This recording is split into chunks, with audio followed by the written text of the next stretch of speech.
Good morning, everyone.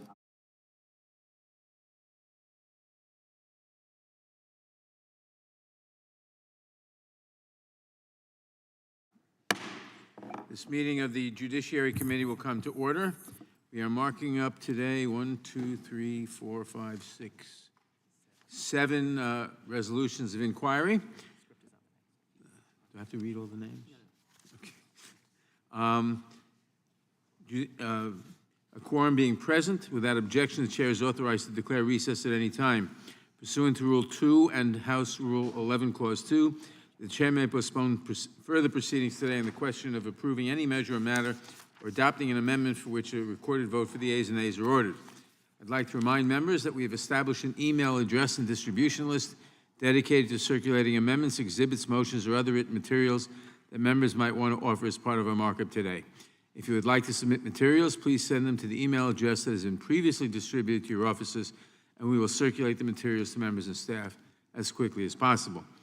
I would also ask all members, both those in person and those appearing remotely, to mute your microphones when you are not speaking.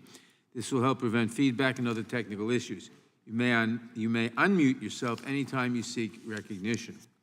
Pursuant to notice, I now call up H.Res. 1325, a resolution of inquiry requesting the President and directing Attorney General Merrick Garland to transmit, respectively, a copy of the affidavit to the House of Representatives related to the raid on the former President for purposes of markup, and move that the committee report the resolution unfavorably to the House. The clerk will report.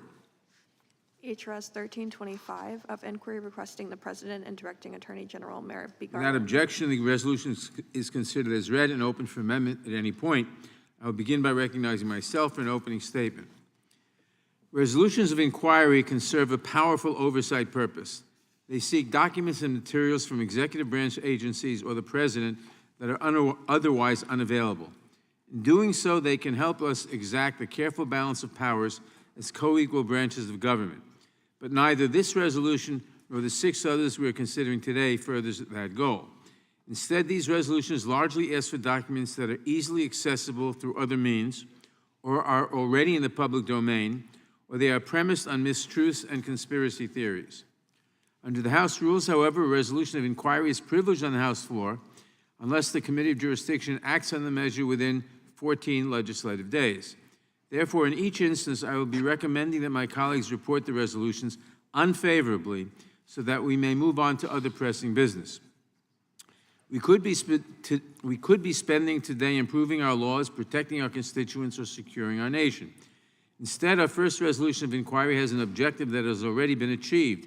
H.Res. 1325 requests the President and directs the Attorney General to transmit to the House of Representatives a copy of the affidavit justifying the warrant to search former President Trump's home in Mar-a-Lago. The affidavit has now been made public. Without objection, I'll now enter it into the record. The point now is moot, and we should dispense with this resolution quickly. But I cannot help from observing that the affidavit and the other information that has since been released surrounding the search reveal overwhelming evidence that Donald Trump inappropriately withheld classified documents after his presidency was over. Unfortunately, many Trump supporters would rather divert attention from these obvious and deeply troubling facts, and instead they attack the dedicated law enforcement professionals who are working to protect our national security interests. But no matter how much time we spend debating this question today, the facts of the case will not change.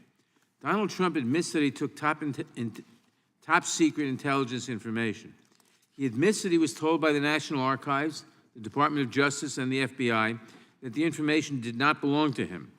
He admits that his lawyers claimed that they had returned all of these documents, even though they had not.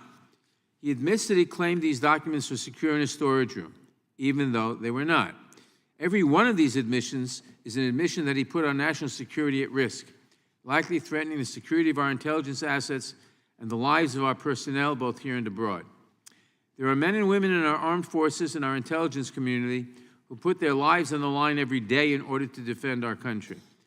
Their lives are in greater danger today because Donald Trump treated top-secret national security information like a souvenir at his resort. And now, faced with the threat to national security posed by Donald Trump, Many of my Republican colleagues have rushed into action, not to defend our country, but to defend Donald Trump. These are the same people who once saw maintaining a private email server as a criminal act, but who are now crying foul at the idea that Donald Trump may be held accountable for inappropriately keeping classified information in an unsecure location and resisting efforts to return those documents to where they belong.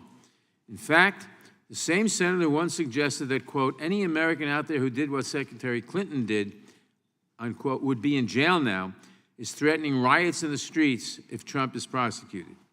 But attempts to undermine the investigation do not end with the use of inconsistent standards. I wish they did. Instead, we have heard dangerous efforts to demonize the law enforcement officials who helped keep us safe. From my colleagues across the aisle, including on this very committee, I've heard calls to destroy the FBI and smash the FBI into a million pieces. Statements like, the FBI is coming for you, and the FBI is the enemy of the American people might be commonplace on right-wing message boards, but they should still surprise us from political leaders in this country. Even more sinister are the words from far-right supporters across the internet, such as, time to bear arms and take down the FBI. We need to go after not just the FBI, but every employee, including their families. They're not Americans. They're not even people. These sentiments should draw widespread condemnation, but all I hear from Republican officials is silence. Let me remind you, FBI investigators are Americans just doing their jobs, and failure to condemn this language puts their lives and the lives of their families at risk. As the investigation over Donald Trump's handling of classified information continues, we are presented with the opportunity to reaffirm our commitment to upholding the rule of law. We can allow our law enforcement agencies to do their jobs unencumbered. We can condemn those who threaten the lives of the men and women of the FBI. We can reaffirm our commitment to keeping our intelligence community and our military personnel safe. And we can hold accountable leaders who flout our laws. But none of that will result from passage of this resolution. Therefore, I oppose this resolution, and I encourage my colleagues to do the same. I now recognize the ranking member of the Judiciary Committee, the gentleman from Ohio, Mr. Jordan, for his opening statement. Thank you, Mr. Chairman. Thank you, Mr. Chairman. You mentioned in your opening statement we could be spending our time on improving our nation's security. Yes, we could, and we have tried to do that for now almost 2 years.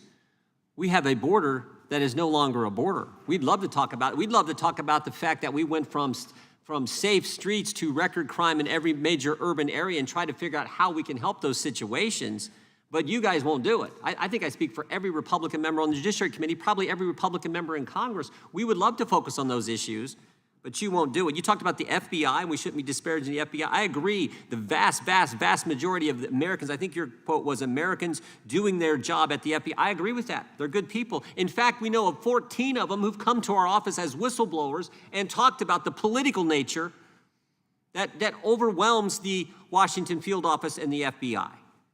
That's our concern.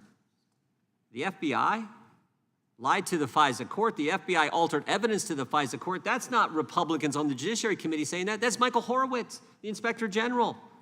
And they did so they could spy on President Trump's campaign. They even had a woman pose as someone else, use the name Azra Turk to bump into one of the people who worked on the Trump campaign. You know what they call that? Spying. They did it. The Comey memos, he leaked them to get a special. Okay, we can go. I don't want to go through all the history, but it's worth. I think it is worth just pointing to that. That's what happened at the FBI, and now we have this, the issue in front of us. Why this resolution of inquiry is so necessary. Last month, the FBI took the unprecedented step of raiding the home of a former president of the United States. Never happened in American history. And I would point out, not just the former president, but the likely presidential candidate for the Republican Party to run against the very Justice Department the Biden administration had go raid his home. The raid on the president's residence represents a shocking escalation of Biden administration's weaponization of law enforcement resources against its political opponents. The American people deserve transparency and accountability, and that's why this ROI is necessary, not some heavily redacted affidavit. We want to know the truth. The Biden DOJ is hidden behind a formal policy of not commenting on the investigation, all the while engaging in selective leaks of salacious accusations without any context to them. In fact, on August 11th, 2022, last month, Attorney General Garland addressed the search for the first time, had a press conference, and he said, "I have made clear that the Department of Justice will speak through its court filings and its work." Well, if you made it clear, why'd you have to give a press conference? Why'd you go talk about it?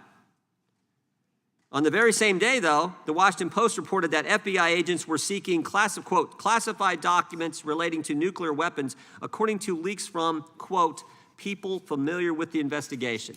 So much for letting the court filings speak for your work. You did a press conference, and then people familiar with your work leaked it to the Washington Post. So if that's going to happen, why not let the American people in on it all? Just show us the affidavit. The New York Times later reported that President Trump had, quote, more than 300 classified documents at Mar-a-Lago, according to leaks from, again, quote, people briefed on the matter. So it's fine for the FBI to go leak it, but the American people can't see what the whole basis is in the affidavit itself. And Mr. Chairman, there's no reason this raid was necessary. Until the raid, we had seen ample evidence of cooperation. In January of 2022, President Trump voluntarily turned over 15 boxes of material. In May, President Trump voluntarily accepted service of a grand jury subpoena that sought documents bearing classification markings. Throughout June of 2022, the Department and President Trump's lawyers engaged in discussions about the matter. On June 2nd, President Trump, through his lawyers, invited FBI to visit Mar-a-Lago to retrieve responsive documents. On June 3rd, the Department and FBI officials visited Mar-a-Lago, and President Trump allowed them to inspect his storage room, even provided responsive documents during the visit. During the visit, President Trump told them, quote, whatever you need, just let me know. On June 8th, the FBI requested that the president further secure the storage room, which he did. Despite all of this, the Attorney General personally approved the decision to seek a warrant for excessive and unprecedented access to President Trump's private home. During the Biden administration, the department has shattered public confidence in the equal application of the law. The department has filed politically motivated lawsuits against Republican-led states, artificially inflated domestic violence extremism statistics. We know that because a whistleblower has told us that they're juicing the numbers. And he's used counterterrorism resources to target parents at school board meetings. And again, we know all that because brave whistleblowers at the FBI agents have come forward and talked to us. The department has also selectively prosecuted and investigated political opponents of the Biden administration. A pattern has also emerged of Attorney General Garland seeking to prosecute cases against political opponents through leaks to friendly media sources rather than the courtroom. These actions not only undermine the stated mission of the department, they violate the most fundamental tenets of our country. That's why it's critically important that we get access to the unredacted affidavit. We must begin the process of bringing accountability to this agency. I would urge support for the resolution. Thank you, Mr. Chairman. Would yield back. Gentleman yields back. Without objection, all other opening statements will be included in the record. I now recognize myself for purposes of offering an amendment in the nature of a substitute. The clerk will report the amendment. Amendment in the nature of a substitute to H.Res. 1325. Without objection, the amendment in the nature of a substitute will be considered as read and shall be considered as base text for purposes of amendment. I will now recognize myself to explain the amendment. This amendment makes only technical changes to the underlying resolution, such as including President Biden's name. Otherwise, the amendment makes no substantive changes. I yield back the balance of my time. Are there any amendments to the amendment in the nature of a substitute? For what purpose does the gentlelady from Texas seek recognition? Mr. Chairman, to strike the last word. Gentlelady is recognized. There's such a collegiality in this committee, Mr. Chairman, that I hesitate to comment on the remarks of my distinguished ranking member. But we are here today in a bucket of falsehoods and absolute absurdity that tries to, if you will, fix the lean-to that's about to fall down. And that is America's commitment to democracy. You can always distort the facts. That's what this resolution attempts to do. making the victim the former President of the United States. Nowhere has there been mentioned the National Archives, the agency responsible for our historical records that are in fact the very core of America's continued existence, the knowledge of her history so that she can proceed in the future. No one has commented on the very friendly manner in which, appropriately, that the National Archives asked for documents, and that the only way those documents were responded to was the intervention of the Chief Legal Officer of the United States of America. Yet, those documents allegedly were presented, as my colleague from Ohio said, in the most eager way, completely inaccurate. And I think the ultimate insult is the fact that sworn officers of the court, the lawyers of the former president, indicated that they had given all documents. Chairman, that is not true. All the documents were not. The imperativeness of the subpoena was as evidenced in that famous picture on the Time magazine, almost gave most of us who deal in issues of national security and classified information, as members have done over the years of their service, a panic attack. Documents scattered across on the floor, potential negative information or maybe classified about heads of state, now evidence suggesting that information about nuclear capacity on our allies or with our allies, and then this tirade. Republicans should defund the bureaucracy. We should fire the IRS. We should fire the FBI agents who are abusing authority. A member of this committee, he knows who he is. Enough is enough. The FBI needs a complete house cleaning. The FBI is off the rails. All members of the Judiciary Committee, Republicans.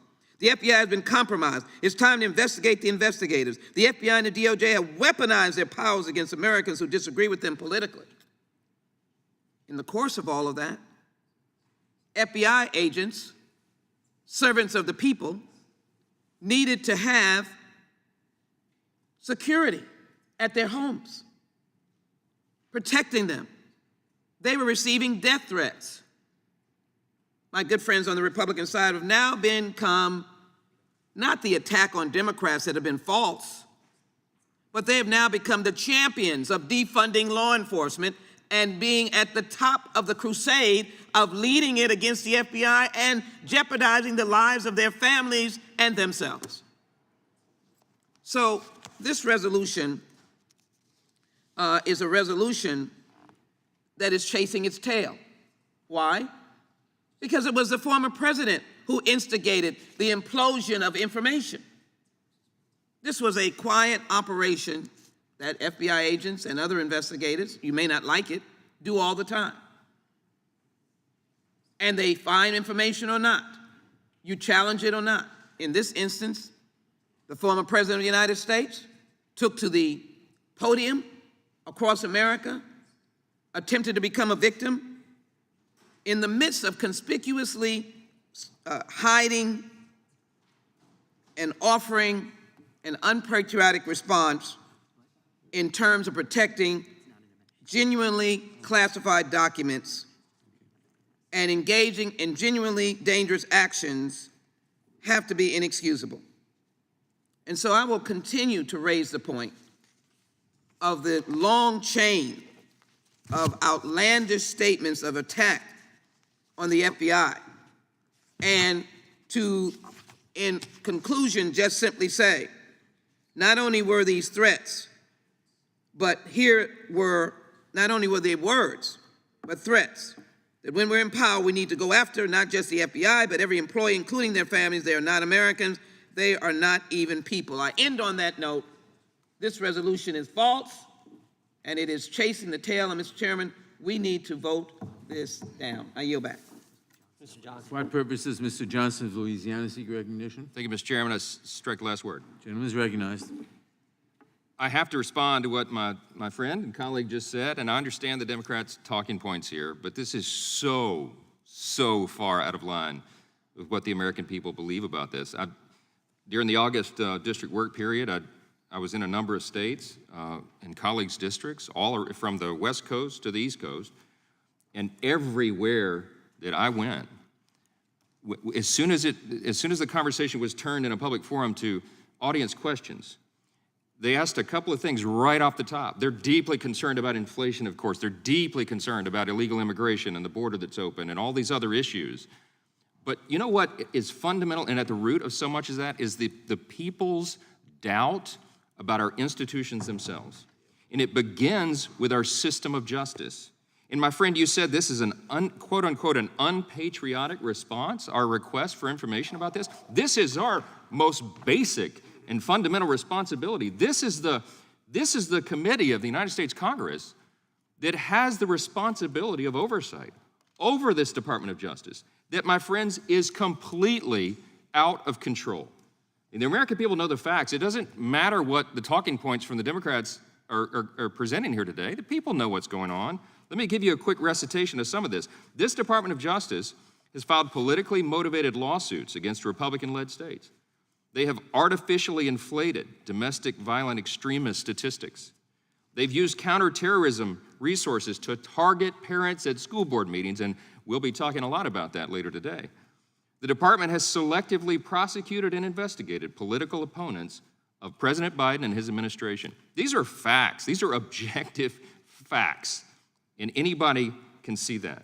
We have a pattern that's emerged. This Attorney General, Merrick Garland, seeking to prosecute cases against these political opponents, they're leaking this to friendly media sources. They're not doing this in a courtroom. They're not following regular order. They're not respecting due process. They're not even respecting the Constitution itself. They have weaponized, that is the word, they have weaponized the Department of Justice. And the greatest threat to this is what all those people have told us in all these public forums all around the country. The American people are doubting now that the system of justice is fair. You cannot weaponize America's system of justice. You know, most of us on this committee are attorneys. We all went to law school. The most fundamental tenet of this is, you know, the phrase, the motto that's etched into the marble above the entrance of the United States Supreme Court, equal justice under law. Wow, that is a critically important principle in a constitutional republic. There's a reason, I say all the time in these public forums, there's a reason that Lady Justice is depicted as the symbol of our system with a blindfold. Because there's not supposed to be two standards of justice, not one for the rich and powerful and one for everybody else. That's what we're seeing. You're not supposed to have Lady Justice yielding the sword against political opponents of the party in charge. That's what we have right now. And that's why we're alarmed. The most patriotic response that we can have right now is to seek this information. Now, our side is in the minority. We don't have the gavels right now. And for those who are watching back home who are so frustrated about this, why can't you guys take control of this? Why can't you bring accountability? Hey, accountability is coming. It's coming in the next Congress. We will get the gavels back. In January, early January of next year, you'll have a new Congress. I believe that you'll have Republicans in charge of this committee, and we will perform our responsibilities. And gathering this information right now is a critical step in having the information we need to exercise that responsibility.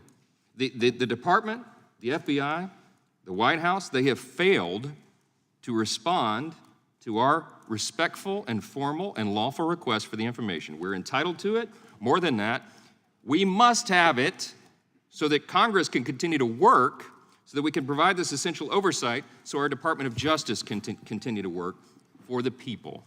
That's why we're here. That's what you're going to hear repeated over and over. I yield to the ranking member. I thank the gentleman. In 2016, the FBI spied on the Republican presidential campaign based on a document they knew was false at the time. In 2020, they hid evidence that would be damaging to the Democrat presidential campaign, but the lady from Texas says they're not political.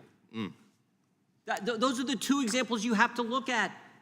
They spied on a campaign based on false evidence. We know it's false because we had the Mueller 19 lawyers, 40 agents, $40 million, all that said, no, nothing there. But they hid evidence because a whistleblower came forward and said Timothy Tebow, who's amazingly now retired from the FBI, was pressuring people to suppress evidence that was damaging to the Democrat campaign. But they're not political. Not political. I yield back. There'll be more. Gentleman yields back. For what purpose does the gentleman from Rhode Island seek recognition? Mr. Chairman, I move to strike the last word. Gentleman is recognized. Thank you, Mr. Chairman. This resolution is an effort to get documents central to an ongoing and active criminal investigation by the Department of Justice. When the FBI conducted their search as authorized by a federal judge upon a finding of probable cause to believe that evidence of federal crimes would be found at that location, they executed a search warrant at Mar-a-Lago, and they found more than 10,000 government documents in Donald Trump's home, some of which contained vital, extremely sensitive national security information. Let's recap the facts. Among the documents found, there were documents with confidential, secret, and top secret classifications, documents reported to reveal the nuclear capabilities of foreign nations, dozens of empty document folders marked classified, and dozens of empty folders marked returned to staff secretary, military aid, and who knows what else. Who could possibly think that it could be safe for Donald Trump to keep these documents in his personal home at a resort? Can you imagine the outrage if a Democratic staffer, after being fired, took top secret documents back to their personal home and refused to hand them over? Donald Trump stole these highly classified documents. He failed to store them properly, and then he refused repeatedly to return them as required by law. Under existing federal law, presidential records are not the private property of the former president. These documents belong to the government, not the man who formerly held office. Donald Trump is not above the law just because he's bitter and angry that he lost the election. For years, all we've heard is that Democrats are the anti-police party and that GOP backs the blue and supports law enforcement. But they've shown that nothing could be further from the truth. They only back the blue as long as the blue turns a blind eye to Donald Trump's abuse of power. No matter how much hard evidence we have, Donald Trump breaking the law, they call an FBI investigation a witch hunt or conspiracy. I hate to burst your bubble, ladies and gentlemen, but someone has to break it to you. The FBI is law enforcement. When members want, and I quote, to defund the bureaucracy of the FBI and to decentralize the FBI and claim that the FBI is corrupt and politicized, they're not backing the blue. Instead, they're throwing law enforcement under the bus to try to protect a corrupt former president. Paul Gosar even wants to destroy law enforcement. That's not hyperbole. He tweeted, "We must destroy the FBI." I asked that be put into the record. He says this when the FBI Without objection. He says this when the FBI was just doing its job. There is hard evidence that Donald Trump is a clear threat to our democracy. He couldn't even get his story straight about these documents. Donald Trump and his lawyers told the National Archives and the FBI that the classified documents were kept in a secure facility. They were not. Then he tried to say the documents belonged to him. They don't. Then he tried to claim that he had no more classified documents. That was not true. Then he claimed that he had declassified them on his way out of office. Also not true. Then he told us, sort of his favorite, like everything, it's a witch hunt and it's a hoax. And then he went so far as to even claim they were planted. These documents were planted at Mar-a-Lago. Clearly, these documents were not kept safe or secure, with potentially devastating, catastrophic consequences for our country and our democracy. These documents weren't just some benign files. They were sensitive and top secret files that are not even available to some of the highest ranking government officials. These files being leaked or stolen by foreign enemies could literally cause the death of those who do the dangerous work of collecting this intelligence. And for Americans whose safety rests on the security of this information and for the informants who are possibly provided it, this was a threat to their life and well-being.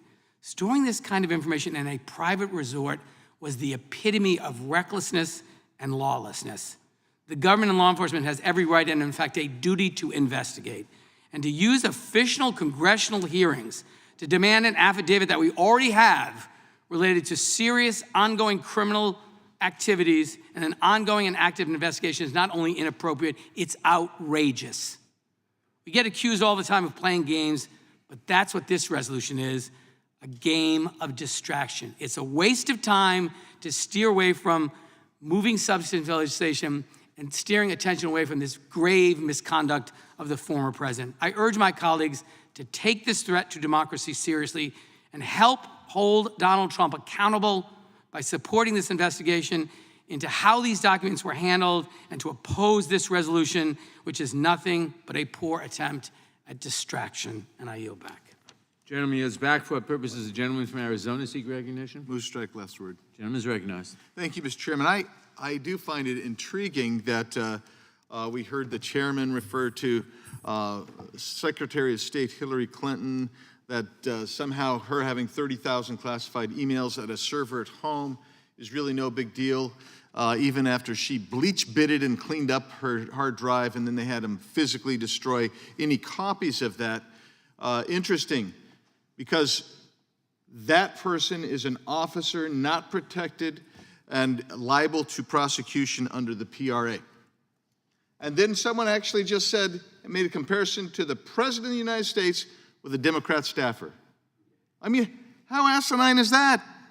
That's nuts. The PRA is pretty doggone clear. Who does it apply to? The government has to prove beyond a reasonable doubt that the accused is an officer, employee, contractor, or consultant of the U.S. But the case law is clear that the President of the United States is none of those, and when declassifying information, he does not have to go to any kind of specific procedure. That's the facts. That's the reality that you don't want to acknowledge. But then you move over, and let's start talking about this particular case here. Leaks after President Trump turned over 15 boxes. He turned over 15 boxes.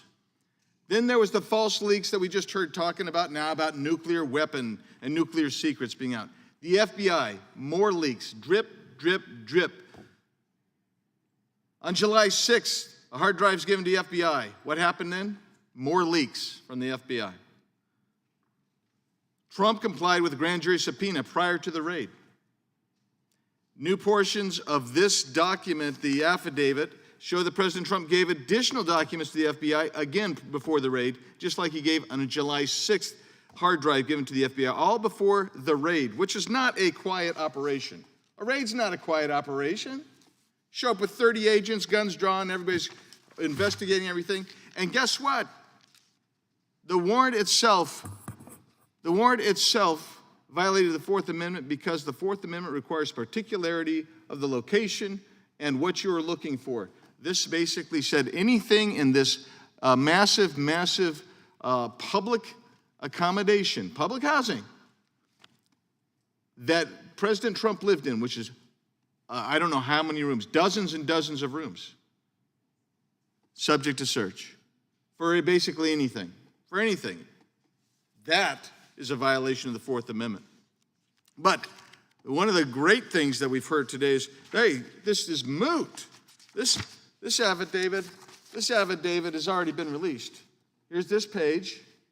Oh, that's all, wait a second, that's all redacted. How about this page? Oh, that's redacted. How about this page? Oh, my goodness, that's redacted as well. Let's keep going. Oh, goodness, how about this one? Redacted, redacted, redacted, redacted. Oh, it's moot to ask for this. Redacted, redacted.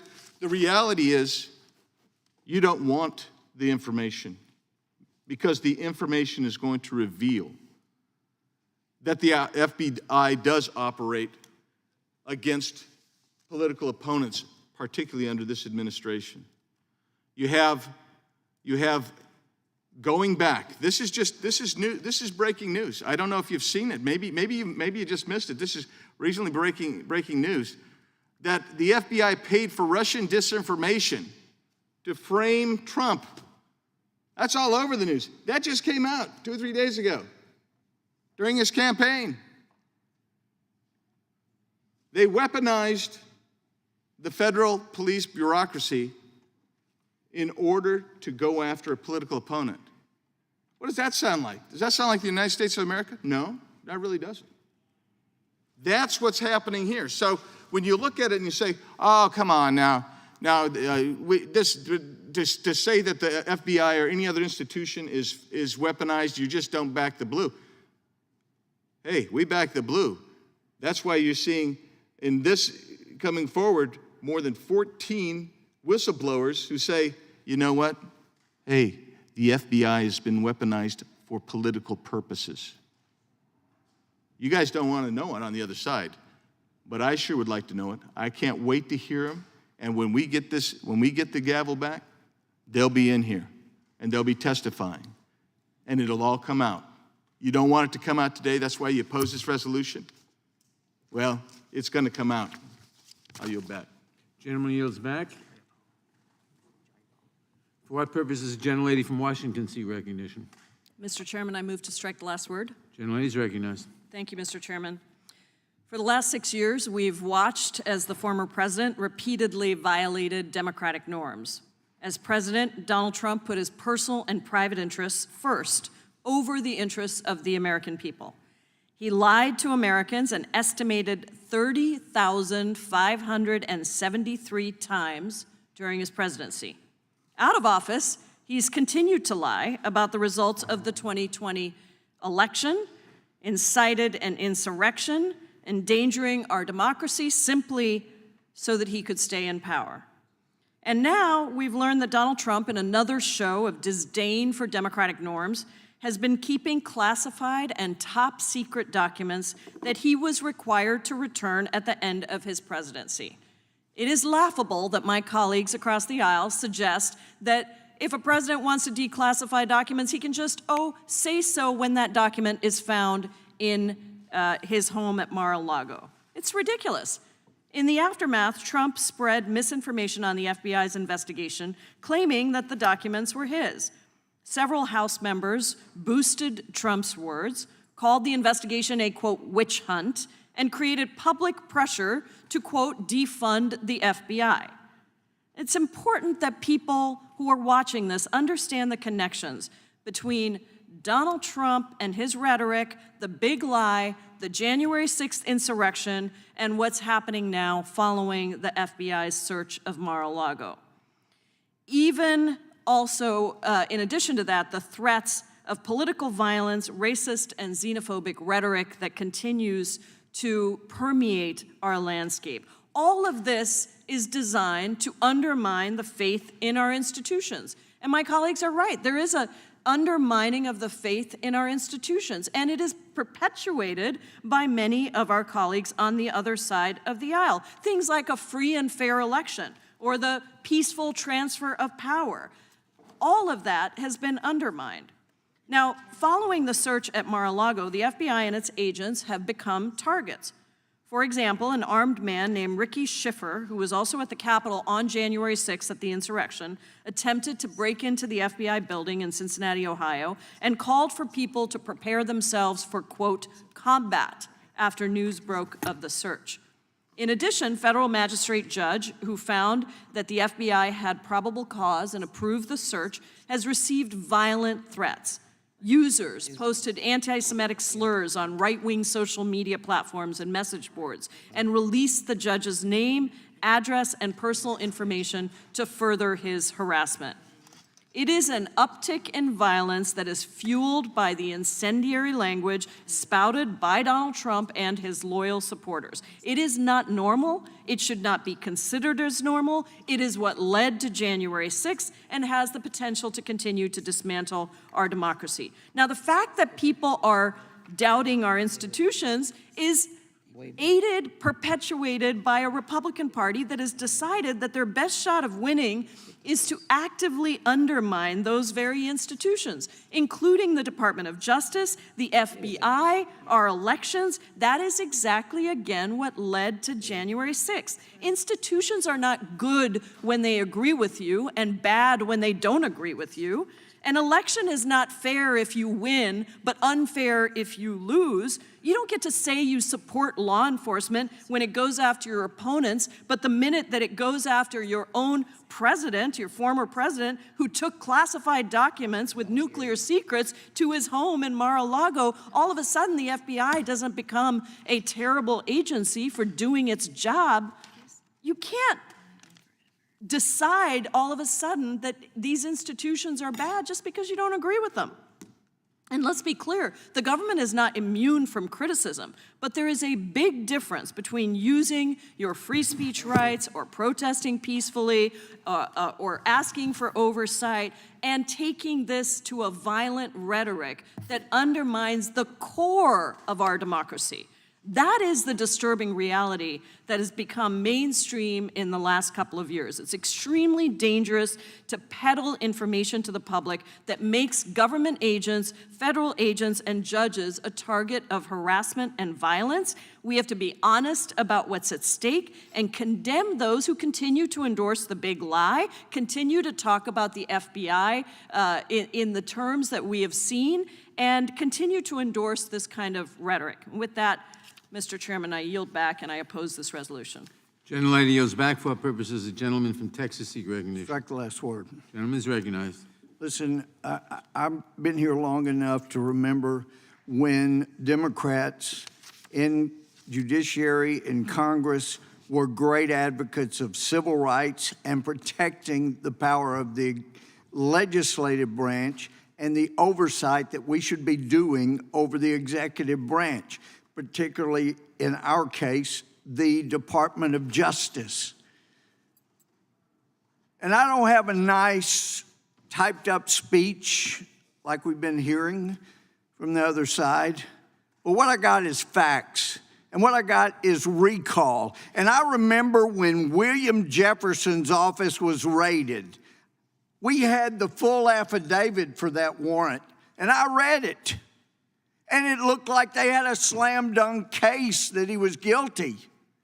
But never in the history of Congress had the FBI come and raided an office without going through House counsel. And because of my background as a former prosecutor, felony judge, Chief Justice, I was asked to sit in on the conversations that became yelling matches between House counsel, the White House counsel, and the DOJ counsel and the FBI counsel, and everyone was livid that the FBI came and raided an office, whereas always before, they went through House counsel because our information is privileged. When we get information from whistleblowers, from constituents, they have a constitutional right and, I'd submit, obligation when they know of wrongdoing in the federal government to come tell us so we can do something about it. And now we're being condemned. Look, unlike the Democrats now who are not standing up to the DOJ and for civil rights, look, the head of the DOJ has issued an order basically indicating that nobody in the justice system is allowed to have their constitutional right of having a privileged conversation with their Congress member. That's outrageous. How else are we going to have proper oversight?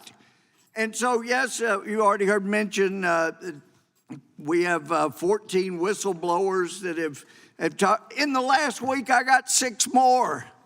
This is systemic. It's not just Merrick Garland ordering that if you're in the DOJ, you can't have your constitutional rights. It is beyond that.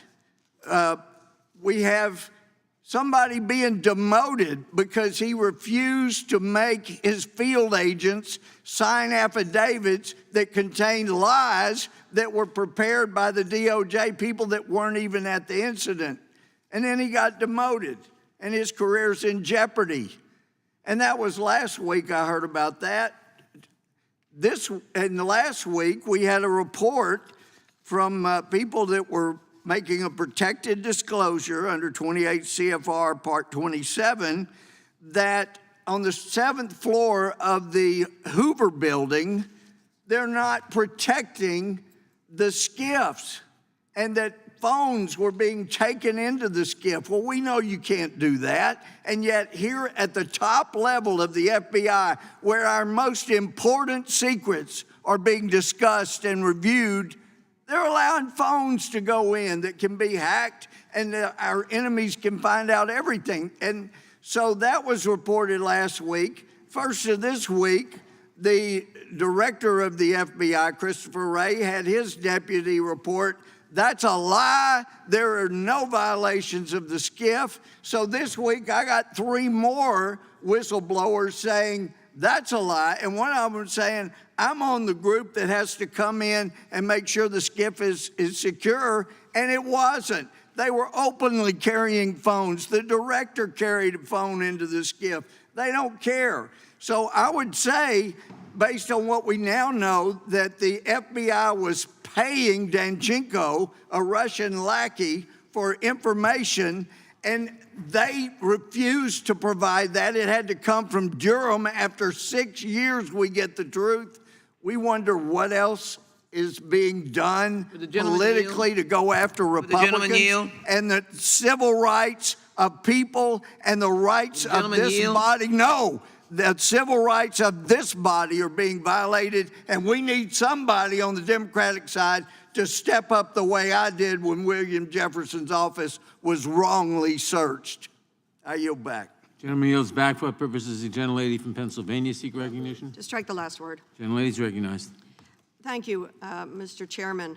I rise in opposition to this completely unnecessary request for resolution because the affidavit is present. We have it.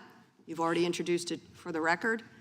And what I find alarming, despite all the alarm we hear over there, is that they're not talking about what you can read in the affidavit. The rules, the laws that are alleged to have been broken or possibly likely broken, the narrative in the affidavit, that which is not redacted, you notice the folks on the other side of the aisle don't want to talk about.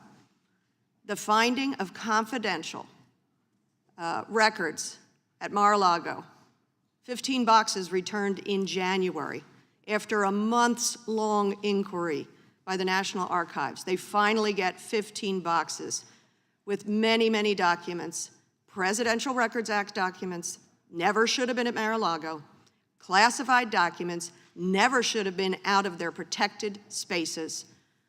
I really find it sad that the American public would have to hear the false arguments being made here. After all, this is a unique committee of mostly lawyers.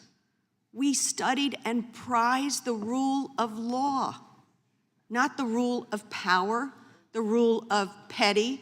I lost, I don't want to leave the building, and 2 days before I do get forced to leave, I ship boxes and boxes of materials to my resort home in Florida. I almost feel sorry for the folks on the other side of the aisle, but I don't. They know better.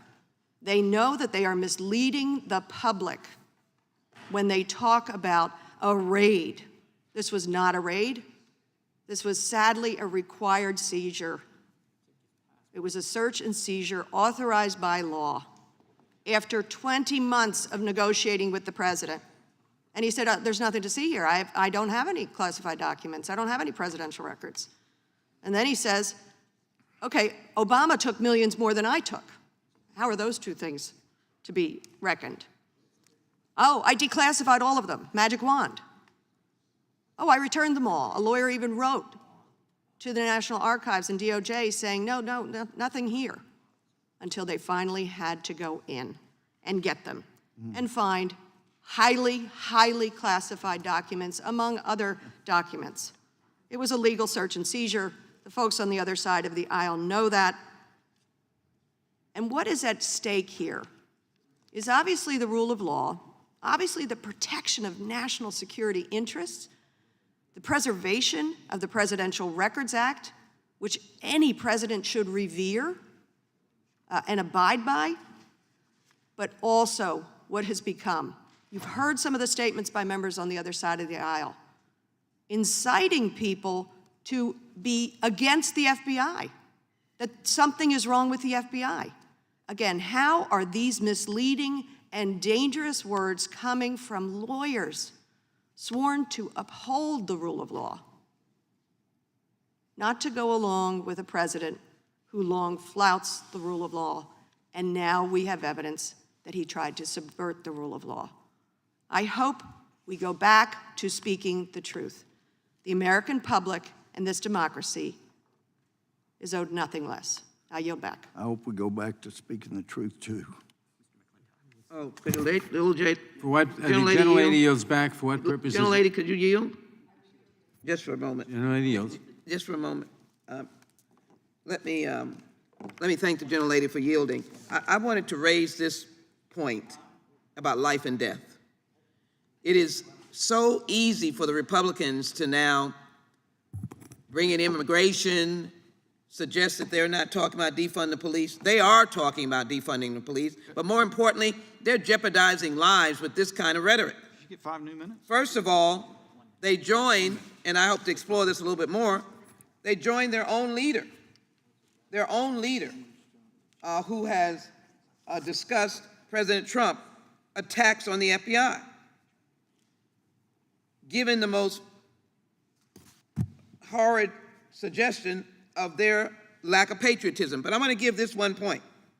In 2021, a top secret CIA memo warned about troubling numbers of informants being captured or killed. The state secrets Donald Trump took from the White House included information from human sources, the same individuals who are disappearing at a rapid pace for reasons we have yet to figure out. And so it is my point that we are jeopardizing lives, and we have to take this seriously. I yield back. Gentlelady yields back. For what purposes? The gentleman from California seek recognition. To speak on the resolution?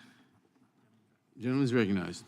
Thank you. Mr. Chairman, it's suggested that it's hypocritical to criticize Hillary Clinton for mishandling documents and yet defend Donald Trump. Let me point out the glaring differences.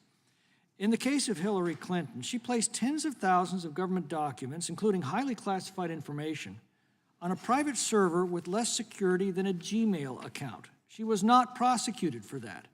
Indeed, President Trump said at the time he was glad she was not prosecuted because that would make us look like a banana republic. Unlike any other public official, the president is the only person in the government who can use classified information in any way he likes. You might criticize how he does it, but it's not illegal. What we find frightening is this glaring double standard between the two cases. Hillary Clinton did not have authority to declassify material at will and was not prosecuted. Donald Trump did have that authority and yet has been subjected to an unprecedented and unwarranted armed raid. Now, my colleagues are absolutely correct to criticize in the strongest terms anyone who suggests a recourse to violence. That is antithetical to the fundamental principles upon which our country was founded. There is, unfortunately, a lunatic fringe in politics on all sides, and it ought to be condemned and marginalized by all sides. And we certainly do. In America, we talk out our differences. That is specifically what this institution is designed to do. That's the essence of democracy. Talking out our differences without fear of the Department of Justice assigning threat tags to us or being singled out by the IRS for our political views. What is dangerous to a democracy is politicizing our law enforcement agencies, not based on the rule of law and equal justice under law, but based on the political views of their targets. We just learned, as has been pointed out, that one of the sources of the false information that underpinned the Russian collusion hoax was paid by the FBI. From the Durham investigation, we know the FBI lied to the FISA court to obtain search warrants against the Trump campaign. This hoax, aided and abetted by a federal agency to which we give terrifying powers, affected 2 presidential elections and undermined the elected president and his administration for 4 years. We now know that during the 2020 election, the FBI actively suppressed on social media entirely accurate stories in the New York Post that documented Biden family influence peddling, material which many Americans later told pollsters would have affected their vote if they'd known about it at the time. The most chilling words I've heard in this committee was what was just heard from a member who said, the FBI is law enforcement. Well, the FBI is not law unto itself. The FBI is an agency that we give terrifying powers, the power to destroy lives, in the trust that it will defend the Constitution and enforce the laws equally and justly. When those powers are applied to affect the outcome of elections and to apply laws differently depending on the political viewpoints of their targets, that is something that is lethal to democracy. It's a betrayal of the Constitution, it's a threat to the rule of law, and those responsible for the abuse of these powers must be held accountable, and if this committee won't, who will? Criticism of the FBI's conduct in these and other matters is not an attack on law enforcement. It is the FBI's conduct that is the attack on law enforcement. Holding it accountable is a defense of the rule of law and the foundational principle of equal justice under law upon which just law enforcement depends. And I say again, if the Judiciary Committee of the House of Representatives is not willing to stand for these principles, well, it needs to be replaced by one that will. I yield back. Well done. The gentleman yields back who seeks recognition.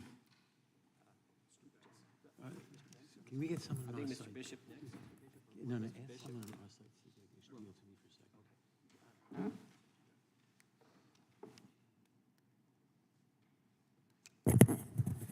Mr. Chairman, I seek recognition. For what purpose does the gentleman seek recognition? Move to strike the last word. Gentleman is recognized. I'll yield to the gentleman, to the chair. I thank the gentleman.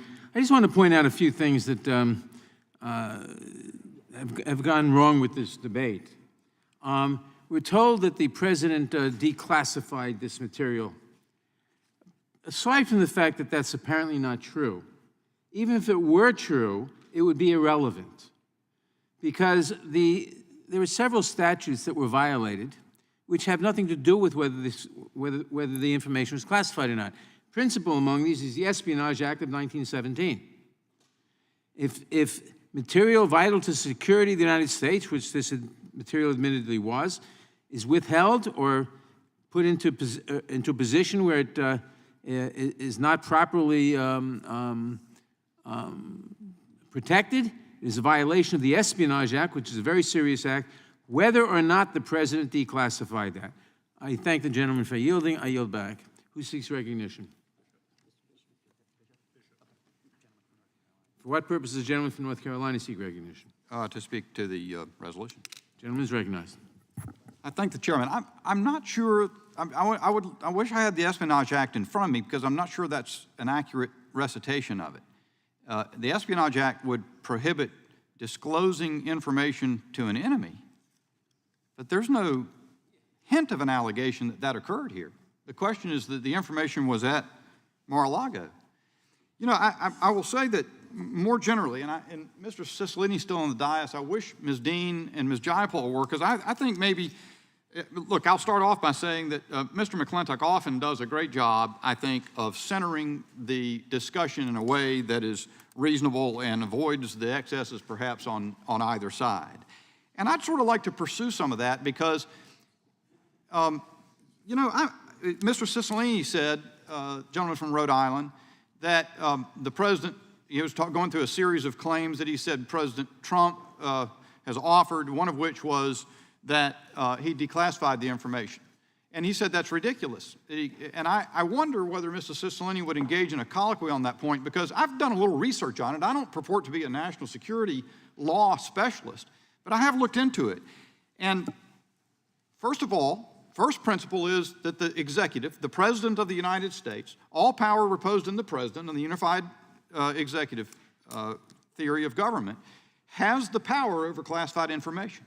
It's not governed, except for nuclear secrets, which is governed by statute, everything is governed by an executive order.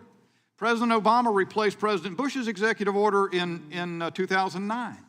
But every president retains the power to dispose of, in the manner he sees fit during his term of office, classified information, to determine whether it should continue to remain confidential. So, for example, Politico has reported, now Politico not a terribly reliable source, but it has reported that, that the reason Scooter Libby wasn't prosecuted for disclosing Valerie Plame's identity, confidential information, is because he was directed to do so either by the vice president or the president at the time. And that would have made it unclassified information, even if there was no formal process.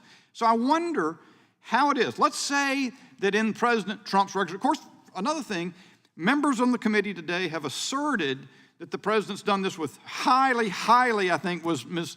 Dean's term, classified information, very valuable information. Well, how do you know it is? I mean, the fact that it's just marked or it's got markings of secret doesn't say that it's highly damaging or dangerous information. I mean, anything else you know about it. The gentleman yield to that point? I will, just if you'll give me one more second to finish that point. How do you know? I mean, if you know anything, it's based on leaks by the FBI to the Washington Post. And so I don't really, frankly, take that at face value. I will yield to the chairman to comment. Thank you. Just to answer your question, how do you know? You saw on television the images of those folders, and some of them said classified or something like that, TCI, which is the highest classification. That's how you know it was so classified. Okay.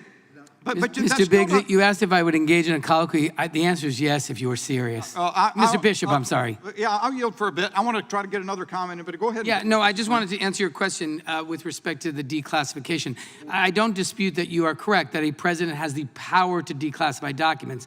But what we now know is that process, there's an established process to declassify documents. That was not followed, and in fact, Trump's own lawyers don't make that claim in court that they were declassified. For the purpose of advancing the colloquy, not for diminishing it, let me ask you this question. What regulation do you refer to? I've seen in a number of media reports, they say, but the president would have to go through a process. I've looked to see where that is. I cannot find any law that compels the president to follow a process in deciding to declassify. Merely deciding to put the copies of records among his personal, it appears to me, would do it. So what is the regulation, Mr. Cicilline? I didn't say there's a law. I said there is a process that has been established that every single other president has followed in order to declassify documents. You don't just get to take them home and retroactively say, when you get caught, oh, I declassified them, you caught me. I think That's this not is a process. possibly illuminating because you've asserted that there's a process. So what you mean is that other presidents have followed a process, but I gave you the example of the Scooter Libby situation in which they didn't. And there's no reason, if this president decided not to, it's his constitutional authority not to, from what I understand. And I think it's useful to hear these things back and forth because what comes out in this committee is, you said he did something that appears to be illegal. It's not illegal. It might be not what Barack Obama did, but it's not illegal. But Mr. Bishop, the National Security Council has to be made aware when a president declassifies documents. It can result in the death of Americans who are keeping us safe. That's why there's a process in place to do it. So the National Security Team is aware of the action of the executive branch. That did not happen in this case. You can't declassify something in secret retroactively only when you get caught with top secret documents stolen from the White House. I understand why someone could quibble over a judgment call, but that's not quibbling over judgment call. Oh, no, this is not a quibbling over judgment call. This is a direct violation of practice and procedure that is designed to protect the national security secrets of the United States. It's either a crime or it's not. The gentleman's time has expired.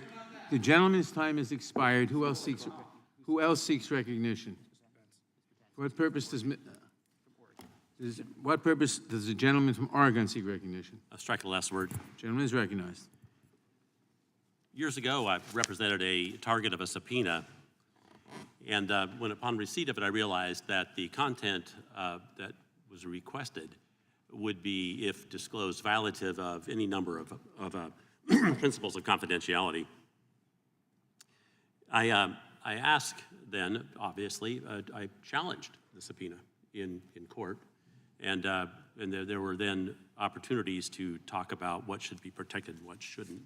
When I look at the sequence of events that have transpired here, and I look at, by the way, I'll get to the point here in a minute, which of course is our resolution, but when I look at the sequence of events where the Attorney General's office was working with the former president and his team in obtaining various records over the course of over a year and a half, I wonder why the process that was used was not the one that we followed back in our little Oregon, because it's so obvious that the process that was used was not necessary. The process of raiding the former president's home. What should, and it's been raised over and over again that this is not what happened to Hillary Clinton, and this is not what happened in previous similar situations. And instead, the dialogue continued. Certainly not what happened here. The appropriate action here would have been for the grand jury to issue a subpoena for the boxes of material that they had just seen a few days earlier, and then Trump's lawyers would have had the opportunity to challenge the subpoena on various grounds. And then they could have sorted through which material was classified, which material reflected attorney-client privilege. That's what should have happened, but for some reason it didn't. Now, people can go back and say, well, a subpoena had been filed earlier, but that was months earlier. There had been ongoing dialogue right up to the point of the raid. I don't get it. Mr. Benson, if you'll yield. Let me finish. No, I'm not going to yield. All right. What I find interesting is because there were alternative tools available for the AG to use, and he chose not to. You have to ask, why would the Attorney General want to throw, as I've said earlier in other interviews on this topic, gasoline on a political fire? Why? What could possibly be the benefit? Well, I know, because this is a political matter, and the other focus on issues involving our former president was wearing thin, and this gave an opportunity for a new focus, which is exactly what we're about today. But what we're trying to do is perhaps bring this dialogue to an end by looking at the very affidavit that prompted the raid. Now, that affidavit better contain all kinds of things that say those records were about to be destroyed. Now, you know what? They weren't. The president was 1,000 miles away. So, that's why you go into one of these things with a search warrant, because you fear that there's going to be something that you're trying to lay your hands on that's going to disappear. But I actually, looking at a editorial here, it's important to note that Trump himself was 1,000 miles away when the FBI's search and seizure occurred. It would have been impossible, therefore, for him to destroy the subpoenaed evidence, especially if the subpoena demanded immediate production. If he or anyone else destroyed the evidence to subject to a subpoena, there would have been a far more serious crime than what the search warrant seems to have alleged. What we're asking today is, let's see the affidavit. I mean, what's everybody scared of? We'd like to see it. Maybe it's good, maybe it's bad, but we'd sure like to see it. You know what, that I'm going to yield to Mr. Bishop from North Carolina. I thank the gentleman for yielding. And I think that, again, and I compliment Mr. Bentz for sort of centering the analysis. If, indeed, the Attorney General caused an unprecedented in the history of the Republic execution of a criminal search warrant against a former president's residence, when there were other legal options available to solve the problem, it does, I mean, that's what implicates the oversight responsibility of this committee.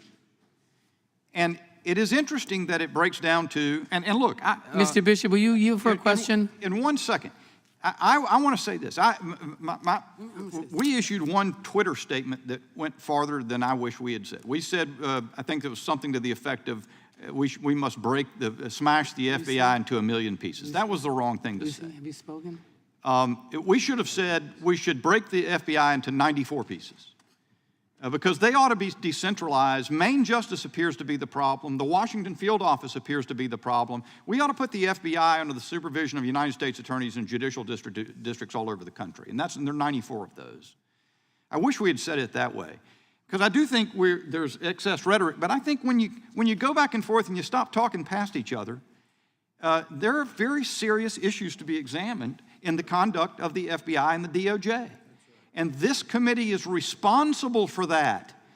And if you think back to Senator Harry Byrd, for whatever else you might say about him, and there's much to be said, but he at least respected the prerogatives and the responsibilities of Congress vis-a-vis wrong. So with that, Mr. Bentz, I'll yield back. I don't know if I left enough time for the gentleman from Rhode Island. The gentleman yields back. Who else seeks recognition? Well, it's Mr. Bentz's time. For what purpose does the gentlelady from Georgia seek recognition? Thank you, Chairman. I move to strike the last word. Gentlelady is recognized. I think the very thing that you're espousing is what we're actually trying to do, is make sure that there's accountability, and that is our responsibility on this committee. And at this time, I'd like to yield the balance of my time to my esteemed colleague from Rhode Island to help justify exactly that point. I thank the gentlelady for yielding. To answer your question, Mr. Bishop, this wasn't the situation that caused the Department of Justice and the FBI to go to a federal judge and seek a lawful order authorizing the search was because of all the other efforts had been unsuccessful.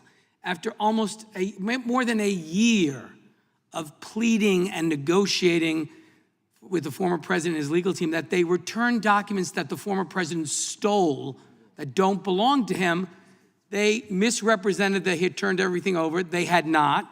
They misrepresented that they were not in possession of classified documents. That was not true. They sent a subpoena, which is a lawful order compelling you to do something. They did not comply with that law by producing the documents.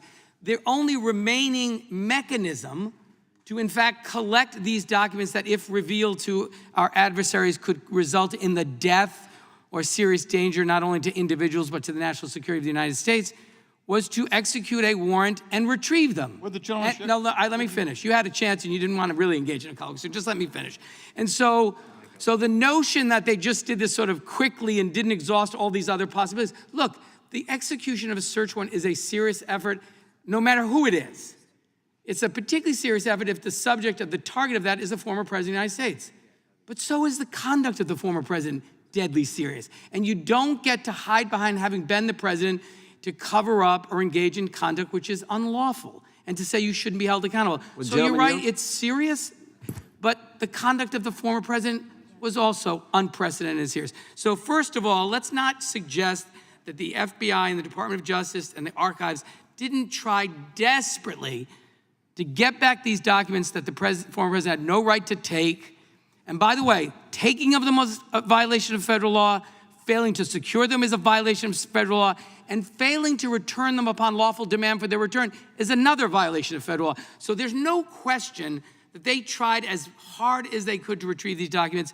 The former president and his team misrepresented, lied, and refused to turn them over. So that's number one. Number two, someone made the suggestion, couldn't they just go in and see the documents are there and then go back and ask for them again? Why did they have to execute a warrant?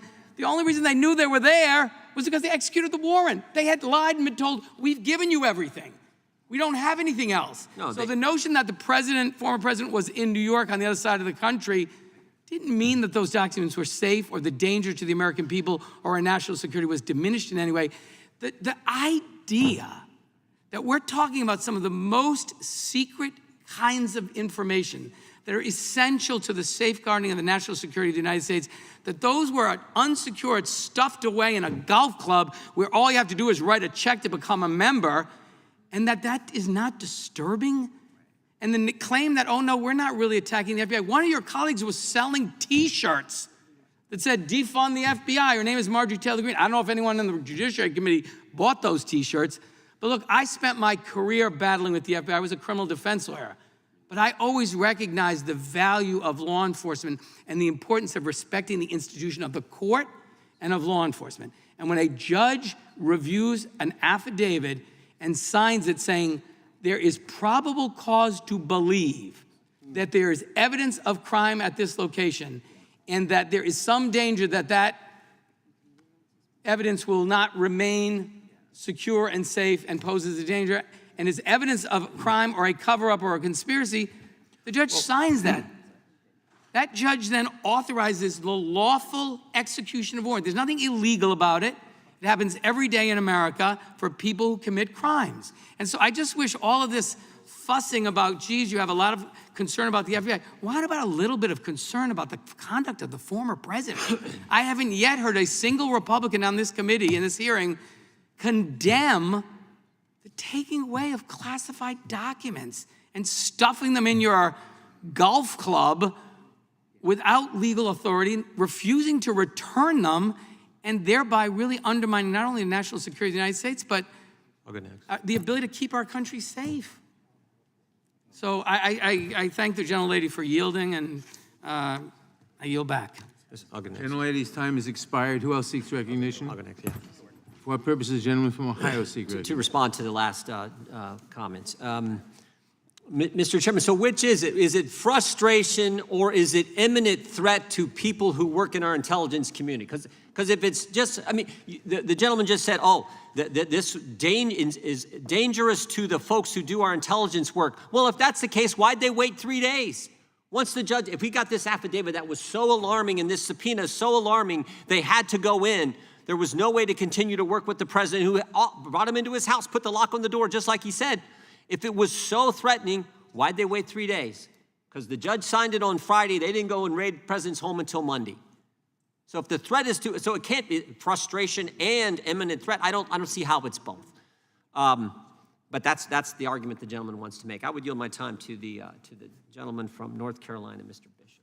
I thank the gentleman from Ohio.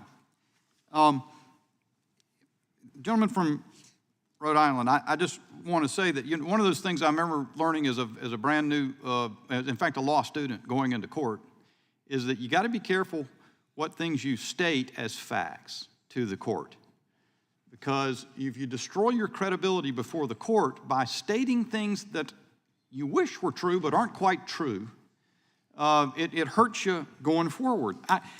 You just said in your last comments that the FBI didn't know they were there until they executed the warrant.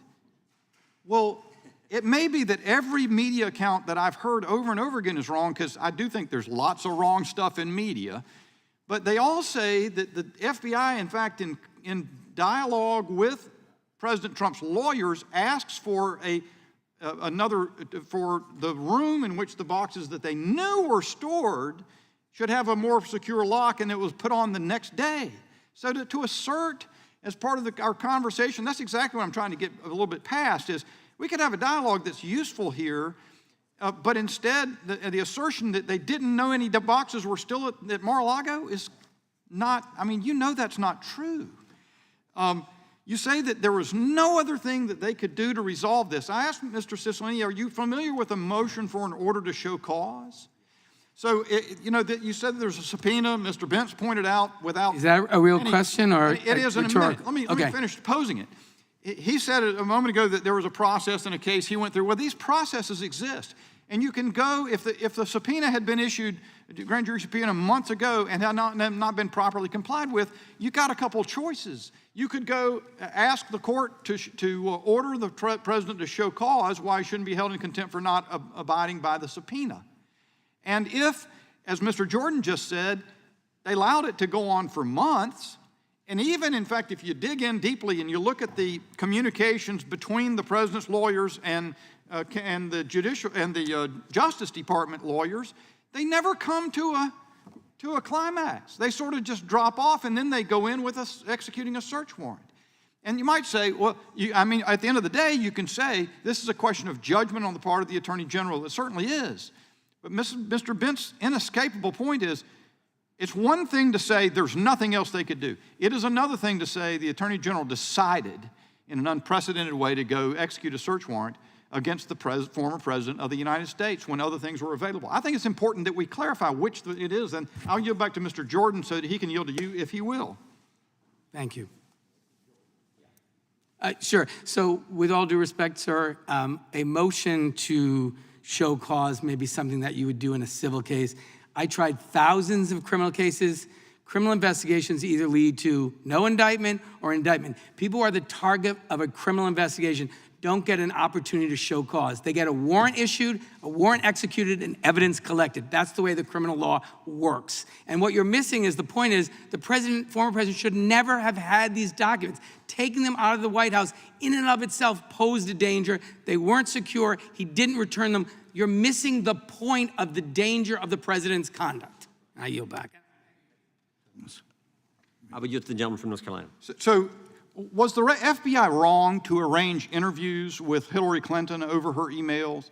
Or should it just have sent a warrant out and put her in the chains and brought her in? Is there a reason for that to be different in one case than the other? If there's no comparison FBI? There's no comparison, despite your best efforts to make it the same. There's no comparison between the use of a server and someone who stole highly classified documents, refused to return them, didn't secure them safely, lied about the fact that they had been declassified, and then still refused to return them.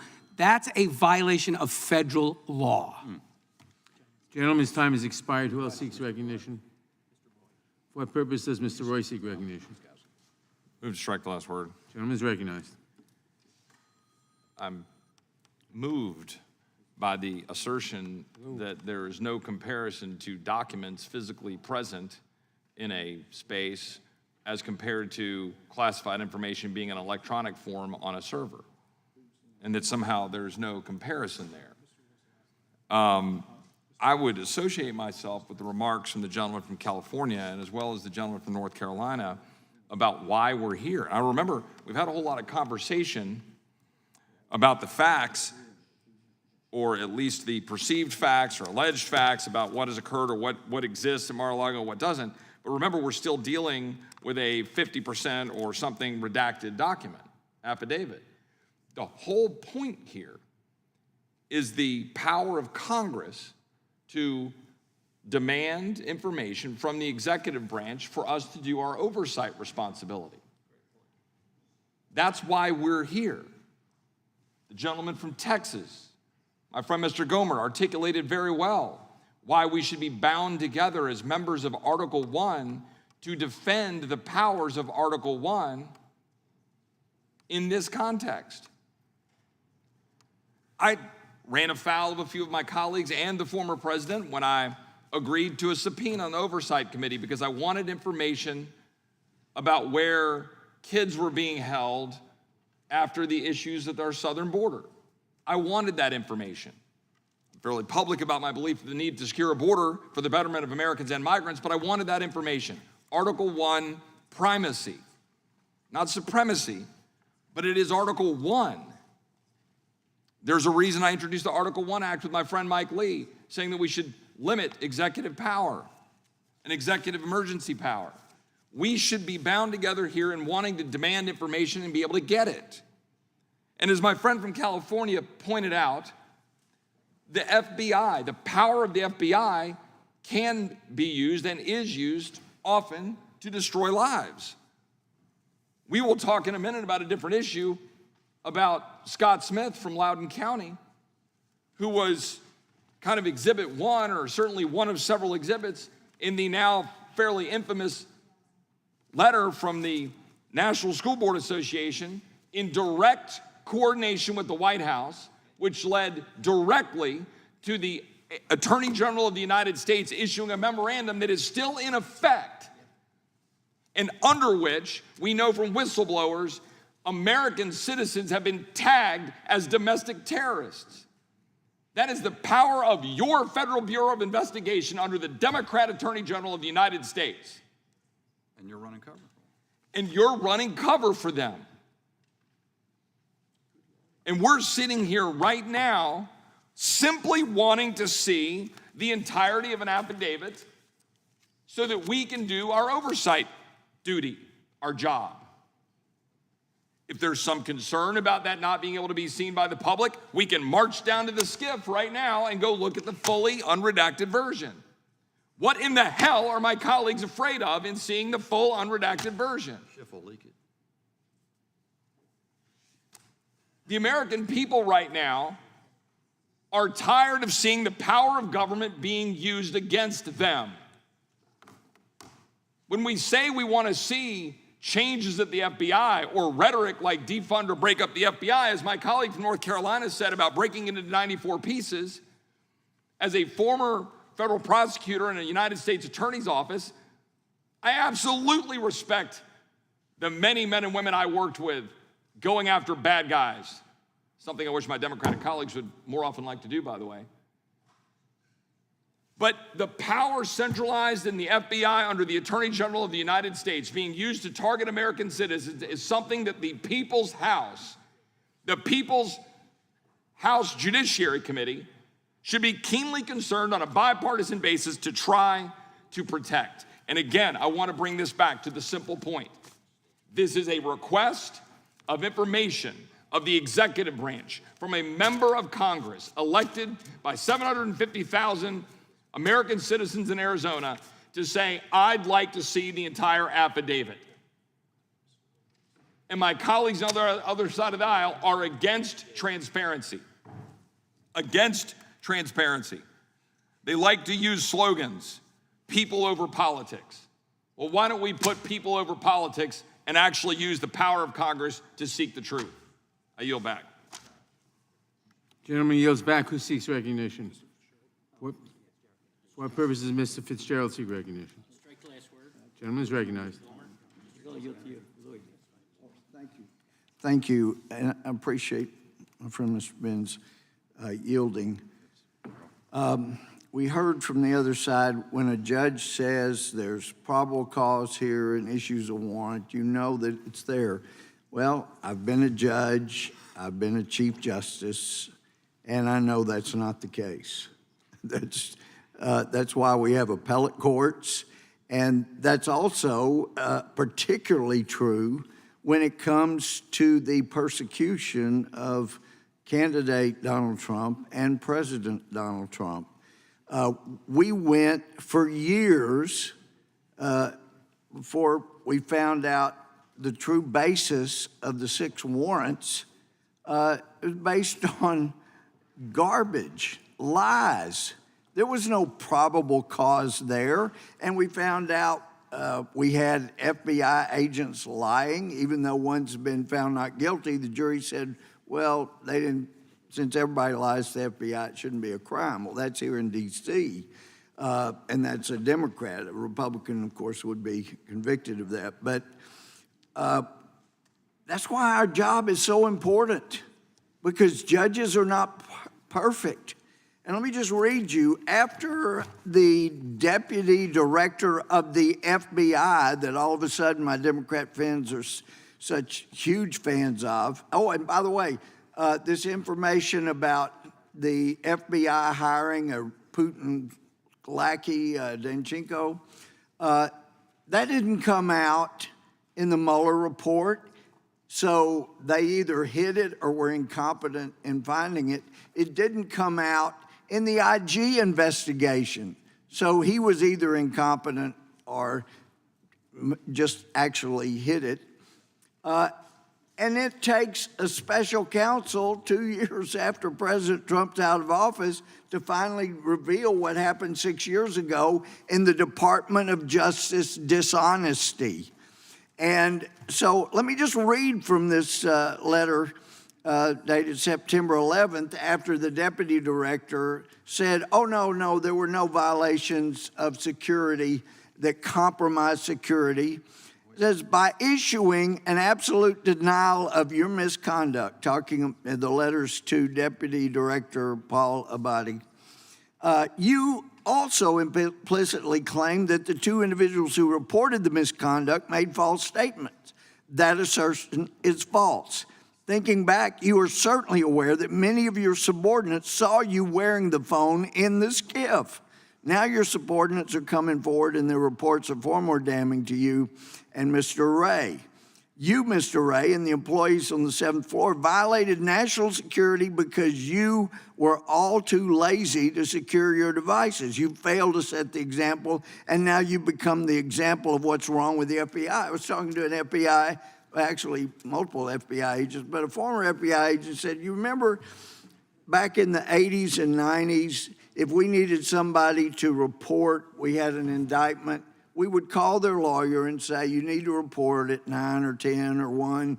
Tomorrow we have an indictment, and they would show up to jail because they knew if they didn't, they'd come pick them up at home. What that's turned into now is it's actually the tactics the Gestapo used. Middle of the night, wee hours of the morning, you bust in, you drag them out of bed, and you don't let them even put on clothes. What happened to the FBI? You drag them out in front of CNN or some other liberal media that you leaked the information illegally to before you did the search, and so that they could film it in their underwear. What happened to our Justice Department? That was not the way they were. They had some decency about them, but they become so political. And I know if it ever turned around and it was Democrats, yes, I would be upset about that, like I was about criminal William Jefferson's activity, but the way he was treated and the violation here and not one person on the Judiciary Committee has complained about a member of Congress's phone that has privileged information on it not going and being screened by House counsel before it's grabbed by the FBI. You are putting this body in jeopardy by not standing up for civil rights, and I appreciate my colleague. Thank you. Gentleman yields back. For what purpose does Mr. Issa seek recognition? I move to strike the last word, Mr. Chairman. Gentleman is recognized. Mr. Chairman, I can see the future, at least a little way in the future. Today, each of these resolutions will be voted down on a partisan basis. Even though the dais is empty, virtually empty of Democrats now, they will all be here and they will vote down each and every one of these. They will do that because you don't want to hear, you don't want to see, you don't want to know, or perhaps you don't want us to see, you don't want us to hear, and you don't want us to know. And I deeply regret that for many of the reasons that my colleague, Mr. Gomer, just said. You and I have served here for many years, for 22 years together, and we will serve in the next Congress together, undoubtedly. In the next Congress, you may occupy that seat or someone else may occupy that seat.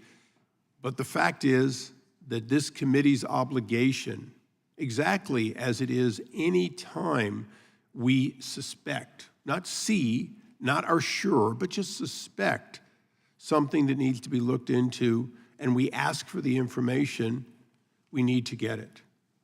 Now, I've made mistakes in my 2 decades here.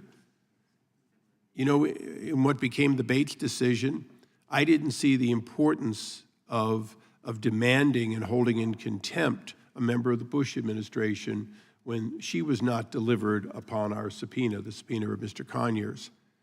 And I regret that because I learned from it.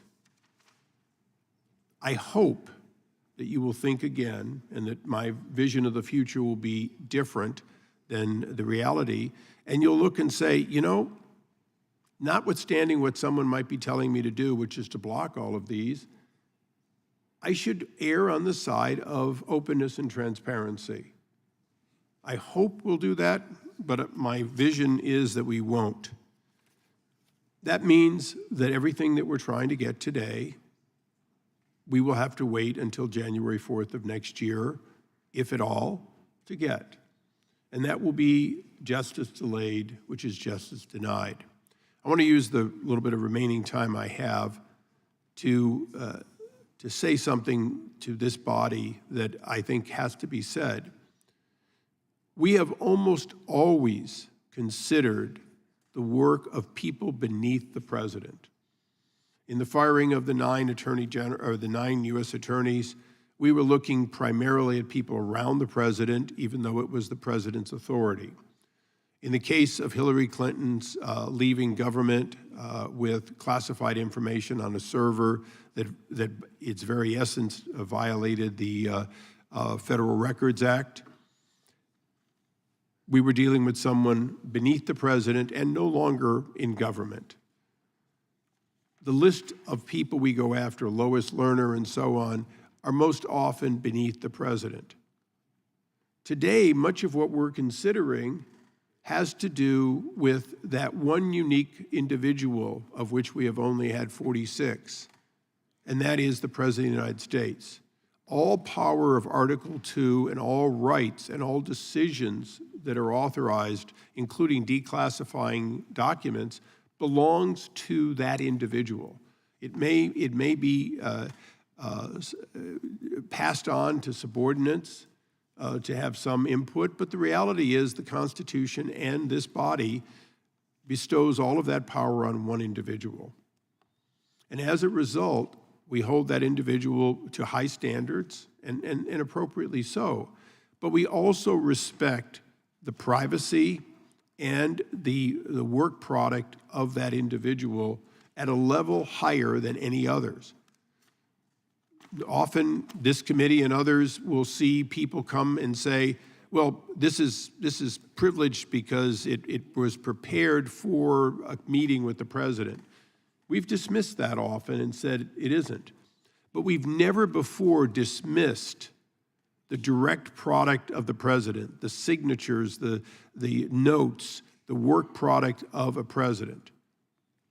The FBI and the Department of Justice has flagrantly done just that as we speak, and no decision by a judge to grant it or a decision to hold it in front of a special master changes the fact that we have crossed a line that we should not have crossed, or I should say the administration crossed a line they should not have, and we should right it by at least looking into it. And with that, Mr. Chairman, I thank you for your indulgence, and I yield back.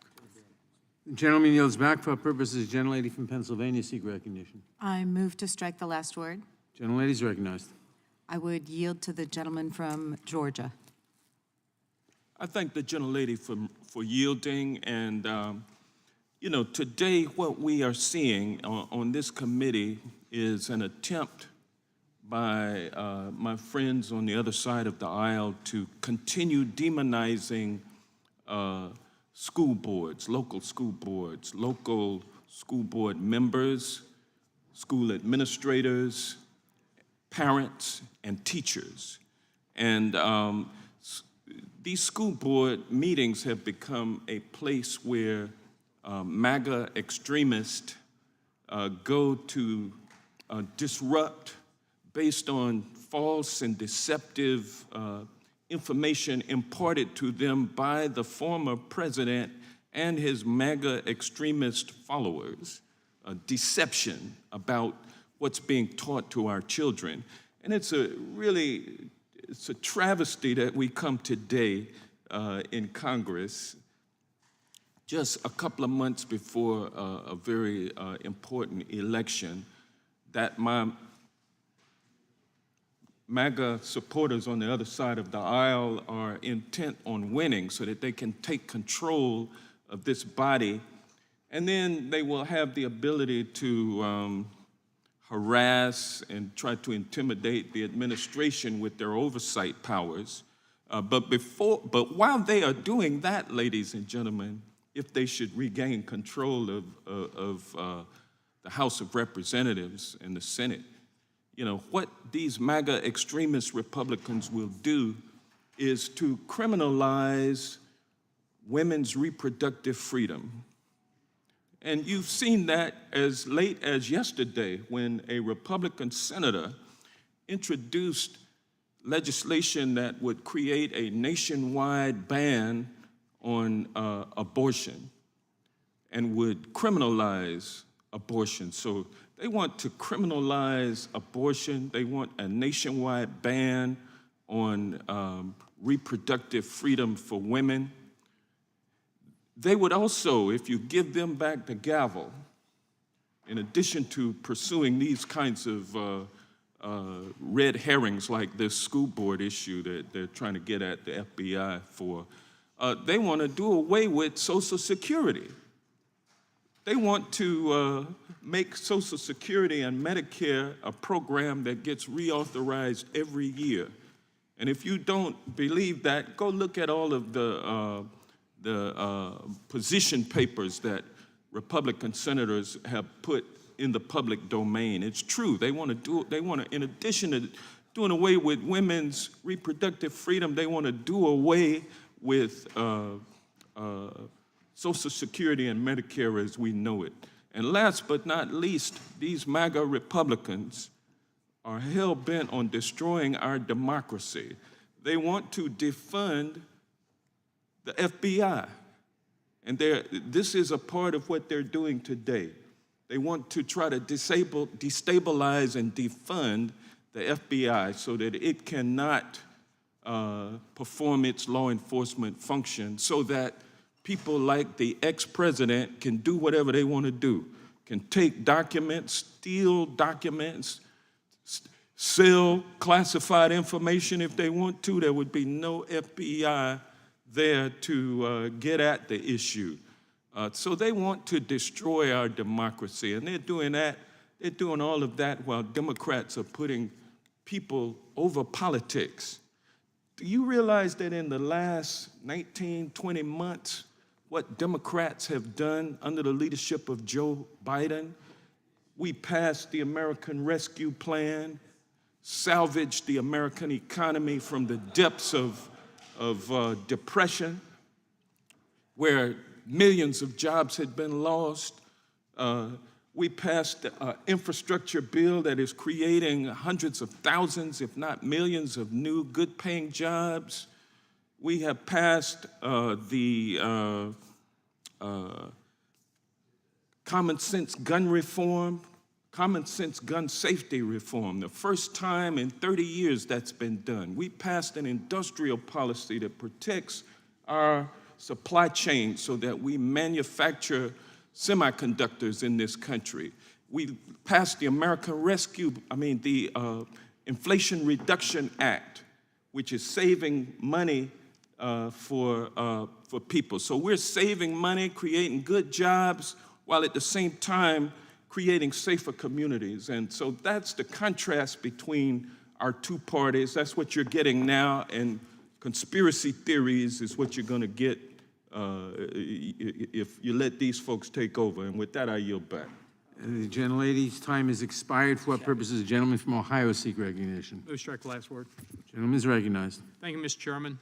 The unprecedented raid of President Trump's private residence at Mar-a-Lago should alarm every American citizen, irrespective of political affiliation. Never before in the history of this nation has the residence of a former president been raided by the Justice Department of his primary political opponent. Thus, Attorney General Merrick Garland and everyone involved with the raid had to know that their actions were setting a potentially dangerous precedent. They also had to know, Mr. Chairman, that they would face serious questions and that they would have to explain to the American people why there were no other avenues that they could pursue to resolve this situation. This was the only way to handle this, and we all know that that's not true. Make no mistake, the American people deserve answers, and they deserve them now. They demand them. Unprecedented circumstances require unprecedented transparency and accountability from government institutions. But that's not what the American people have been getting from the Biden administration. No, unfortunately, Mr. Chairman, there continue to be unanswered questions, and without answers, the raid appears to be politically motivated, and I think we all know that it was politically motivated. If millions of Americans determine that the raid was politically motivated, then the integrity of federal law enforcement and the justice system itself, unfortunately, comes into question. And that, Mr. Chairman, is not something that we can allow to happen. Instead, we must make every effort to protect the integrity of the justice system and restore the faith and confidence and trust of the American people. And that starts with demanding answers, as we're doing today, to questions that Americans have about this unprecedented raid. I know my constituents have been asking me. I think people on both sides have been asked about this raid because it was so extraordinary. Because he has to be taken, he absolutely has to take responsibility for approving the raid. The task for answering those critical questions falls squarely on the Attorney General's shoulders.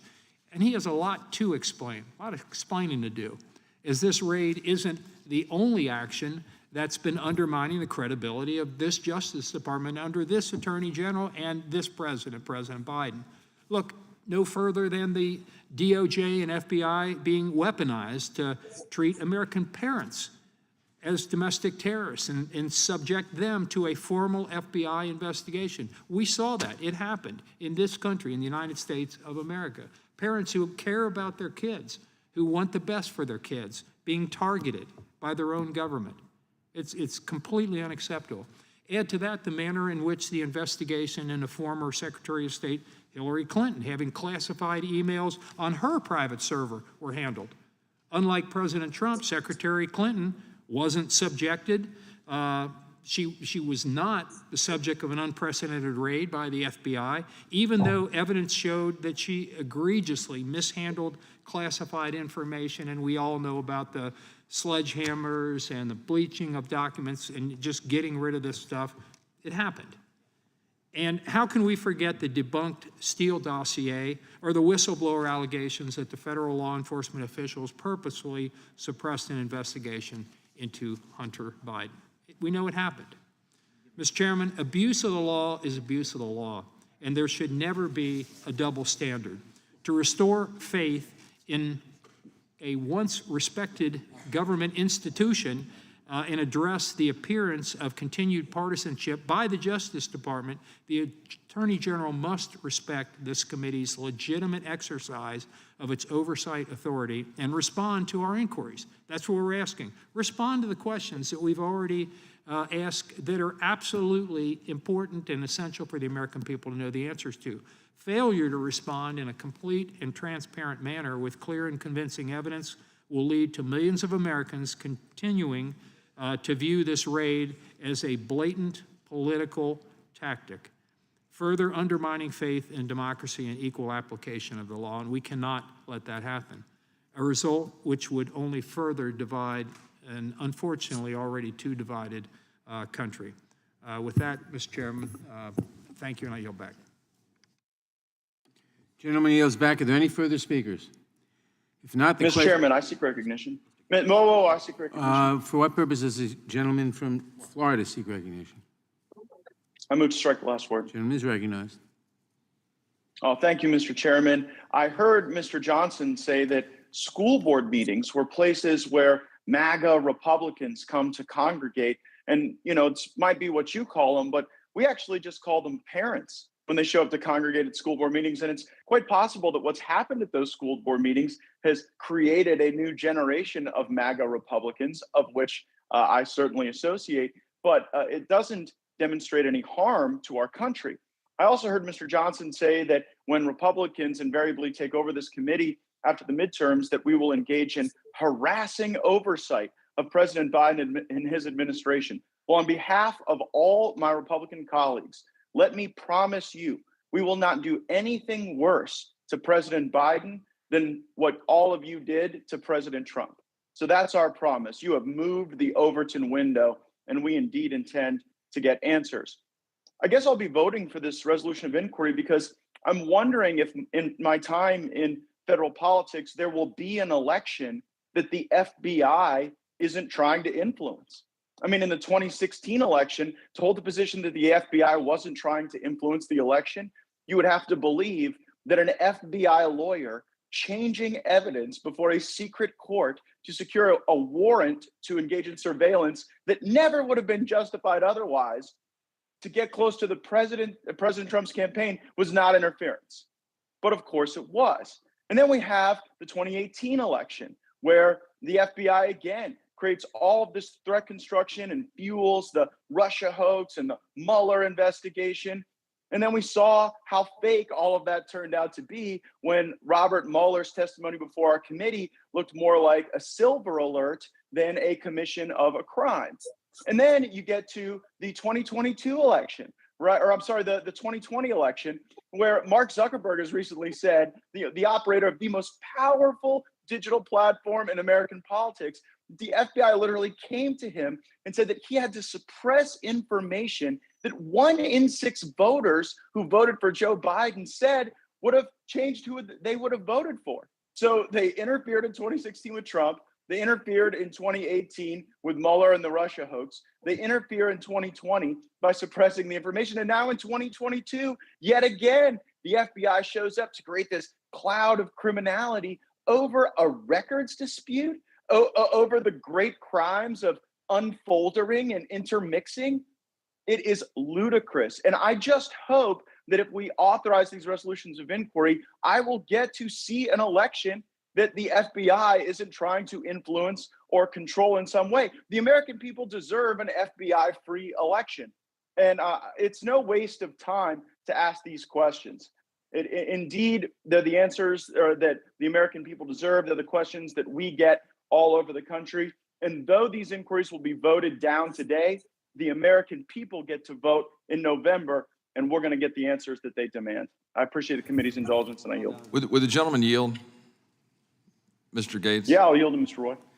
I appreciate it, gentlemen. I just want to remind the American people watching this that in addition to what Mr. Gates just said, that why we're here with these resolutions of inquiry, I filed a resolution of inquiry last year regarding border statistics. For the American people's just understanding, What happens in the majority, you file it, it has to sit for 14 days, 14 legislative days before it then ripens. And then, Congress should act on it in order to protect Article 1 powers and duties to request information of the executive branch. And what the majority does is change rules, and they change rules to essentially kill these resolutions of inquiry. So then we have to go back and refile them. So that's what's happened here. So I just want to make sure that's clear. You've had resolutions that were filed, then you had subsequent resolutions that are filed because games are being played with the rules to kill the desire by members of Congress exercising the Article 1 authority to seek information from the executive branch. Oh, the horror of a government founded on separation of powers for Article 1 to seek information from the executive branch. Again, I just want to bring this back to that core principle that what we're talking about here is seeking an unredacted copy of an affidavit. We're seeking information on border information. We're seeking information on what coordination occurred between the White House, the Department of Justice, and the National School Board Association to target American citizens. I yield back to the gentleman from Florida. Yeah, and I thank the gentleman for his remarks. I mean, Democrats remember the FBI used to be a racist right-wing organization that went after people like Malcolm X and Marcus Garvey and Martin Luther King. Now they've become like a totalitarian left-wing organization raiding the homes of Trump supporters. Both is bad, and that's why Mr. Bishop's argument about perhaps decentralizing the power that has been overwhelmingly politicized and weaponized against both parties is probably a good thing that the Republicans will look at when we take control of this committee. I yield back. Gentleman yields back. Does anyone else seek recognition? If not, the question occurs on the amendment in nature of a substitute. This will be followed immediately by a vote on reporting the resolution. All those in favor respond by saying aye. Aye. Opposed, no. In the opinion of the chair, the ayes have it. The amendment in nature of a substitute is agreed to. Reporting quorum being present, the question is on the motion to report the resolution H.Res. 1325 is amended unfavorably to the House. Those in favor respond by saying aye. Aye. Opposed, no. The ayes have it. The resolution is ordered reported unfavorably. Roll call vote is requested. The clerk will call the roll. Mr. Nadler? Yes. Mr. Nadler votes yes. Ms. Lofgren? Yes. Ms. Lofgren votes yes. Ms. Jackson-Lee?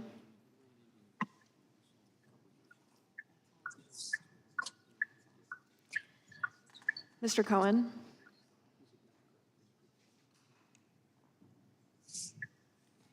Mr. Johnson of Georgia? Yes. Mr. Johnson of Georgia votes yes. Mr. Deutsch?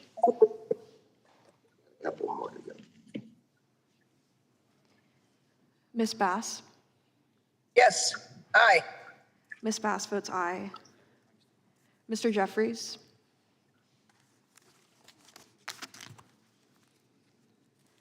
Mr. Cicilline? Aye. Mr. Cicilline votes aye. Mr. Swalwell?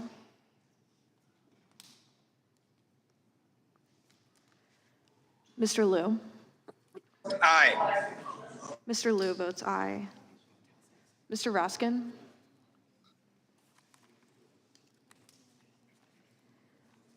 Ms. Jayapal? Aye. Ms. Jayapal votes aye. Ms. Dimmings? None.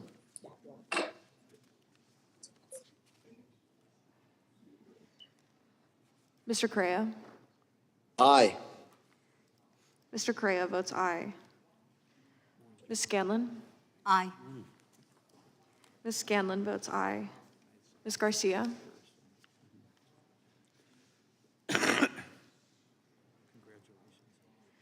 Mr. Neguse? Aye. Mr. Neguse votes aye. Ms. McBath?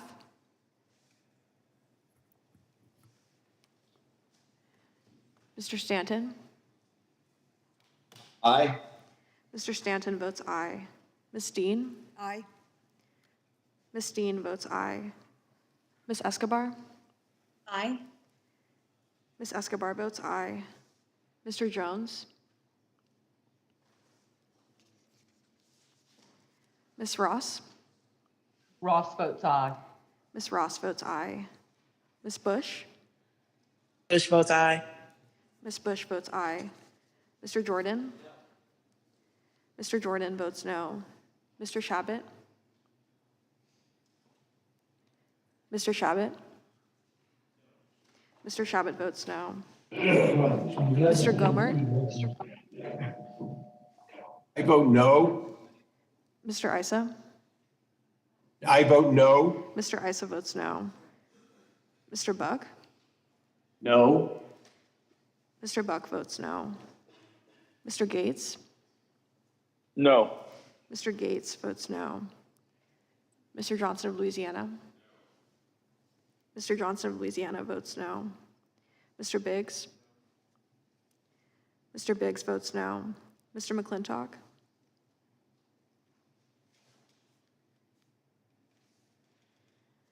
Mr. Stubbe? No. Mr. Stubbe votes no. Mr. Tiffany? Mr. Tiffany votes no. Mr. Massey? Mr. Roy? No. Mr. Roy votes no. Mr. Bishop? Mr. Bishop votes no. Ms. Fishbach? No. Ms. Fishbach votes no. Ms. Sparts?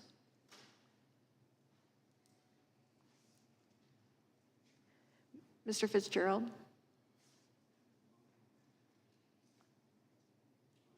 Mr. Benz? Mr. Benz votes no. Mr. Owens? Mr. Owens votes no. How is Swallow recorded? Mr. Swalwell, you were not recorded. Aye. Mr. Swalwell votes aye. How is Ms. Demings recorded? Ms. Demings, you were not recorded. Demings votes aye. Ms. Demings votes aye.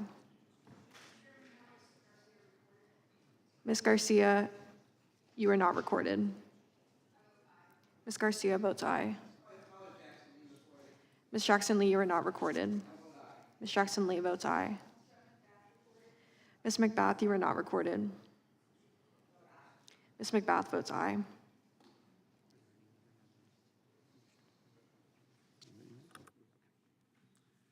Are there any other members who wish to be recorded that have not been recorded? Clerk will report.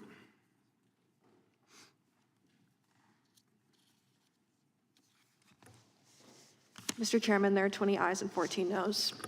The ayes have it, and the resolution as amended is ordered reported unfavorably to the House. Members will have 2 days to submit views.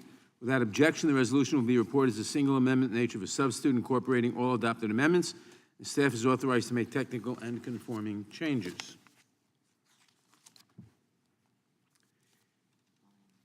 Pursuant to notice, I now call up H.Res. 1238, a resolution of inquiry requesting the President to provide certain documents to the House of Representatives relating to the October 4, 2021 memorandum issued by the Attorney General entitled Partnership Among Federal, State, Local, Tribal, and Territorial Law Enforcement to Address Threats Against School Administrators, Board Members, Teachers, and Staff for purposes of markup, and move that the committee report the resolution unfavorably to the House. The clerk will report the objection. H.Res. 1238 of inquiry requesting the President to provide certain Without objection, the documents. resolution is considered as read and open for amendment at any point. I'll begin by recognizing myself for an opening statement.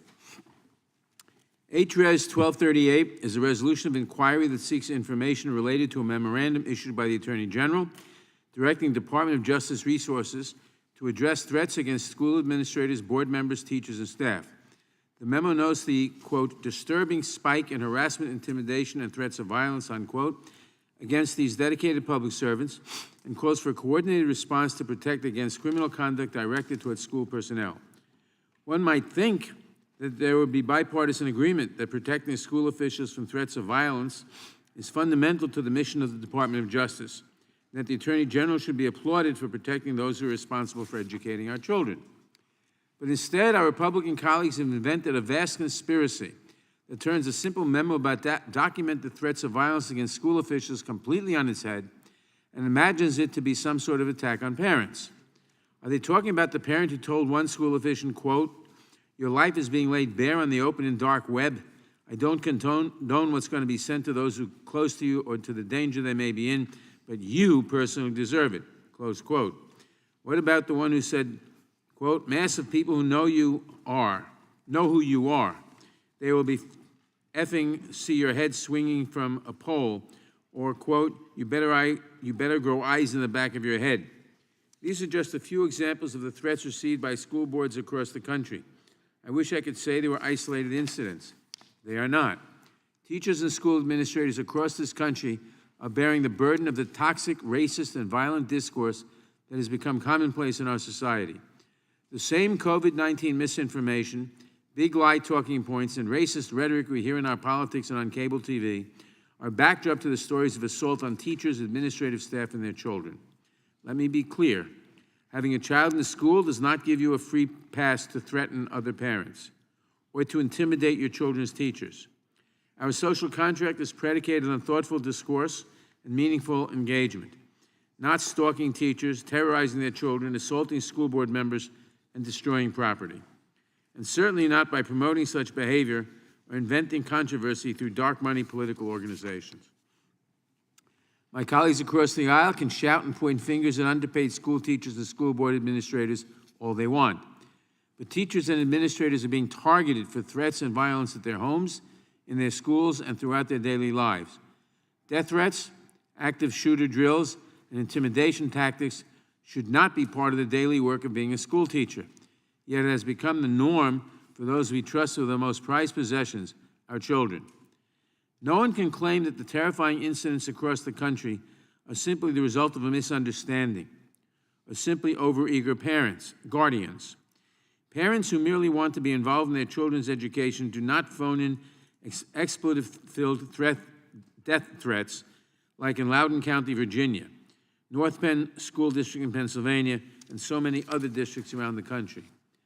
A thoughtful school board meeting does not involve masked white nationalist and neo-fascist groups like the Proud Boys telling school board members that they should, quote, tie rocks around their necks and throw themselves in a river, as in an Orange County school board meeting in North Carolina. And helping with a school trip does not involve three men storming into a principal's office with zip ties as in Mesquite Elementary School in Tucson, Arizona. Educators in America today wake up, care for their children of their communities, and go about their daily lives under a shadow of danger from far-right and anti-government extremists. But rather than come to their aid, my colleagues across the aisle would rather use them as scapegoats. We are a country that prizes democratic involvement at every level of government.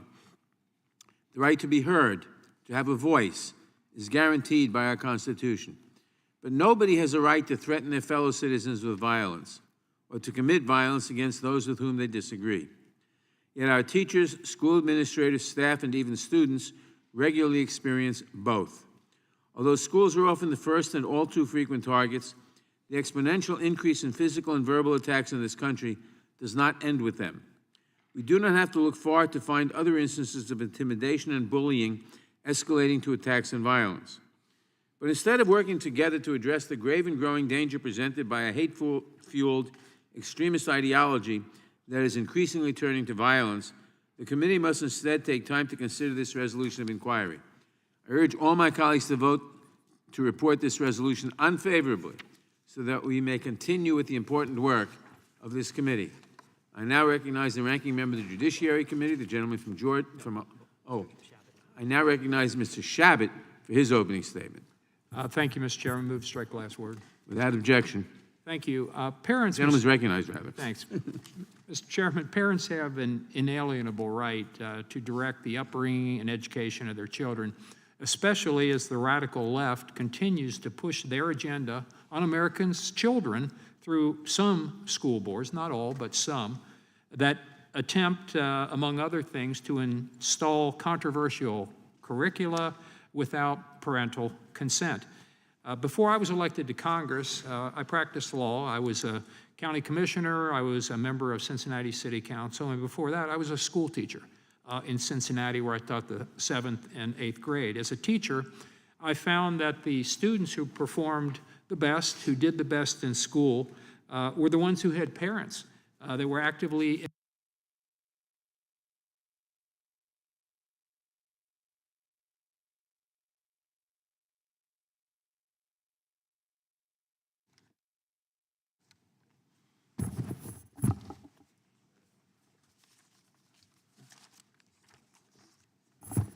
Had to switch mics there. Something happened to the other one. So I found as a school teacher that the children oftentimes that did the best were those that had parents who were actively involved in their education, and oftentimes were the ones who actually took the time, cared enough to go to school board meetings so they could see firsthand what the people in charge were doing with respect to their kids. But it's not just my firsthand experience. Studies on parental involvement over the years have supported that conclusion. Now, because parents care so much about the education of their children, school board meetings can sometimes be highly emotional affairs. Parents want to know and have a right to know how their kids are being taught and what they're being taught, and oftentimes what materials are being used to teach their children. And of course, parents have every right to be heard. That's how it's supposed to work. That's how we want it to work. What we don't need, Mr. Chairman, is the vast power of the federal government throwing its weight around, treating parents as domestic terrorists. So it's deeply concerning that 11 months ago, the Biden administration went so far as to label parents as domestic terrorists simply because they wanted to make sure that their kids received the best possible education. Not in a million years did I or many of my colleagues dream that the Department of Justice or the FBI would be weaponized to treat American parents as domestic terrorists and subject them to a formal FBI investigation, including case files detailing their political views and something called threat tags, just for exercising their fundamental constitutional right to speak and advocate on behalf of their very own children, whom they care about probably more than anything else in this world. This is not just a localized effort. To the contrary, information received from whistleblowers showed that the FBI has opened investigations with this threat tag in almost every region of the country, relating to all types of educational settings. Not everyone on this committee was around when the Patriot Act was adopted, but you were, Mr. Chairman, and I was as well. And as I'm sure you'll recall, several of us demanded the inclusion of a sunset provision in the Patriot Act so that we could continuously conduct vigorous oversight and make sure that its provisions weren't abused by any administration, Republican or Democrat. And you and I, Mr. Chairman, specifically worked together on the Constitution Subcommittee to make sure that the new tools given to law enforcement back then under the laws that we were at that time passing weren't abused by the then Bush administration, which we were both concerned about when we passed the Patriot Act back then. What we've seen over the last year, in my belief, far exceeds even the worst abuses that we imagined when the Patriot Act was enacted. It's truly astonishing that the law would be used to treat concerned parents like domestic terrorists. And that's why it's so important that we demand that the American people receive answers to their legitimate questions about the extent and reasoning that this administration, the Biden administration, has used in using counterterrorism resources to target, in this case, American parents. The Biden administration needs to stop stonewalling and respond to this committee's legitimate requests, and they ought to do it immediately. And with that, Mr. Chairman, I yield back. The gentleman yields back. Without objection, all other opening statements will be included in the record. I now recognize myself for purposes of offering an amendment in the nature of a substitute. The clerk will report the amendment. Amendment in the nature of a substitute to H.Res. 1238. Without objection, the amendment in the nature of a substitute will be considered as read and shall be considered as base text for purposes of amendment. I recognize myself to explain the amendment. This amendment makes only technical changes to the underlying resolution, such as capitalizing the word memorandum and using President Biden's complete middle name. Otherwise, the amendment makes no substantive changes. I yield back the balance of my time. Are there any amendments to the amendment in the nature of a substitute? For purposes, the gentlelady from Pennsylvania seek recognition. Mr. Chairman, I have an amendment at the desk. Clerk will report the amendment.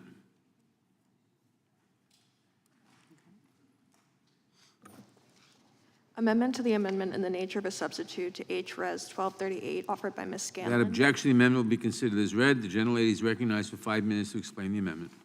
Thank you, Mr. Chairman. You know, I was a school board member for almost a decade, finishing my final term in 2015, the end of that year. During that time, I had countless conversations with involved parents and constituents in grocery stores, at school concerts, on soccer fields, and at formal board meetings about how our schools could best serve our children and our taxpayers. Sometimes these discussions were emotional or passionate, and people didn't always agree. But everyone always respected our democratic processes and the boundaries of civility and protected speech as we sought to reach the best possible solutions for our community. Not once in that decade did we ever experience threats to the personal safety of board members, educators, or their families, not even when the lacrosse team showed up to protest a coaching change. But something changed over the past few years as partisan divides grew and bad actors, both foreign and domestic, exploited those divisions for political gain. We've seen teachers, school officials, and school board members across America and their families, their children, endure threats and violence because partisan operatives, fueled with dark money, sought to create chaos in our communities in order to promote their own political ambitions. School board members in Bucks and Montgomery counties near my district in southeastern Pennsylvania have received threats evoking gas chambers and acts of physical violence. School boards in my district had to suspend meetings and call police when brawls erupted. At a school board meeting in Virginia, a parent announced that she would bring, quote, every single gun loaded and ready to her child's school. In Arizona, police arrested a father after he stormed his child's principal's office with zip ties. As a former school board member, these incidents are really disturbing, and they should disturb everybody, anybody who understands that political violence is a threat to democracy and to the rule of law.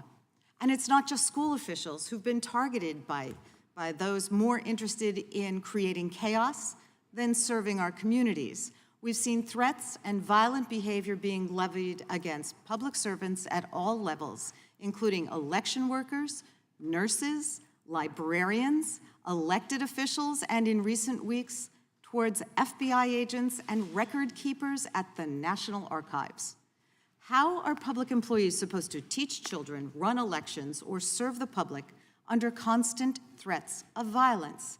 How can we encourage Americans to serve the community, to teach, to run for office, or work at government agencies if doing so places them or their families in danger? This is not normal. Political violence is un-American. Our Republican colleagues have tried to frame criminal acts to intimidate school board officials as examples of protected free speech by caring and involved parents. But any reasonable person can see the difference between threats of violence and legitimate political discourse. Things have clearly gotten out of hand.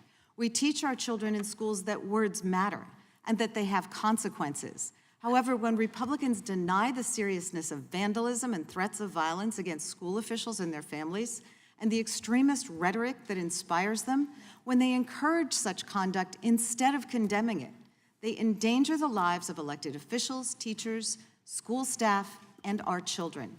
And the inflammatory rhetoric we've heard today continues the pattern of stoking grievances and polarizing our communities rather than helping our communities work together. Our colleagues seek to reframe criminal harassment, threats, and assaults against school leaders and their families as normal parental behavior by stoking the same kind of right-wing conspiracy theories that encourage those threats in the first place. My amendment will ensure that members of the House receive fair and balanced information regarding the extremely real and concerning threats made towards schools, school boards, educators, and school staff, and not just cherry-picked information to support another MAGA conspiracy theory. I encourage all of my colleagues to support this amendment, and I yield back. The gentlelady yields back. Who seeks recognition? What purpose does the gentleman from North Carolina seek recognition? To speak on the amendment. Gentleman is recognized. I would first ask the gentlelady whether she would vote against an unfavorable report for the inquiry if it included her amendment? I think that remains to be seen since we're going to see what happens with the amendment, but I suspect it will follow the same path as most amendments in this committee. Well, you think the amendment will fail, is that what you're saying? That's what it would follow the course of most amendments? Because that's what I've observed is they never really get serious consideration. No, I think this amendment should pass because I think most Americans understand that it's not normal for school board members to be attacked, for educators to be threatened, for their families to be threatened, and that's why we would ask that my amendment be made in order. Thank you. I yield back. I have no problem with the amendment being made in order. The question is, what you said you assume it will pass. I guess I'd love to give you another opportunity, but if you're saying that you don't know whether you'll vote for the resolution of inquiry or not, if it carries your amendment, I'm just trying to understand if your amendment's in good faith. Oh, the amendment is absolutely in good faith. I wish the resolution were. If it were so amended, though, you intend to oppose the resolution anyway, is that correct? I didn't say that. I said I wish the resolution Will you was in disclose good what you faith. intend to do? I take it you will not, which makes it pretty clear. I think the other, and so, look, there's no doubt that on an isolated basis, there have been some threats against school board members. And there's been gross rhetoric. It's really important for this Committee on the Judiciary to know the difference between the two. I was at a ceremony last night, which I thought had the pretty admirable theme of being devoted to supporting and preserving life in America.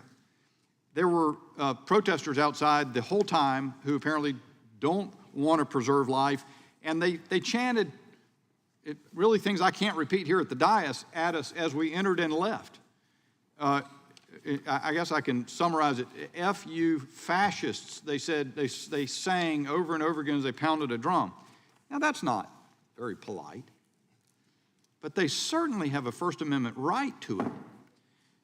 The chairman opened this debate, and in the course of giving some examples, he spoke about an incident that occurred it was alleged to have occurred, I haven't seen a transcript, at the school board meeting in Orange County, North Carolina. Now, those who know, I went to Chapel Hill at University of North Carolina. It's in Orange County. It's the most leftist county in North Carolina, and the chairman of that school board is a leftist. And she reported that someone, that people that she said they wore, I guess, a caps that indicated they were members of the Proud Boys, or shirts and hats. That says 2 men in Proud Boys shirts and hats.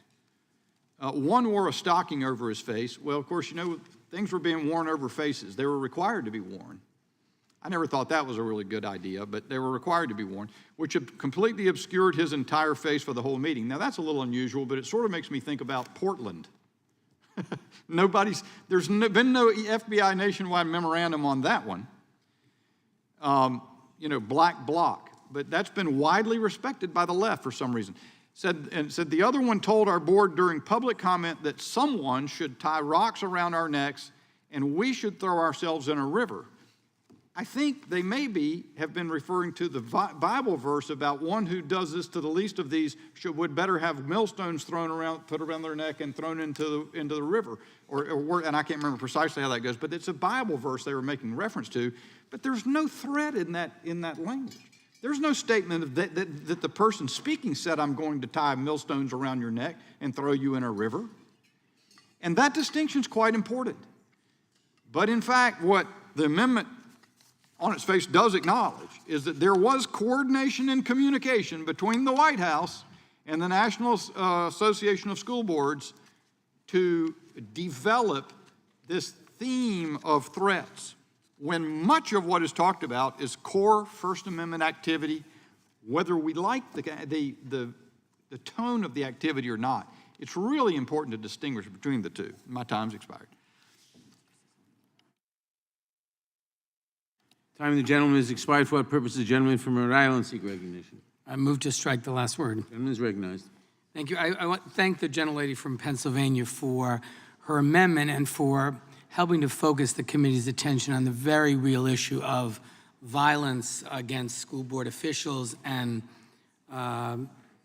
school officials in connection with the era in which we're living, where political violence seems to be becoming more and more common, and how dangerous that is for our country and our democracy and for the brave men and women who work in public education all across this country. But I am here to report to the gentlelady from Pennsylvania that this resolution has nothing to do with that, because of course this is about a made-up story that causes the Republicans to do big posters, because this made-up story about calling parents terrorists is so politically powerful. They've poll tested it, and they know it's really powerful. Even if it's not true, you just keep using it, and it will help you win, political points and maybe win elections. And they know that. They know it's actually not true at all, but it's valuable politically, and so they do big posters. I will guarantee you every Republican member on this committee is going to clip their remarks today. Tune in later tonight on Fox. You'll see it again, how they're defending parents who are being called terrorists by Democrats. All made up, but it's theater to produce a hit or a clip for television. So let me just remind everyone, as I've done, I think, at 4 other hearings, of the facts. This is made up because the memo that Mr. Jordan always makes reference to, which is dated October 20th, 2021, which I'd ask be made part of the record, actually makes no reference to parents being tagged as terrorists. In fact, the word parent isn't even in the memo. Then you have the testimony of Justice Garland under oath before this committee, and he said, and I quote, "I want to be clear. The Justice Department supports and defends the First Amendment right of parents to complain as vociferously as they wish about the education of their children, about the curriculum taught in schools. That is not what the memorandum is about at all, nor does it use the words domestic terrorism or Patriot Act. Like you, I can't imagine any circumstance in which the Patriot Act would be used in the circumstances of parents complaining about their children, nor can I imagine a circumstance where they would be labeled as domestic terrorists." I ask that be part of the record. And then in the report, in the memorandum, it talks about threats of violence or the use of violence against school board members and school board officials. So this is made up. Now, you don't have to take my word for it. There were 3 separate analyses, just to be sure, about this false claim. The first one was done by Fact Check, and it says, Attorney General never called concerned parents domestic terrorists. So the claim is false. Okay, that's number 1. I'd ask that be made part of the record. Without objection. Second fact check done by USA Today. Fact checked, FBI is not using threat tags on parents who protest at school board meetings. I ask that be made part of the record. Without objection. There's the third fact check, if you really need to be convinced. No, the FBI isn't adding threat tags for parents who protest school boards. This is PolitiFact from November 19th, 2021. I'd ask that be made part of the record. Without objection. So this is not true. It's made up. It's an effort to try to politicize or take advantage of this issue to win. And it's really disappointing because, as Ms. Scanlon's amendment makes clear, this is actually a real problem with school boards and a real problem with the safety of individuals who are serving in the public school system. And it is, in my view, not only reckless and irresponsible, but deeply sad that rather than being serious about the rising violence at school board meetings, being stoked by people who think that's the correct way to respond to political disagreements, we have colleagues on this very committee who are continuing to promote something that just didn't happen because they think it will help them, putting their desire to get back into power over even the best interests of the people we serve. And I say that sincerely. This is a sad, sad use of this committee's time to again promote something which is simply not true. No matter how many times they say it, it doesn't change the facts. And so I urge you to support the amendment and defeat the underlying resolution and not be part of this ongoing charade, this ongoing false narrative that is intended to make people angry about something that simply didn't happen. And I yield back. Gentleman yields back. Who seeks recognition? For what purpose does the gentleman from Texas seek recognition? Move to strike the last word. Gentleman is recognized. Well, now that we've been liberal-splained the narrative about what is actually going on by this administration. On September, let's talk about the facts. Let's talk about what's not made up, as the gentleman was just alleging about being made up. On September 29th, 2021, the National School Boards Association sent a letter to President Biden equating concerned parents voicing their opinion at school board meetings as domestic terrorists and urging the administration to exercise its authorities under the Patriot Act. News reports indicate that the NSBA coordinated with the White House and engaged for weeks leading up to this. Weeks leading up to this, that the NSBA coordinated with the White House this very specific allegation. We have on October 4th, 2021, 5 days after the NSBA letter. The NSBA letter, the National School Board Association letter, by the way, which references specific examples, one of which is Scott Smith from Loudoun County, Virginia. One of which is Scott Smith from Loudoun County, Virginia. That is in the NSBA letter, which again we know to be factually true, that there had been coordination between the NSBA and the White House as emails evidence. The timeline suggests that the NSBA sent the letter on September 29th, and on October 4th, Attorney General Merrick Garland issued a memorandum that directed the FBI and U.S. Attorney's offices to address a purported disturbing spike in harassment, intimidation, and threats of violence at school board meetings. Let's talk about Scott Smith for a minute. Talk about all these things that are supposedly made up. My colleagues on the other side of the aisle allege. The National School Board Association sent this letter to the president. One of them, and in Virginia, an individual was arrested, another man was ticketed for trespassing, and that being Scott Smith. Why was this man so angry? This being an AEI article depicting exactly what occurred that fall.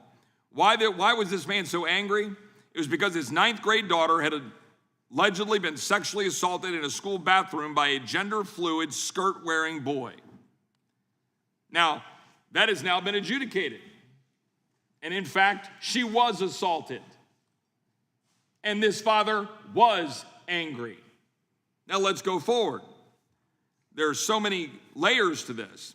The father in question, Scott Smith, on May 28, 2021, received a call asking him to come to the school because his daughter had been in a, quote, physical altercation. The school insisted they would handle the situation in-house. Police officers took this incident seriously. The school board then held a meeting to adopt a policy permitting bathroom access based on gender identity. Smith and his wife attended to voice their concerns. At that school board meeting, a school board member painted concerns about sexual assault as bigoted paranoia. After this exchange, Smith was approached and allegedly berated by a woman named Jackie Schwarm, a frequent poster in a Facebook group, Anti-Racist Parents of Loudoun County, a group that compiled a watch list with names, addresses, and employment information of parents who opposed woke school policies. Smith told the Daily Wire he tried to explain what happened to his daughter, that she was raped. And she looked me dead in the eyes and says, "That's not what happened." Smith further said that she noticed the name of his plumbing company on his shirt and said, "Oh, I'm going to ruin your business on social media," she said. This is what my colleague from Rhode Island says is made up. That's what my colleagues on the other side of the aisle say are made up. Sensing the situation could turn ugly, the police officers intervened.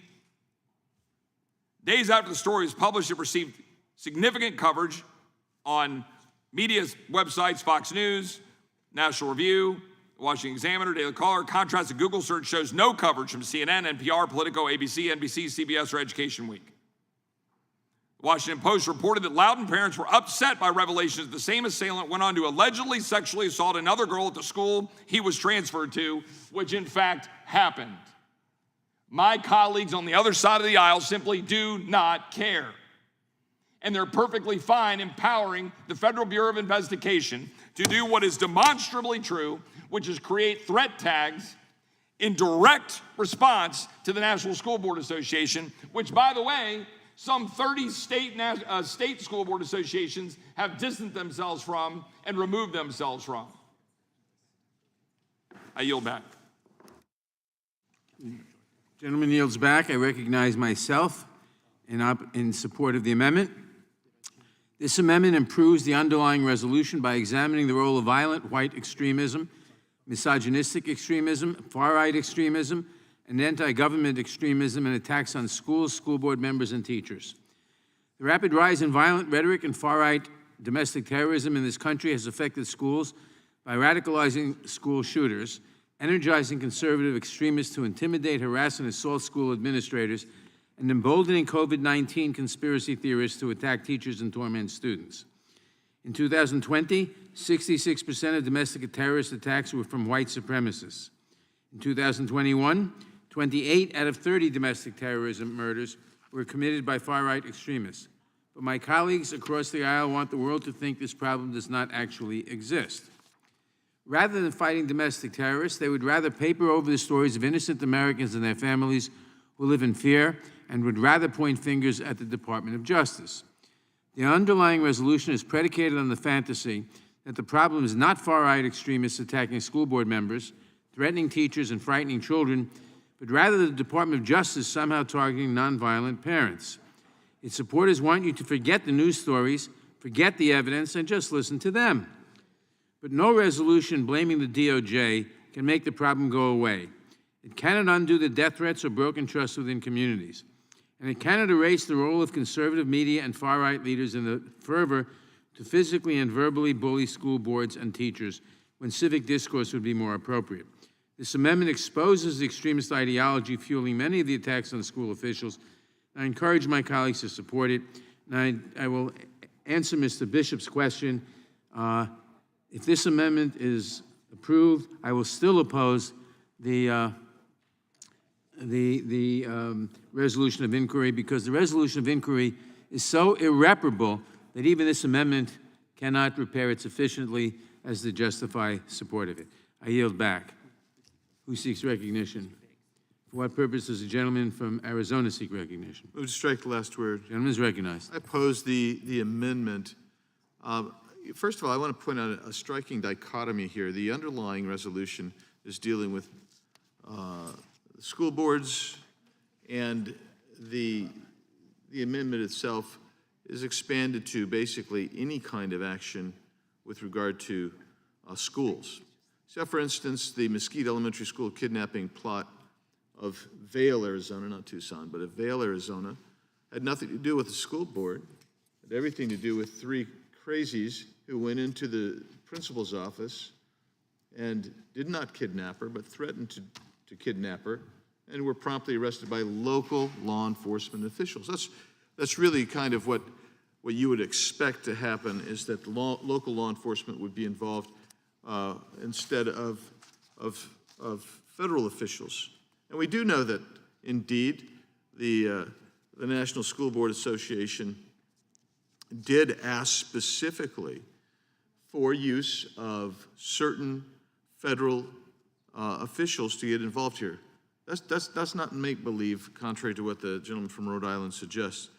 On page 2 of the September 29th letter, and by the way, this letter being written after there's been collusion with the Biden administration and the NSBA, they specifically asked and said, quote, NSBA specifically solicits the expertise and resources of the U.S. Department of Justice, Federal Bureau of Investigation, U.S. Department of Homeland Security, U.S. Secret Service, and its National Threat Assessment Center.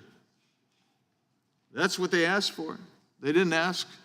They went beyond that. And why did they go beyond it? Because they also wanted the use of the Patriot Act, the next paragraph down. So when the gentleman from Rhode Island says they didn't do that, it's right in the letter. It's right in the letter. They want the federal government to impose and use the Patriot Act against parents who go to school board meetings. And what do we find out later from whistleblowers? Indeed, and this is, by the way, has been widely reported, except for by CNN and MSNBC, but it's been widely reported otherwise, that they used threat tags on parents who showed up at school board meetings. And why were the parents showing up at school board meetings?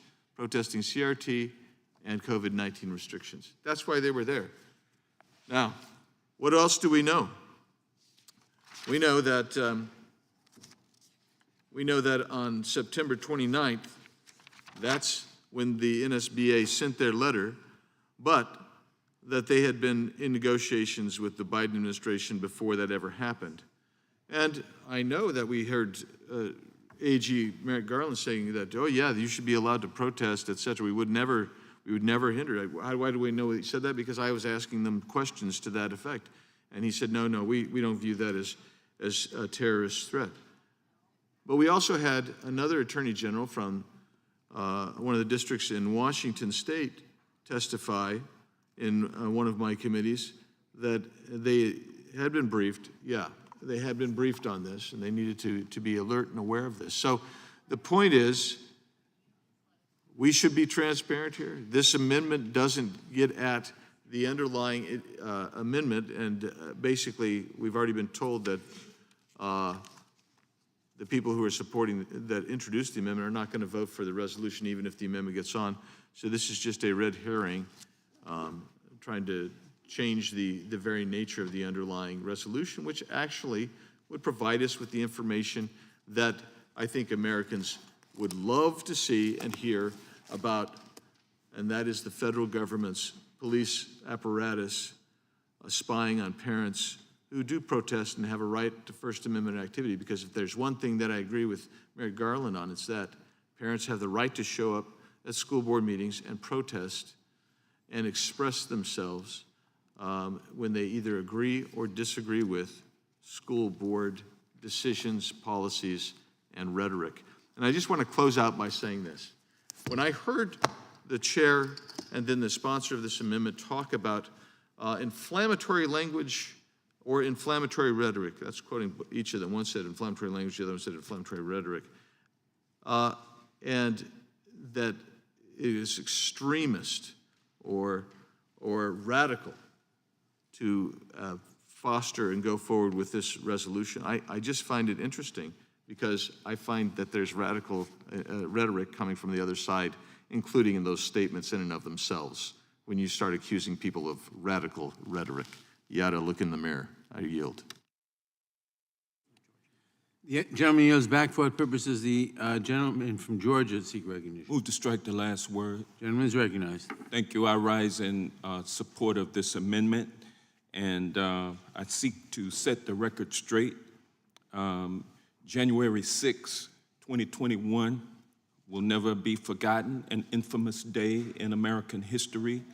MAGA Republicans descended upon the Capitol, engaged in an insurrection. They occupied the Capitol. 5 people were killed, hundreds injured, including hundreds of Capitol Hill police officers attacked and bludgeoned. It was a day that we'll never forget. And people on the local level at affected school board meetings, they won't forget the MAGA Republicans descending on their school board meetings after January 6th, like January 6th, disrupting meetings. It was a coordinated attack happening across the country. Americans won't forget about it. School board members, teachers, administrators subjected to violence, threats of violence, harassment, intimidation. And in response to that, the National School Boards Association sent a letter to the Biden administration seeking federal help. Things had gotten so far out of hand. And by the way, there's not one scintilla of evidence, either direct or indirect, that there was any coordination between the Biden administration and the National School Boards Association that caused that letter to be sent seeking federal assistance. And so in response to that request, Attorney General Merrick Garland sent a memo that is the subject of proceedings today in the Judiciary Committee, sent the memo indicating that there was going to be some coordination between the federal government and local governments to maintain order at school board meetings. And this was a coordinated attack on local school boards the same way as the attack on January 6th. The same dark-moneyed interests behind January 6th were behind this attack on school board proceedings across the country. It got to the point where even in my state, in my home state of Georgia, Cecilia Lewis was hired to a school district to serve as a diversity administrator. Nowhere in the description of her role or in her plan for the district was critical race theory ever mentioned. But Ms. Lewis, being a qualified contender for the job, accepted the position in the hope of making the district better for all of the students. Rather than welcoming her, parents in the district stalked and threatened her. They posted her location to Facebook. Once they had driven her out of her job, they followed her to her next job. They spread lies and rumors, making blatantly false claims about her plans for the district. These were MAGA Republicans. They made it their mission in life to make sure that this hardworking and qualified woman never found a job in education again. Ms. Lewis is only one of the many educators across the country who have been put in danger, intimidated and threatened and harassed due to MAGA Republican lies and hysteria. My colleagues on the other side of the aisle are more concerned with the parents who harass educators than they are about educators getting harassed. While our schools face a rising number of school shootings, failing infrastructure, lack of resources, and low salaries, among other things, my colleagues have decided that the educators who teach our children in the public schools, teach them about their multiplication tables, how to read and write, those are the enemy. 8% of the teachers are deciding to leave the profession every year, and we should be focused not on causing them to leave, but on supporting them, not villainizing them. They need our help. Discourse and dissent are important aspects of democracy, but harassment and threats are not. And this resolution will not help anybody. I'll again say that even the NSBA, which sought help, was forced after being intimidated and harassed and threatened to rescind their letter and apologize for even sending it. That's the level of violence and harassment and intimidation that this dark money directed at local school boards and their representatives. Gentleman's time has expired. With that, I yield back. The gentleman's time has expired. For what purpose does Ms. Fishbach seek recognition? Mr. Chair, to strike the last word. Gentlelady is recognized. Mr. Chair, I yield my time to Mr. Bishop. I thank the gentlelady.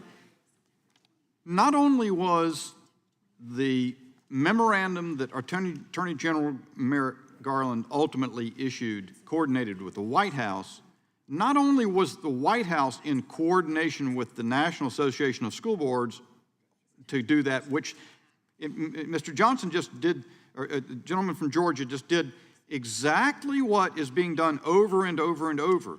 He characterized the National Associations of School Boards' subsequent analysis, independent investigation, and report on its own coordination with the White House. He says that report, or that admission and the retraction of their letter, was because of threats. He's doing exactly what's being done over and over and over, and what this resolution of inquiry seeks to fully uncover from the White House. Mr. Roy cited the example from Loudoun County. The chairman a moment ago cited Loudoun County as an example of a threat. Mr. Roy illustrated and provided great detail on how there was no threat.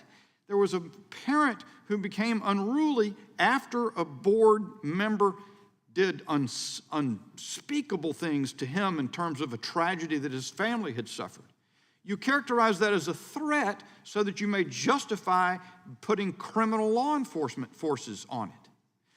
Same thing with the example that the chairman recited out of Orange County, North Carolina. I've pointed out already that there was no threat, but the article there goes further, describing what The chair of the board there talked about Proud Boys protesting at one of their meetings and a subsequent protest outside. She sought to criminalize that. The Democratic sheriff of Orange County, North Carolina, Orange County Sheriff Charles Blackwood, said no laws were broken.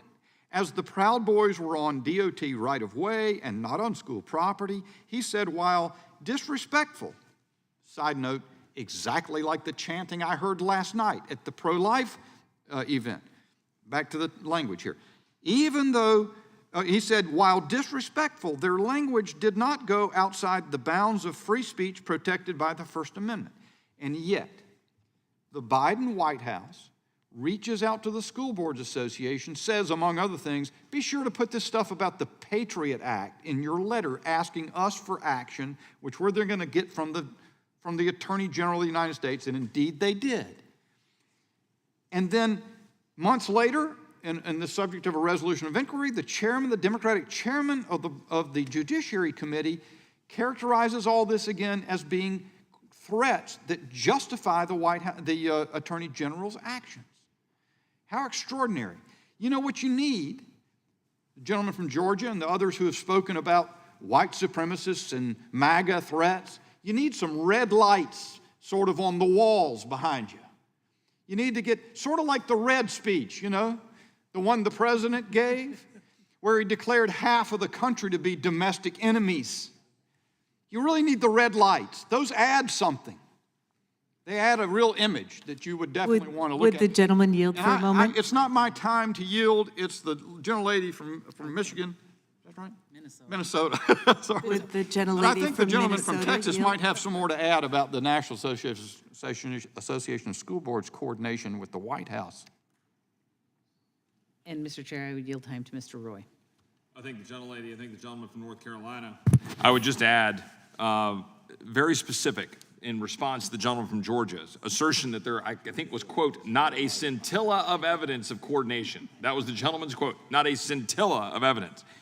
That in an article that I'd asked to made part of the record from Fox News, quote, in the September 14th, 2021 meeting of the NSBA Organization of State Association Executive Directors Liaison Group, they were informed there had been a meeting with White House staff that morning and that NSBA was preparing to send a letter to the president. Subsequently, on September 17th, the interim ED emailed notice to the State Association Executive Directors that indicated a letter requesting federal assistance would be sent. Another email exclusively sent to Fox News revealed that the NSBA had discussed the issues with the White House for weeks and that they altered the text of the letter to satisfy the curiosity of White House staff. Finally, in talks over the last several weeks with White House staff, they requested additional information on some of the specific threats, so the letter also details many of the incidents that have been occurring. Those are Fox News reports? I yield.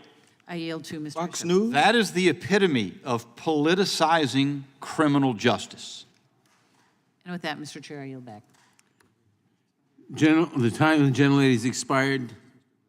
For what purpose does the gentleman from California seek recognition? I move to strike the last word. Gentleman is recognized. I'm going to start my remarks by showing a video of a little over a minute, and then I'm going to discuss what you're about to see on this video. If staff could play the video, that'd be great. The heated debate over masks is escalating into physical altercations in various states across the nation.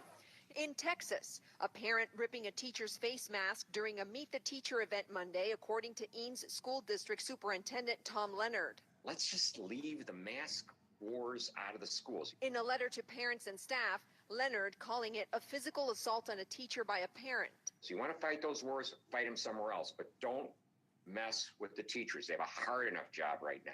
In Northern California, an elementary school teacher was hospitalized last week after a parent attacked him during a verbal argument over face masks, a district official says. It was originally between the parent and the principal, and the teacher intervened at that point. The female principal intervened to say, hey, it's time to go. Like, you stop. The teacher was stitched up for cuts and lacerations to his face. Police responded to the scene and are investigating. The parent was not arrested. The superintendent there sending a letter to parents saying assaulting a staff member will never be tolerated on any school campus.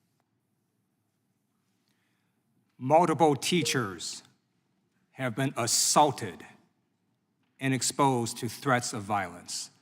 A teacher was sent to the hospital by a parent who physically assaulted him. I don't care if you're a MAGA Republican or a member of the Red Cross. You do not have the right to engage in violence or threats of violence. I'd like to thank Congresswoman Mary Gay Scallon for her service as a school board member and all school board members across America.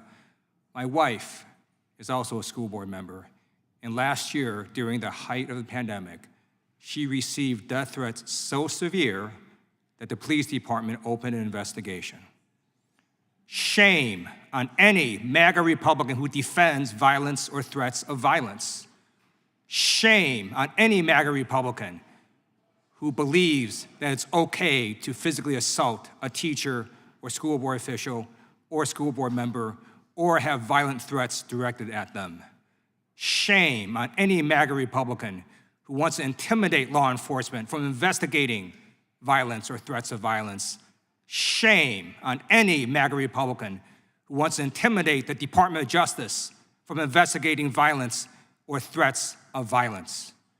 Shame on any MAGA Republican who wants to promote chaos over community.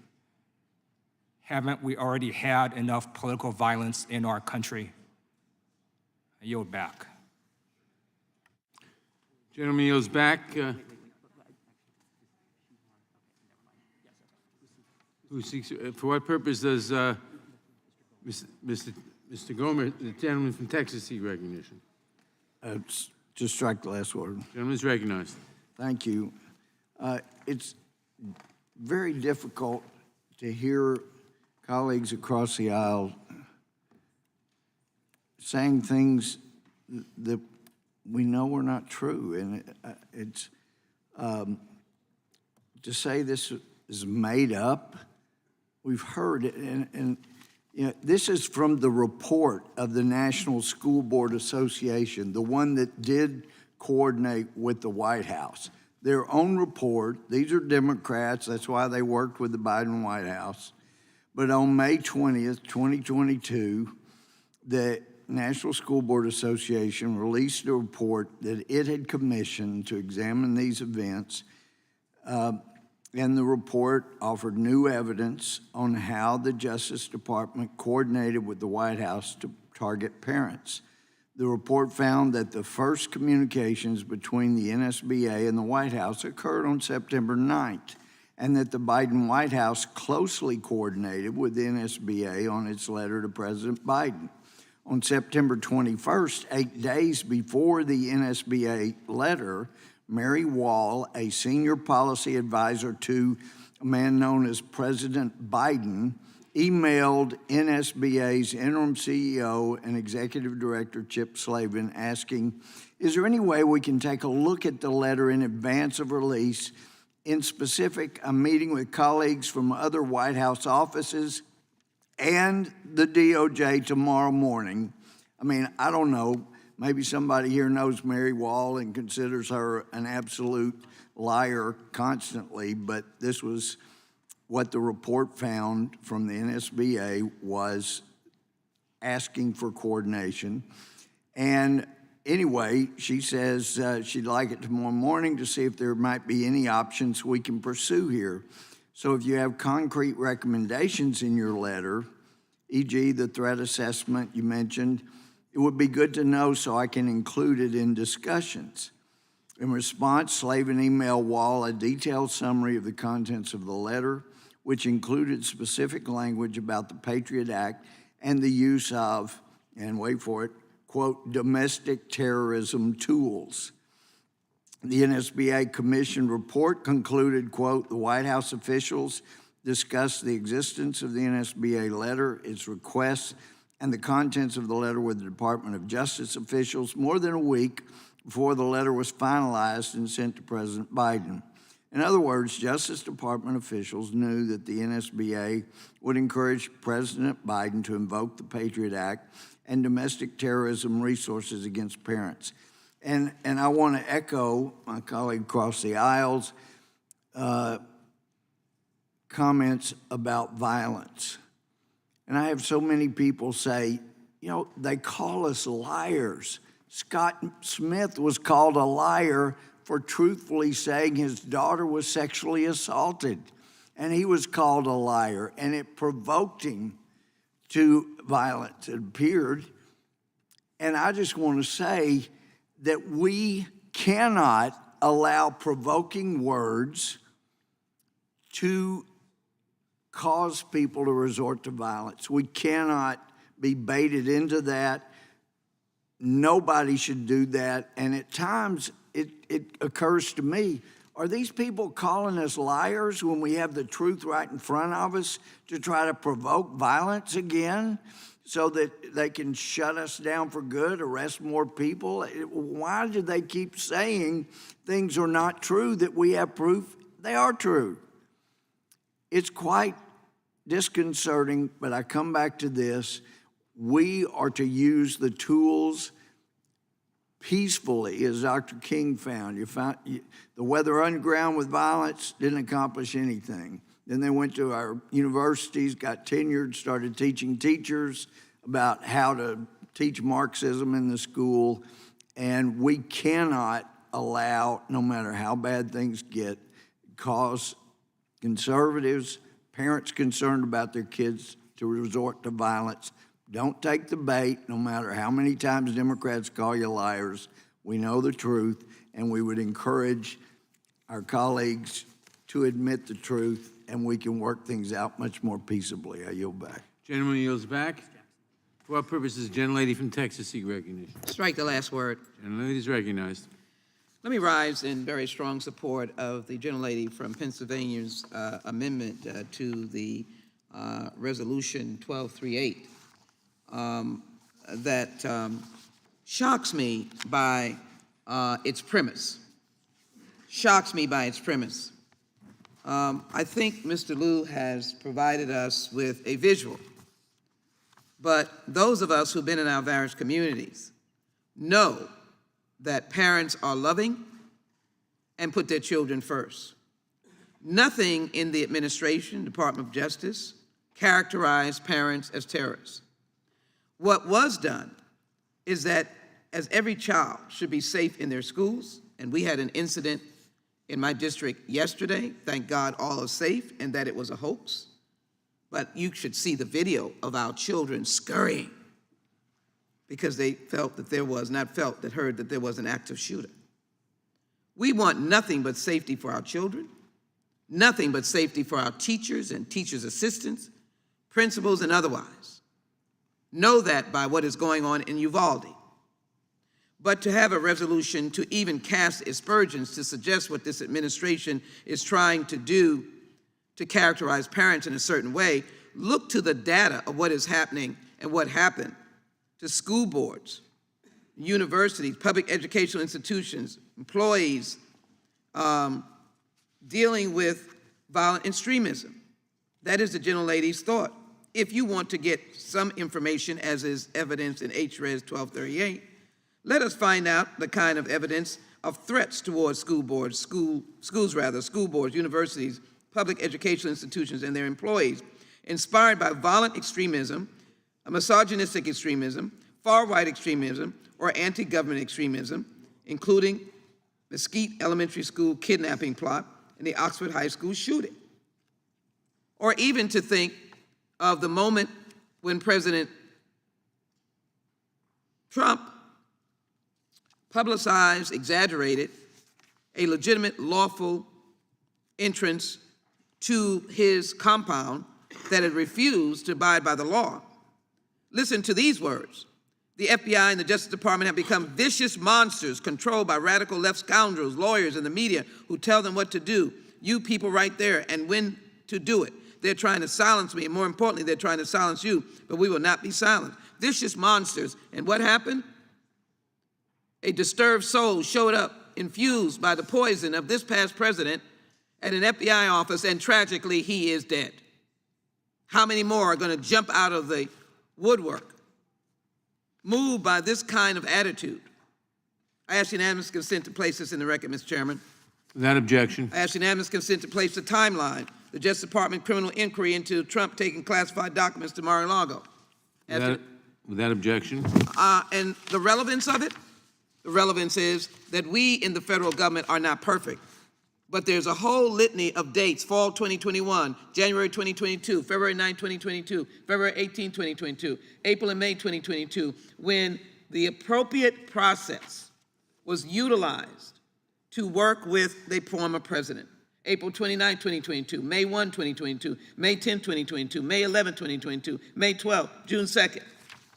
And the issue is that as long as we keep promoting that the government is an enemy of the people, as long as we call law enforcement vicious monsters, then you are creating the atmosphere that permeates over into the innocent place of where we teach children, the innocent place of teachers who want to do nothing but come to school and have beautiful crafts and artwork. I know, because I have 7-year-old grandchildren. Their greatest joy is to come home and show their spelling bee or spelling paper with an A on it, or their drawings.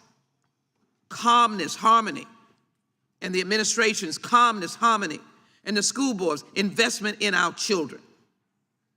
And so to suggest that the Department of Justice wanted to do anything but just ensure that harmony and peace could go on, and that school boards would not have to get armed guards to protect them in the board meetings, because some had bought into the very language of the former president that FBI are vicious monsters and we are an enemy of the state, your government is an enemy of the people.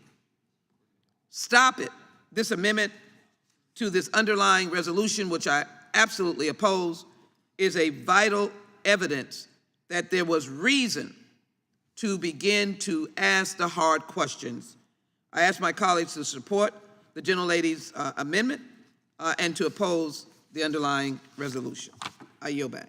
Gentlelady yields back. For what purposes, Mr. Tiffany seek recognition? Move to strike the last word. Gentleman is recognized. Thank you, Mr. Chairman. So once again, we have a drive-by shaming that's happened in the room here. Someone comes in, the gentleman from California in this instance, comes in and says shame on MAGA Republicans. And you can see it. You can see the shiny ball at this point. It's repeat MAGA Republicans enough, and then the American people won't pay attention to the lawlessness on the southern border, which has virtually been erased. They won't focus on the crime that's happening across America. In my state, in Milwaukee, Wisconsin, I mean, it's just completely out of control. Does not want people focusing on that and doing this shaming. Let's be real clear. I know I've been consistent, and I believe my colleagues over here have been real consistent about this. We have denounced violence of all types. And yet, I don't hear the gentleman from California. I have not heard once where he has denounced the violence that happened in the summer of love of 2020. I mean, the country was on fire. I think about Madison, Wisconsin, Milwaukee, Wisconsin, Kenosha, Wisconsin. We saw it on our TV screens happening day after day right next door in Minneapolis. And yet, there's no denouncement of that violence that was committed. And let's be real clear. We should all denounce all violence of that sort rather than trying to do these drive-by shamings in a committee like this. I yield to the gentleman from Texas. I think the gentleman from Wisconsin, I would just respond to the gentleman from Georgia who was scoffing at the citation of Fox News, which was quoting actual emails. So I'm going to insert those into the record. And I would ask that we be able to insert into the record the email from Mary Wall in the Executive Office of the President, referencing and saying, attached, please find an internal, saying, thanks for the heads up. Is there any way we can take a look at the letter in advance of release? And the response from the National School Board Association Executive Director saying, find the internal NSBA document attached. We use this document as a reference point. A follow-up memorandum from Viola Garcia to the State Association officers and executive directors in which she references the September 14th meeting that the Fox article referenced, meeting at the liaison group, that they were informed there had been a meeting with White House staff that morning and that NSBA was preparing to send a letter to the president. And then later that in response to the letter sent by NSBA on October 4th, the Attorney General announced in a memorandum widely shared throughout the U.S. Department of Justice that he was ordering all U.S. attorneys' offices, et cetera, et cetera. I would ask that these be inserted into the record. Because these are the actual facts. That's what actually matters. and you have a news account on Fox News being scoffed at, but these are the facts of what happened in the direct and clear coordination between the NSBA, the White House, that then resulted in action by the Department of Justice issuing a memorandum that is still in place as we speak. And I would yield to the gentleman from Wisconsin to yield to the gentleman from Ohio. Yeah, I just want, if I may continue. Sure. You know, I think about, it was cited that the USA Today gave this definitive article saying that, geez, this stuff just did not happen. Well, let me tell you about PolitiFact. Just recently, we showed that PolitiFact was completely wrong from a year ago when we exposed what happened with the evacuation from Afghanistan, where it was said, yes, these people were vetted. Well, it's clearly being shown by Inspector General's reports that that did not happen. We went back to PolitiFact and said, hey, you want to correct your story because it's proven that how you rated my statements as mostly false, they are true at this point. And we've been showing that, nah, we're not going to deal with that at this point. So you can cite that if you want to, but we've seen time after time how they don't get the facts correct, including with what happened in Afghanistan with the disastrous withdrawal, and now we've got a huge national security concern as a result of it. I yield to the gentleman from Ohio. Thank the gentleman for yielding. I want you to go back to the memorandum that the Attorney General issued on October 4th of last year. Very first sentence. In recent months, there's been a disturbing spike in harassment, intimidation, threats of violence against school administrators, board members, teachers, staff who participate in the vital work of running our nation's public schools. When he testified, when the Attorney General testified, we asked him a simple question. What was the basis for you putting that first sentence in your memorandum? And what did he say? What did he say? He said it was the letter from the National School Boards Association that they have now said we regret and apologize for sending. The letter, as the gentleman from Texas just pointed out, they coordinated with the White House to use the words domestic terrorism in the letter and cite the Patriot Act. That's why we want the correspondence back and forth, in addition to the few emails we've been able to uncover, because it was all coordinated, and it was based on that coordinated letter that the Attorney General of the United States writes that first sentence. There was no other evidence. I'm going to take the word of a left-wing political organization that's been in cahoots with the White House to put this together because we think it's going to be to our political advantage. They found out it wasn't, and Glenn Youngkin's now the governor of Virginia because of it. But that's what they did. We want all the communications between the White House, the NSBA, and the Justice Department that put this whole scheme together. I yield. Would the gentleman's time has expired. Would the gentleman yield? For what purposes, the gentleman from from California seek recognition? I move to strike the last word. The gentleman is recognized.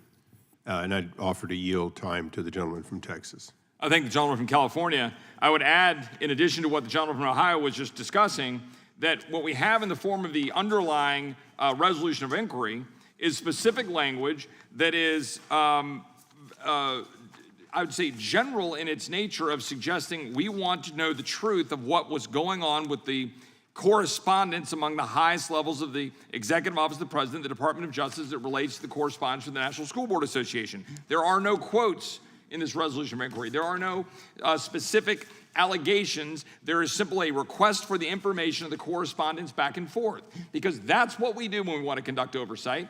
That's what we do, rather than having to rely on outside organizations using the Freedom of Information Act to get the actual email correspondence, which we're just inserting into the record. We'd like to see the rest of it.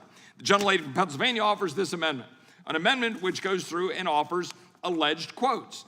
I'll take at the gentlelady's words and from some record that these quotes are accurate. I don't know, but you're inserting into the record alleged quotes. It doesn't say alleged, by the way. They just assert the quotes. And the gentlelady acknowledged the gentleman from North Carolina that she has no intention of supporting the underlying amendment or the underlying the gentleman bill. yield for a moment? Briefly. Okay. If she'll answer that question, will you support the underlying bill? No, I don't support the underlying resolution So because this I is a think red it's herring. misguided. No, if by some reason it should pass, then I think it should be amended to reflect the fact that there were legitimate concerns, And reclaiming my time, the underlying resolution of inquiry is asking for specific correspondence among the highest level decision makers. The gentlelady knows specifically why she's putting these quotes in there, so that she can make a political stunt rather than seeking truth. I'd be fine including that amendment, even though I think it's clearly designed to be biased, if the gentlelady would support the underlying measure, which she does not, and clearly does not. At the end of the day, the American people know what's going on here. Parents being targeted by federal officials. parents being targeted by the evidence in front of us of a direct coordination between and among, frankly, the White House, the Department of Justice, and the National School Board Association, which the gentleman from Georgia glosses over and decries as political. The National School Board Association memorandum from October 22nd, 2021, which should be inserted into the record if it has not been, in which they say, we regret and apologize for the letter. To be clear, the safety of school board members and other public officials, educators, and students are our top priority. However, there was no justification for some of the language included in the letter. We should have had a better process in place. And it retracts the letter. You have 30 states, 30 state school board associations which have distanced themselves from the National School Board Association, 26 of which they've withdrawn, flat out withdrawn from affiliating with the National School Board Association. That's a majority of the states of the United States of America in which their state school board associations have withdrawn from affiliating for the clear political engagement of this organization with this White House to target parents that yield to the gentleman from California, to yield to the gentleman from Ohio. Thank you. Reclaiming my time. You know, I know there's been a lot of the word shame used here, but shame on everyone in this room if they are not sincerely looking for the truth.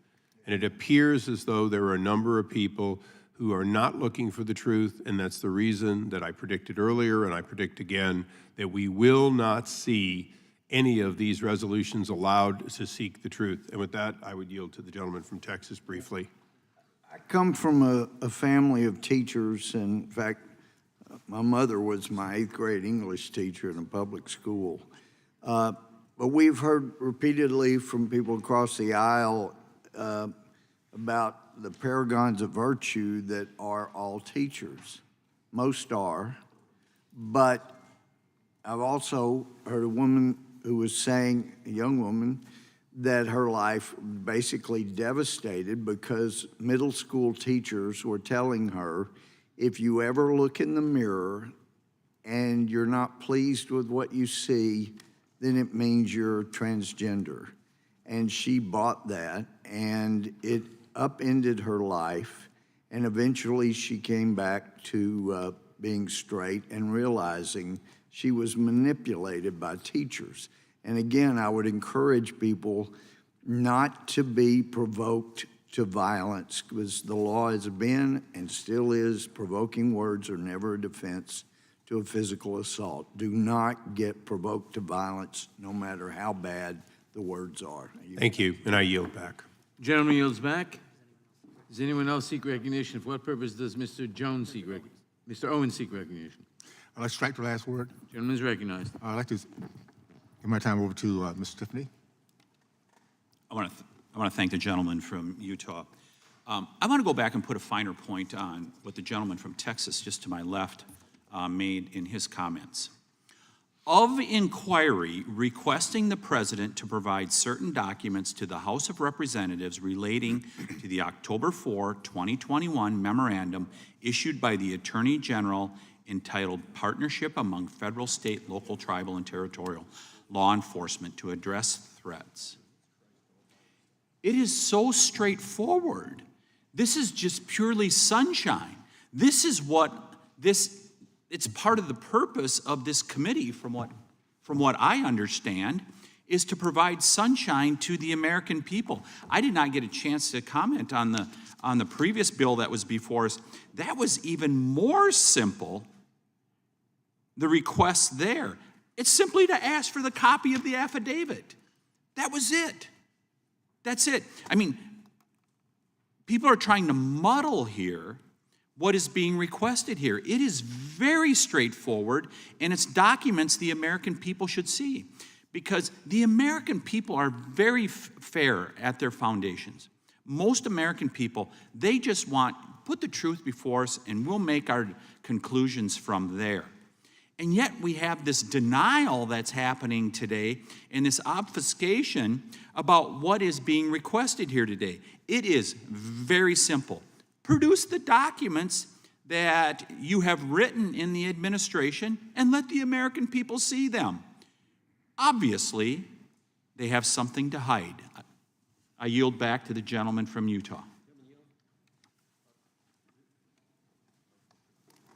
I yield my time to Ms. Jordan. Yes. I thank the gentleman for yielding. Again, the basic facts here is, I think, so plain. We know there was coordination prior to the letter ever being sent to the President of the United States between the White House, the School Board Association, and some element at the Justice Department. So they send the letter. 5 days later, the Attorney General of the United States issues a memorandum. The first sentence of the memorandum cites we're concerned about the intimidation and threats that are going on there. When he testified in front of this committee, we asked him what was the basis for the very first sentence in the memo that set up this apparatus that has now resulted, based on what whistleblowers have told us, over 24 parents being investigated by the FBI. We asked him what was the basis for that first sentence, and he said, the letter. The letter that has now been rescinded, apologized for, regretful, all kinds of, they can't backpedal enough. The letter that prompted this all, that caused more than half the states to leave this organization, that's all happened. And oh, by the way, here's another fact that I think is important. The two people who signed the letter from the National School Boards Association, the CEO is gone. The other individual got a plum assignment on, what's this? The National Assessment Governing Board. Joe Biden appointed her to that board, a board with only 5 people on it. She got appointed to that board on October 13th. So what's that? 9 days after the memorandum, based on the letter that she had sent. Well, Shazam, that sounds kind of scary, kind of unnerving to me that all happened. And so what do we have here? We have a resolution saying we'd kind of like to know all the other facts, all the communication going on between these folks that started this whole scheme to harass, and we know what they were trying to do. They were trying to, this is about First Amendment, chill the speech of moms and dads. And they thought, we all know this, they thought, because the gubernatorial candidate in Virginia said this, they thought it was going to help them win the Virginia governor's election. That's what they thought. Now, they thought wrong. Turns out, when Democrats say we think government is actually smarter than parents, lots of moms and dads say we disagree. And in Virginia, they said it in a big way on Election Day. But all this resolution, as the gentleman from Texas has pointed out, as so many of the members on this side have pointed out, is simply asking for, show us that communication, that we've sent countless letters. I mean, I don't know how many letters we've all signed to the AG, to the school boards, to the Justice Department, to everyone, to the we've sent them to Carter, we sent them to the Secretary of Education, and we've gotten zero information back. You would think this committee would want to get, as the gentleman from Wisconsin just pointed out, a little sunshine, a little transparency. That's, after all, our job. I would yield back. Thank you, the gentleman, for yielding. I yield back. For what purposes, Mr. Johnson seek recognition? Move to, for the purpose of being able to introduce into evidence or into submission before this committee a final report on the events surrounding the National School Boards Association's September 29th, 2021 letter, wherein it is established that the letter there was no evidence of any coordination by the administration and the National Association of School Boards or any of its... Mr. Chairman, and what time is that objection? Who seeks recognition? Well, Mr. Can I point of clarification? I didn't understand the gentleman from Georgia. Who made that assertion? Who was the report? In the final report of the events surrounding the School Boards By Association by the firm hired by the association to conduct an investigation and get to the bottom of what happened. And they found that there was... Clearly disinterested. That there was no... Yeah. The gentleman... So the report is now in the record for the public perusal. Who seeks recognition? If there are no further speakers, for what purpose does Mr. McClintock seek recognition? Thank you. To speak on the amendment? Gentleman is recognized. Thank you. I mean, Mr. Chairman, what the Democrats seem to be saying here is that speech is violence. This fiction is then used to justify suppressing speech that they don't like. That's the crux of this discussion. Speech is not violence. Speech can be hateful, it can be disgusting, it can be bigoted, it can be false, but unless it is specifically and overtly inciting violence, our society has always tolerated it, confident that such speech can best be countered and corrected as long as everyone else is free to speak their minds. Kinder sentiments will always triumph over hateful ones. Truth will always triumph over lies. Sound opinion will always triumph over folly. You know, there used to be a common expression, sticks and stones may break my bones, but names can never hurt me. There was another, I might despise what you say, but I will defend to the death your right to say it. These sentiments are the principles of a free society. And I've made this point before. There are only two possible ways to resolve conflicts among us human beings. There's reason and there's force. We've built an empire of reason where people, all people, can express their opinions freely without fear of retribution by their government. Those who spew hate or folly or lies will naturally be contained by those who offer better sentiments, not by force, but by reason. People can hear all sides and draw their own conclusions, and we've based our entire form of government on the assumption that they will usually and ultimately will always arrive at just and sound conclusions. Our government was formed to protect this fundamental right of individuals to express their own views and the fundamental mechanism of democracy, which is to test all opinions, hold them up to every possible light, and then arrive at a common conclusion for our society. The worst thing that we can do is to suppress speech or punish people from expressing their opinions. Churchill spoke of such societies. He said they're afraid of words and thoughts. Words spoken abroad, thoughts stirring at home, all the more powerful because forbidden, terrify them. They make frantic efforts to bar out thoughts and words. They are afraid of the workings of the human mind. A state of society where men may not speak their minds, where children denounce their parents to the police, where a businessman or small shopkeeper ruins his competitor by telling tales about his private opinions. Such a state of society cannot long endure if brought into contact with the healthy outside world. He was speaking of the oppressions of the European dictatorships of the age, and the healthy outside world he was speaking of was ours, that beacon of freedom and liberty that is founded on the most fundamental right of every citizen to express himself. So I say again, speech is not violence.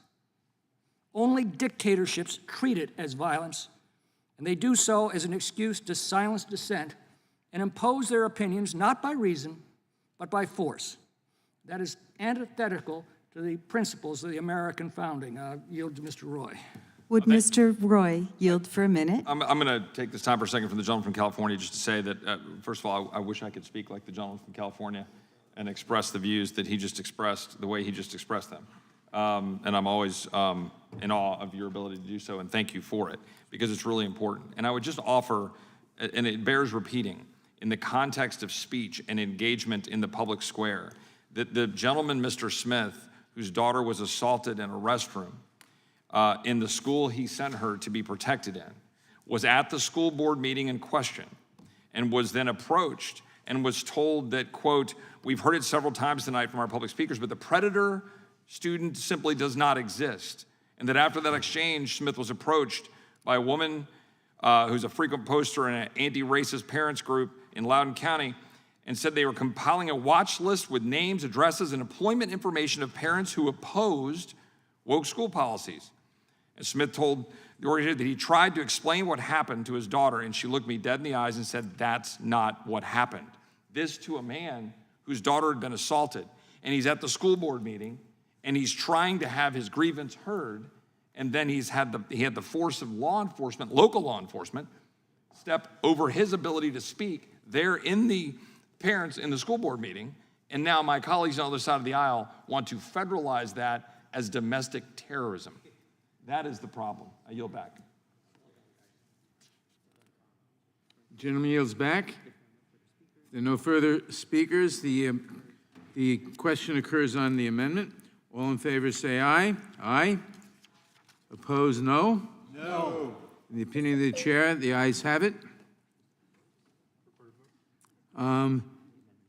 The amendment is agreed to.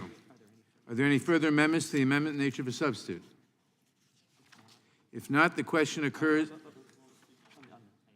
The gentleman is recognized. Move to strike the last word on the underlying, yeah. Gentleman is recognized. So I did want to add also into the record, and I'll submit these all later, all of these that I've been adding to the record, I'll bring to the chairman, that it bears noting that a Loudoun County judge just in the last week removed the fairly notably leftist Commonwealth's attorney from the case regarding his daughter's sexual assault, and the case regarding the dad with respect to the sexual assault of his daughter. The judge removed the liberal Loudoun County Commonwealth's attorney, Buddha Bibaraj, from an appeal case citing concerns over impartiality. So without objection, I'd like to insert that into the record. Without objection. And I think that this is just an important another piece of all of this, if you're following the facts on this and why this does in fact matter. And I'm not gonna repeat much of what we've already now, I think, gone over in the context of the amendment to the underlying measure. But I do want to just reiterate that we're talking about a request of information by the Congress of the United States, Article 1 from the executive branch, and that we are forced, in the absence of an agreement by our colleagues on the other side of the aisle, of the importance of Article 1, checking Article 2 to understand what occurred. We are forced to rely only on the Freedom of Information Act information that we're able to get through outside organizations, rather than carrying out our responsibility and duty in the House Judiciary Committee to oversee the Department of Justice in what should raise clear alarm bells, regardless of one's views about the motives of the Attorney General. We should at least be concerned on a bipartisan basis of a coordination of outside group at the Department of Justice and the White House that results in the highlighting of a particular parent, as was done in this particular memorandum, and then the threat tag being issued subsequent to that, and very clear coordination by the dates and all the evidence before us. We'd all agree, objectively, in a court of law, if you had this evidence, that we should all be concerned on a bipartisan basis about this. This is simply a request of information. I want all the American people who are seeing what's happening today, whether it was with respect to the affidavit, whether it's respect to this issue, whether it's respect to the state of the border, whether it's with respect to the consequences of the border and the various matters before us, these are simply requests of information from the executive branch by the Article 1 legislative branch. And with that, I will yield back. Gentleman yields back. For what purpose does the gentlelady from Pennsylvania seek recognition? I move to strike the last word. Gentlelady is recognized. Thank you. I'm grateful for the voice vote to affirm my amendment, and I just wanted to bring back the purpose of the amendment with respect to this resolution, because it's been suggested that the origin of the Department of Justice's concern about threats and violence against school board members somehow just came from the School Board Association, but in fact, it came from speech, and not the type of glowing speech, you know, the exchange of opinions in the public square, but speech like this. Brenda, I'm going to gut you like a fat effing pig when I find you. Your mother is an ugly communist whore. If she doesn't quit or resign before the end of the year, we will kill her, but first we will kill you. Or people who know who you are, they will effing see your head swinging from a pole. Now, this is not the exchange of ideas in the public marketplace of ideas. This is criminal conduct. This is threats to do bodily injury, threats to kidnap or injure or kill a person. That is criminal conduct. That is not protected free speech. And in the run-up to the Attorney General's interest in the subject, we saw those kinds of threats against school board members and educators proliferating across the country. And those threats were ugly, and they were not protected speech. They were criminal activity. I yield back.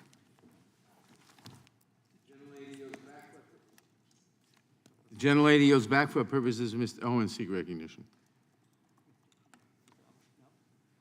Oh, does anyone else seek recognition? In that case, the question is on the resolution. All those The question occurs on the amendment of state. The question occurs on the amendment and the nature of a substance. I move to strike the last word. The gentleman does move to strike Yes. the last word. Yes. Gentleman's recognized. Thank you. Thank you, Mr. Chairman and Ranking Member Jordan, for including H.R. 1238 in today's markup. Although it is tragic that the Biden administration has treated parents as terrorists, I am grateful for the opportunity for my Republican colleagues and I to stand up and defend every parent's right to be involved in their children's education, to be informed of the curriculum taught in local schools, and to advocate for free speech and transparency in local school board meetings. I have a passion for education. My life's journey and opportunity to live my American dream has been defined by a quality education I received. It was not by happenstance, but by design of my parents and a proud segregated community in which I was raised. I see education as the great equalizer in today's new civil rights. As a youth, I was a beneficiary of the success of many HBCUs during the 1990s. It was an era, the 1900s, I'm sorry. It was an era when the Black community led the country in the percentage of men matriculating from college. I was taught of the success of the great academic pioneer, Booker T. Washington, who founded Tuskegee University in 1881. By the early 1900s, this university was producing more self-made millionaires than Harvard, Yale, and Princeton combined. My father received his PhD in agronomy from Ohio State in 1951. He went on to teach at an HBCU, Florida A&M, for 40 years. My mom taught middle high school. They represented an entire generation that was totally committed to their children's education. At the age of 16, my parents, with 5 children, drove a Chevy station wagon, pulling a pop-up tent 7,000 miles from Tallahassee, Florida to California, north to Canada, back through North and South Dakota, and then back home. For 2 months, they planned and shared with their children every national park, monument, cave, mountain, desert, and ocean along the way. As teachers who loved their profession and children, my parents' lives were all about education. I'm convinced my love for this country and my fellow Americans are rooted in that family trip. When I was elected to Congress, my top priority committee was a no-brainer, education and labor. I'm committed to give every parent, regardless of race, creed, color, or zip code, the opportunity to give their children the gift my parents gave me, confidence through critical thinking skills and opportunity to earn their American dream. This means improving access, granting choice, and elevating the level of learning in pre-K through 12 education. It means combining rigorous academics, parent transparency, prioritizing students instead of academic bureaucrats, and granting good teachers the innovative freedom boasted by financial incentives. When education is transformative, our students are transformed. The last few years has been difficult as parents have watched their children suffer intellectually and mentally as their education was put on hold for an entire year. They've discovered the death of stealth and insidious indoctrination that was being imposed on them. They've discovered that if they showed up to their own school board meeting objecting, they would be literally targeted by our own federal government in collusion with school administrative bureaucrats as domestic terrorists.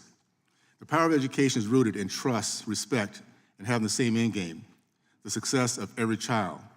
It's based on transparency and collaboration between students, teachers, administrators, and school board members. In my position as ranking member of the Pre-K through 12 Subcommittee on the Education and Labor Committee, I have been proud to advocate for the Parents' Bill of Rights. This legislation makes it clear what should be obvious, that parents, not academic bureaucrats, have the God-given right to make decisions for their children. Parents to have the right to know what their children are being taught. Parents to have the right to be heard. Parents to have the right to see their school's budget. Parents to have the right to protect their child's privacy. Parents to have the right to keep their children safe. Parents to have the right to choose the best learning environment for their children. And parents and children to have the right for educational freedom. Unfortunately, many school districts have been ignoring the wishes of parents while special interest groups try to criminalize free speech. I urge a yes vote on H.R. 1238 to make a critical step in holding the Biden administration accountable. Show us the documents in which you've labeled parents' participation in school boards a threat. Recognize that parents have a right to sit at a seat at the table in every aspect of their children's education. I want to say real quickly to my friends on the other side of the aisle, parents and moms and dads are not stupid. They will not go with the idea of not believing their own lying eyes. They do not believe that Democrats did not want to defund the police, or that the Reduced Inflation Act is truly reducing inflation. And we'll see this in November as an accountant, a day to be reckoned with. Thank you, and I yield back. The gentleman yields back. Now, if no one else wants to speak, the question occurs on the amendment nature of a substitute. This will be filed as amended. This will be followed immediately by a vote on reporting the resolution. All those in favor respond by saying aye. Aye. Opposed, no. No. In the opinion of the chair, the ayes have it. The amendment nature of a substitute is agreed to. Reporting quorum being present, the question is on the motion to report the resolution H.Res. 1238 as amended unfavorably to the House. Those in favor respond by saying aye. Aye. Aye. Those opposed, no. No. The ayes have it. The resolution is ordered reported unfavorably. Recorded vote has been requested, and the clerk will call the roll. Mr. Nadler. Aye. Mr. Nadler votes aye. Ms. Lofgren. Ms. Lofgren votes aye. Ms. Jackson-Lee. Ms. Jackson-Lee votes aye. Mr. Cohen.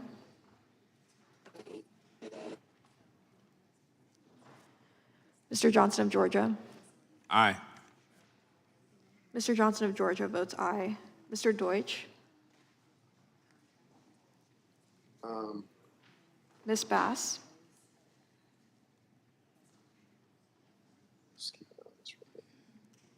Mr. Jeffries.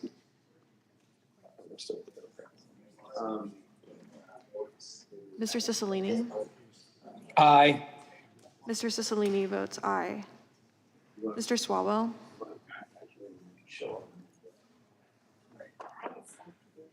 Mr. Liu.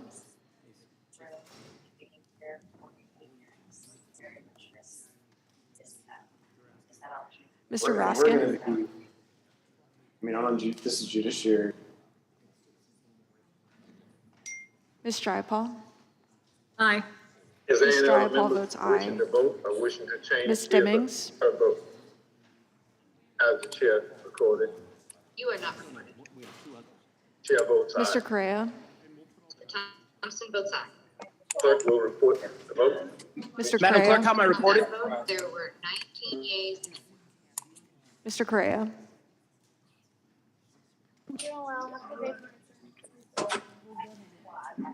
Ms. Scanlon. Yes. Aye. Ms. Scanlon votes aye. Ms. Garcia. Aye. Ms. Garcia votes aye. Mr. Neguse. Aye. Mr. Neguse votes aye. Ms. McBath. Aye. Ms. McBath votes aye. Mr. Stanton. Aye. Mr. Stanton votes aye. Ms. Dean. Aye. Ms. Dean votes aye. Ms. Escobar. Aye. Ms. Escobar votes aye. Mr. Jones. Ms. Ross. Ross votes aye. Ms. Ross votes aye. Ms. Bush. Bush votes aye. Ms. Bush votes aye. Mr. Jordan. No. Mr. Jordan votes no. Mr. Shabbat. No. Mr. Shabbat votes no. Mr. Gomert. No. Mr. Gomert votes no. Mr. Issa. No. Mr. Issa votes no. Mr. Buck. No. Mr. Buck votes no. Mr. Gates. No. Mr. Gates votes no. Mr. Johnson of Louisiana.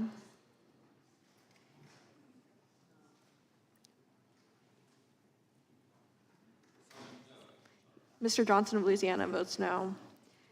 Mr. Biggs. Mr. Biggs votes no. Mr. McClintock.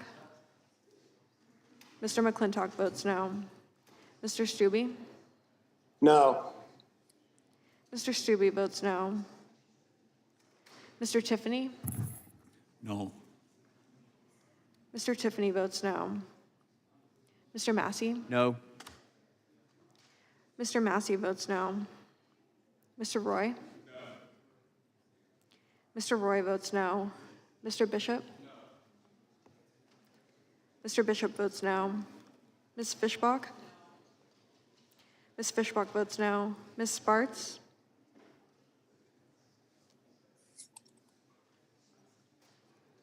Mr. Fitzgerald? Mr. Fitzgerald votes no.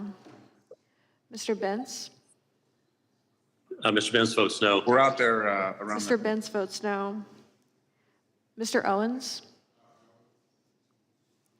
Mr. Owens votes no. How is Swallow recorded? Mr. Swalwell, you are not recorded. Aye. Mr. Swalwell votes aye. Mr. Chairman, how's Ms. Demmings recorded? Ms. Demmings, you are not recorded. Demmings votes aye. Ms. Demmings votes aye. How's Correa recorded? Mr. Correa, you are not recorded. Correa votes aye. Mr. Correa votes aye. How is Lou recorded? Mr. Liu, you are not recorded. Lou votes aye. Mr. Liu votes aye.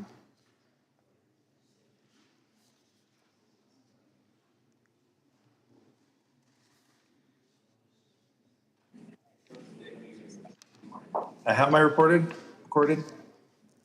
Mr. Deutsch, you are not recorded. Aye. Mr. Deutsch votes aye.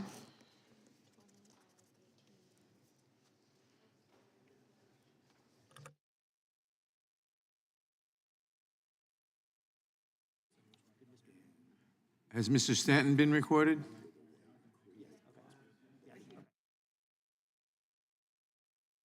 Clerk will report.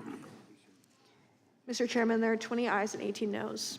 The ayes have it. The resolution as amended is ordered reported unfavorably to the House. Members will have 2 days to submit views. Without objection, the resolution will be reported as a single amendment in nature of a substitute incorporating all adopted amendments, and staff is authorized to make technical and conforming changes. Pursuant to notice, I now call up H.Res. 1257, a resolution of inquiry directing the Secretary of Health and Human Services to provide certain documents in the Secretary's possession to the House of Representatives relating to the establishment of an emergency intake site in Erie, Pennsylvania, at the Pennsylvania International Academy to house the influx of unaccompanied migrant children for purposes of markup, and move that the committee report the resolution unfavorably to the House. The clerk will report the resolution. H.Res. 1257 of inquiry directing the Secretary Without of objection, Health. the resolution is considered as read and open for amendment at any point. I'll begin by recognizing myself for an opening statement. H.Res. 1257, introduced by Representative Mike Kelly, directs the Secretary of Health and Human Services to provide to the House of Representatives the contract relating to the establishment of an emergency intake site in Erie, Pennsylvania, at the Pennsylvania International Academy to house the influx of unaccompanied migrant children, as well as any documents related to the termination of that contract. Once again, this resolution is completely unnecessary. Had Representative Kelly reached out to the committee, we would have been happy to work together to obtain this contract. Instead, he has chosen to file this resolution. Upon seeing this resolution, my staff reached out to the Department of Health and Human Services and was able to obtain the contract in a matter of days. Without objection, I would like to submit the contract relating to the establishment of an emergency intake site in Erie, Pennsylvania, at the Pennsylvania International Academy for unaccompanied children for the record. Representative Kelly also asked for the termination notice. In communications with the committee, HHS has stated that the contract was not terminated, so there is no notice to provide. HHS merely allowed the contract to expire once the facility was determined to be unsafe for children due to certain code violations and a gas leak. Without objection, I would like to submit the natural gas system evaluation form, as well as the email from HHS staff with this information. Having already obtained all the necessary documents related to the resolution, it is my hope that we can quickly dispense with this resolution and not take up any more of the committee's time. I now recognize the ranking member of the Judiciary Committee, the gentleman from Ohio, Mr. Jordan, for his opening statement. Thank you, Mr. Chairman. It is my understanding as well that Mr. Kelly has received some of the information I think most of the information, if not all the information he's asked for. I know he still has a few additional questions that I think he looks forward to working with the majority staff to get those final questions answered. But I think we can move ahead with this one, and and get to the next resolution. Without objection, all other opening statements will be included in the record. I will now recognize myself for purposes of offering an amendment in the nature of a substitute. The clerk will report the amendment. Amendment in the nature of a substitute to H.Res. 1257. Without objection, the amendment in the nature of a substitute will be considered as read and shall be considered as base text for purposes of amendment. I recognize myself to explain the amendment. This amendment in the nature of a substitute makes a single technical change to the resolution of inquiry by spelling the number 14 instead of using the actual number. No other changes were made to the resolution of inquiry. I urge all members to support the amendment, and I yield back the balance of my time. Are there any amendments to the amendment in the nature of a substitute?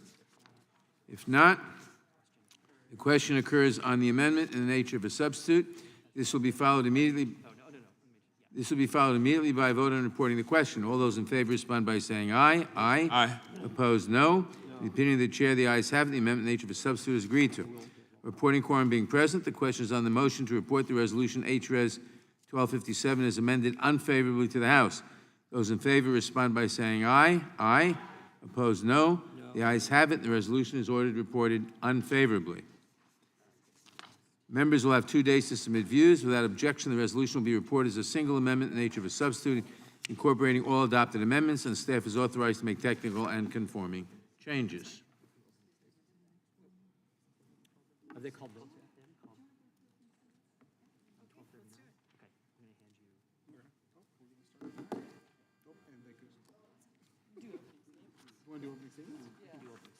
Okay.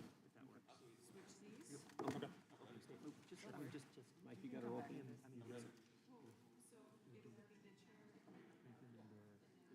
Then we'll break the votes.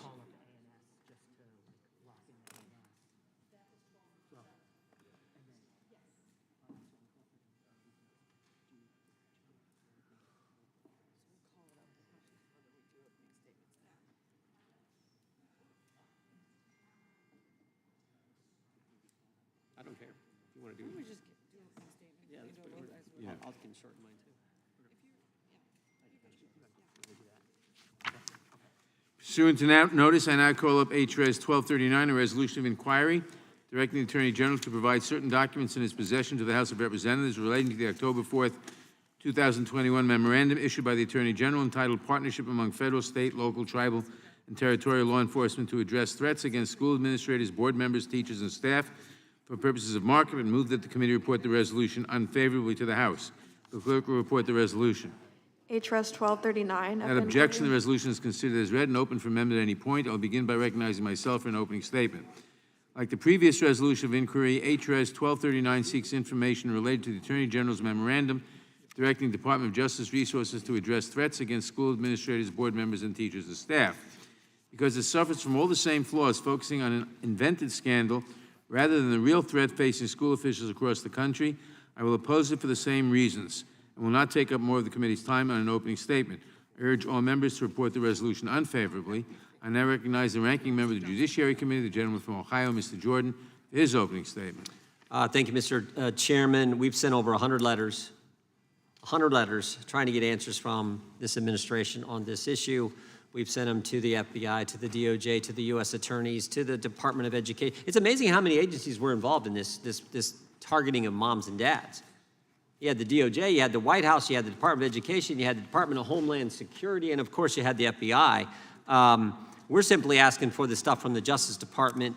You all know the history here. We've debated this in the committee, but letter after letter goes unanswered. That's why we're actually pushing this resolution of inquiry. We hope that the majority will see the light and support us in getting information and answers to the questions where now, as I said before, we know of over 24 parents who were investigated by the FBI, none of them charged, but investigated by the FBI for simply showing up, speaking up on behalf of their son or daughter. And with that, Mr. Chairman, I would yield back. Without objection, all other opening statements will be included in the record. I now recognize myself for purposes of offering an amendment in the nature of a substitute. The clerk will report the amendment. Amendment in the nature of a substitute to H.Res. 1239. Without objection, the amendment in the nature of a substitute will be considered as read and shall be considered as base text for purposes of amendment. I will recognize myself to explain the amendment. This amendment makes only technical changes to the underlying resolution, such as capitalizing the words memorandum and task force and using President Biden's complete middle name. Otherwise, the amendment makes no substantive changes. I yield back the balance of my time. Are there any amendments to the amendment in nature of a substitute? For what purpose does Mr. Johnson seek recognition? Johnson of Louisiana. Speak on the matter. Gentleman is recognized. Thank you, Mr. Chairman. Let's review the well-documented facts. Last September, the National School Boards Association and the Biden administration coordinated to send a letter requesting to treat parents at school board meetings as domestic terrorists. Yes, that is right. It's documented and it's a fact. The Biden administration thinks concerned parents who express frustration with radical policies governing their children's education somehow warrant counterterrorism resources. The NSBA and Biden administration letter infamously urged the government to use federal law enforcement to target concerned parents at local school board meetings and chill their protected First Amendment activity. One of the parents the NSBA cited in its letter is Scott Smith, who we've heard about today already.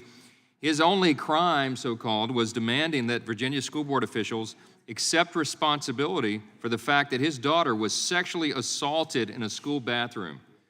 New information from the NSBA shows that Justice Department employees coordinated with the White House directly, well in advance of sending that letter.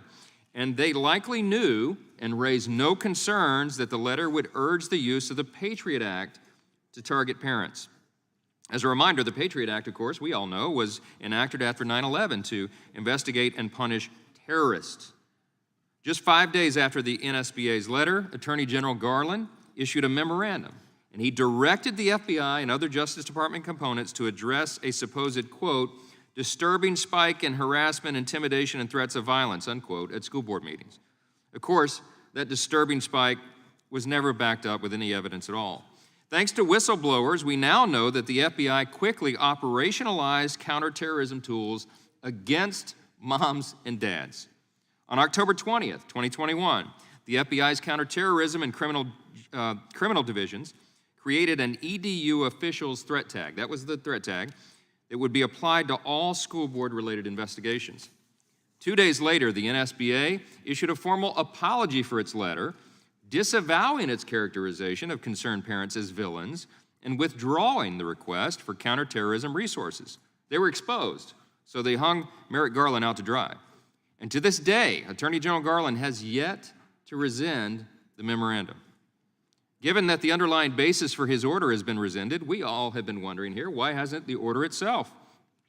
Parents voicing their concerns at school board meetings are not domestic terrorists. That's why we have the placards here.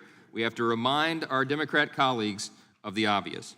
Given the Biden-Garland DOJ's track record of inviting news cameras along to kick in the doors of their political opponents, you can bet that if there was a single parent in this country who posed any real threat to any single school board member, we would all know about it. It would be constantly broadcast on CNN and MSNBC and the rest. So let's be clear. The request for counterterrorism resources has now been withdrawn, and there is no evidence that parents pose any particular threat to any public officials. And yet, Judiciary Committee Republicans have repeatedly called on Attorney General Garland to rescind his memo, and we've sent over 100 letters now requesting information and documents regarding the investigation and the use of that threat tag. To date, all we have received from the Justice Department and the FBI are half-page response letters and exactly 0 requested documents or substantive information. It is simply unacceptable for the Biden administration to continue using federal domestic terrorism resources to target American parents. The use of these resources chills protected First Amendment activity, as these parents now rightfully fear that their advocacy for their children could result in a visit from federal law enforcement. I urge my colleagues to join me in asking for these documents so we can finally get to the bottom of this administration's utter disregard for the rule of law. I remind my colleagues again, this is clearly within the jurisdiction and the very important responsibility of the Judiciary Committee of the U.S. Congress. This is our role. I yield to the ranking member. Thank the gentleman. Well said. And he raises a critical point. There's a fundamental question here. In all these meetings going on between the White House, the FBI, the Justice Department, and the School Boards Association before they sent the initial letter that prompted this, in all those meetings, did the White House suggest or encourage that the Patriot Act domestic terrorism language be included in the initial letter?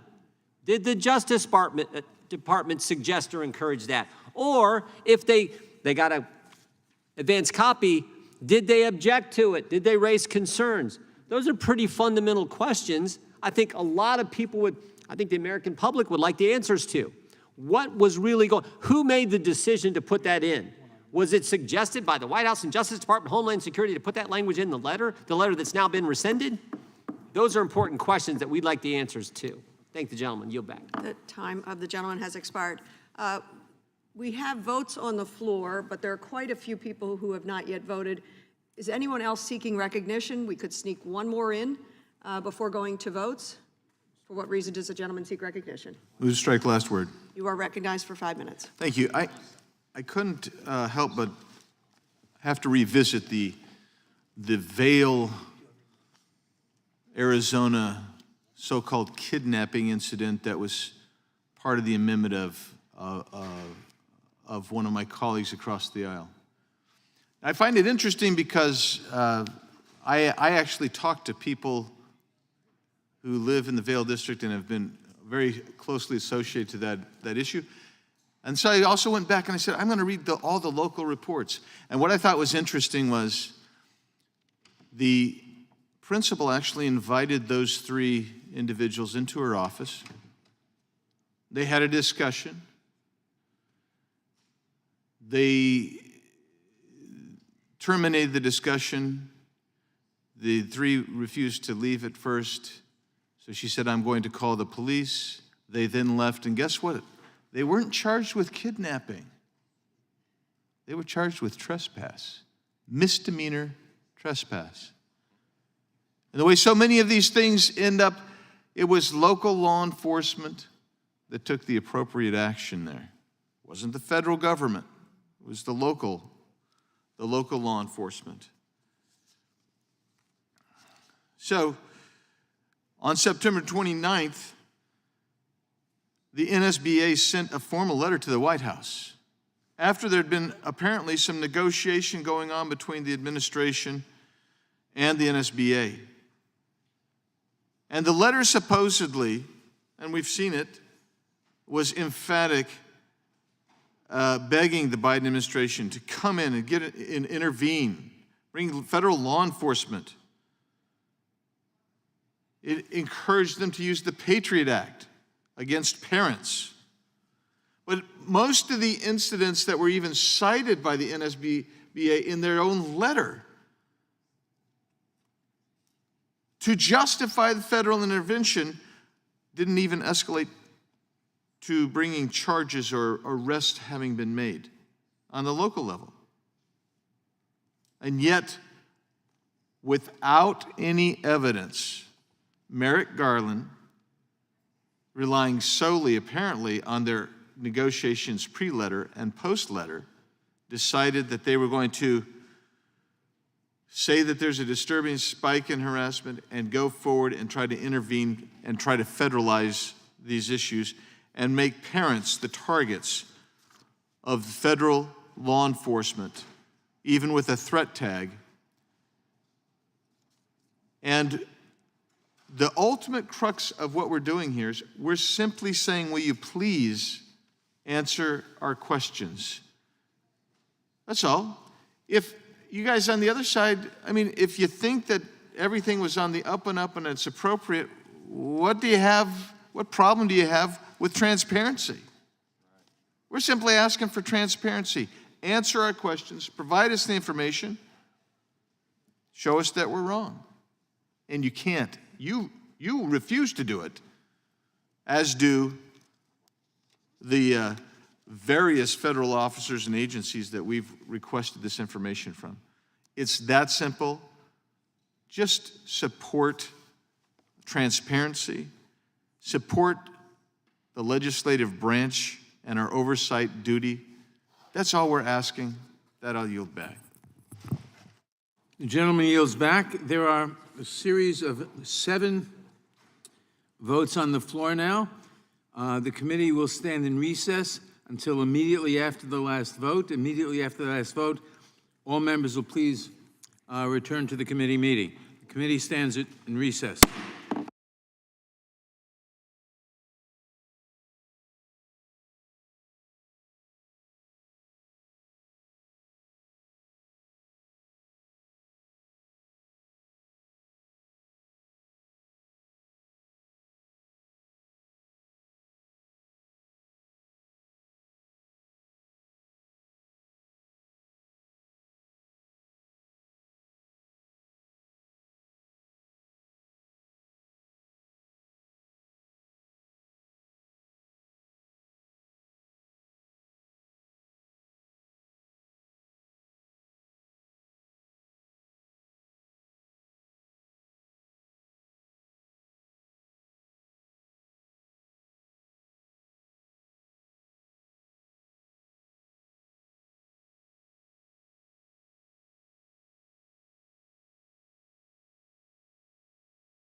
committee will come back to order when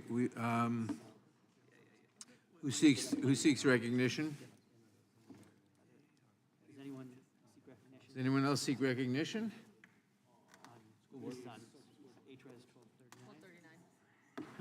If no one else seeks recognition, we can go to a vote. Mr. Bishop?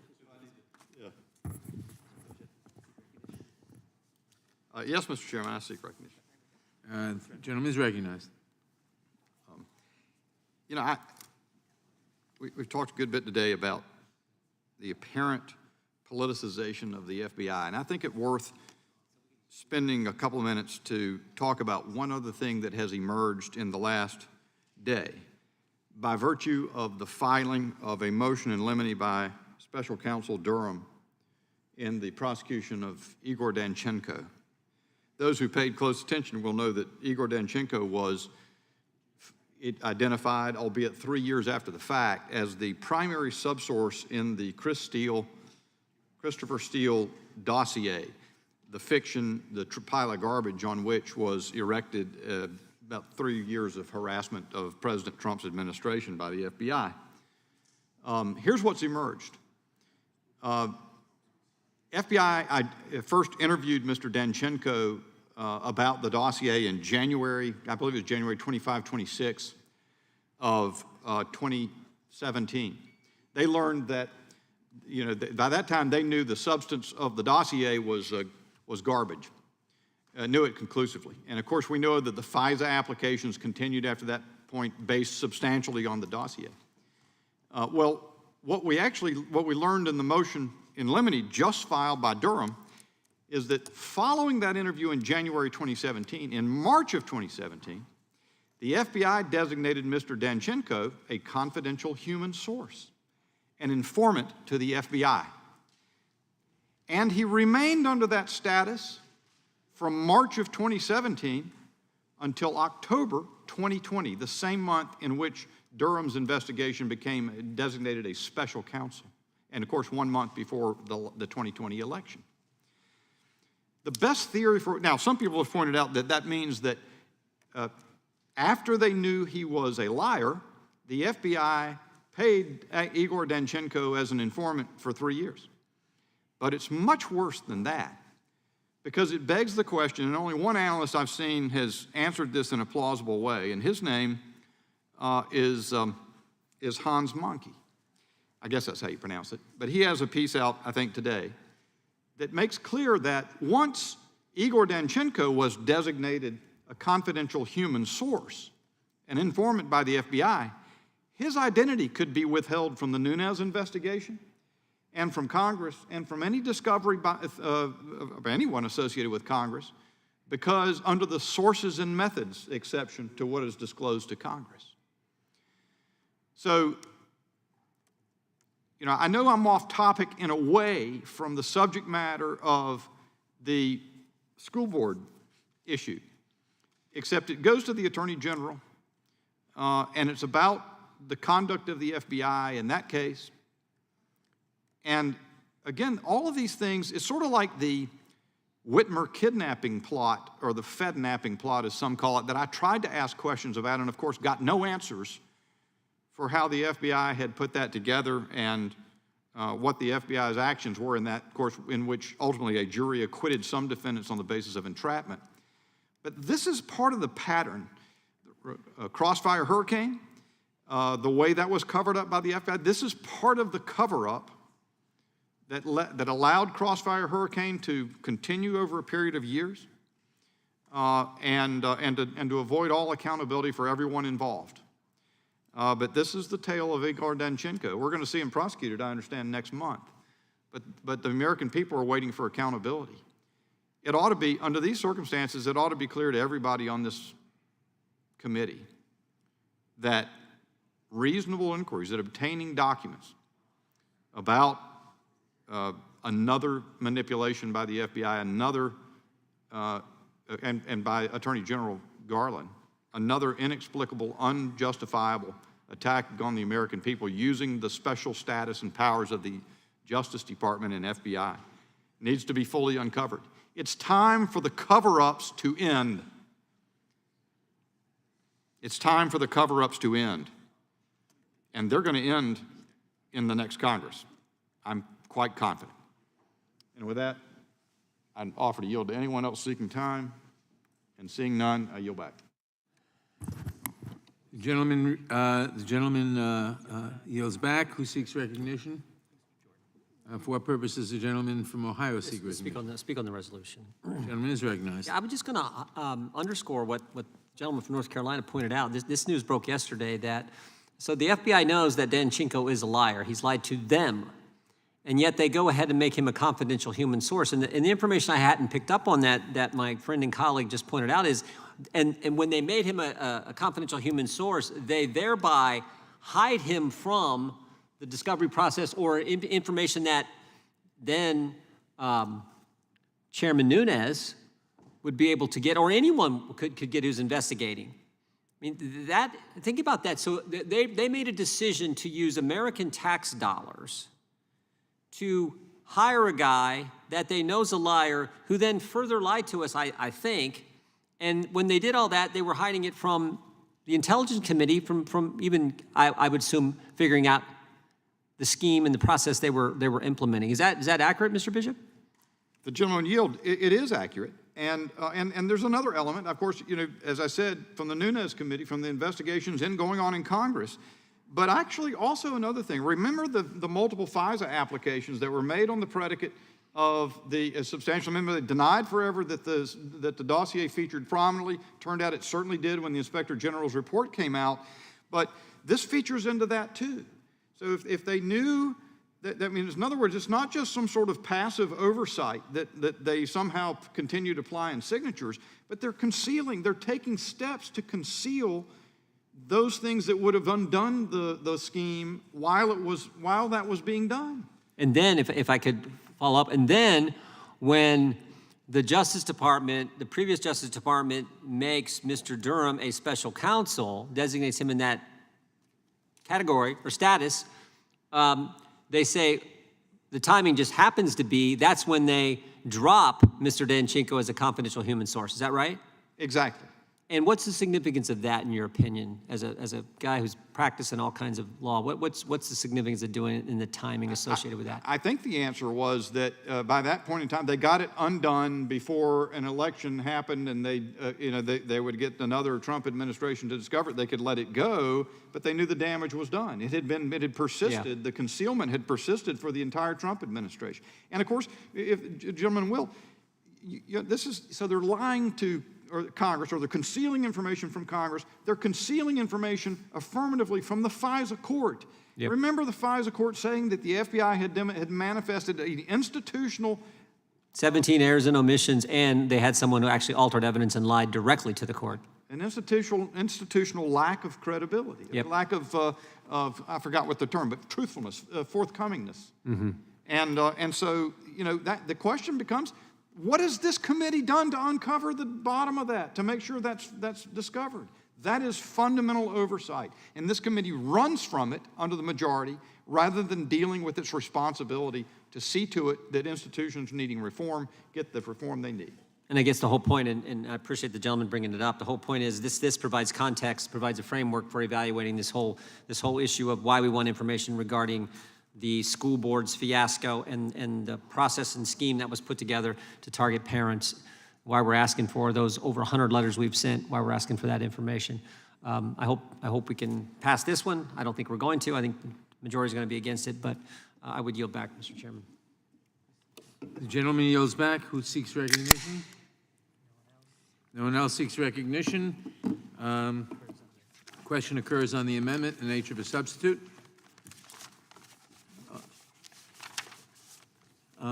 This will be followed immediately by a vote on reporting the resolution. All those in favor respond by saying aye. Aye. Opposed, no. In the opinion of the chair, the ayes have it. The amendment in the nature of a substitute is agreed to.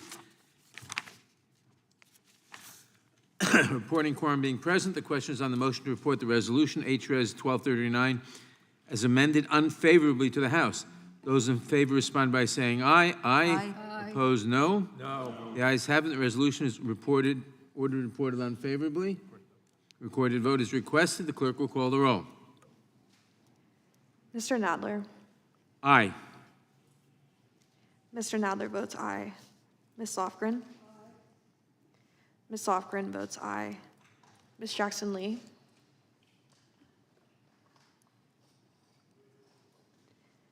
Mr. Cohen?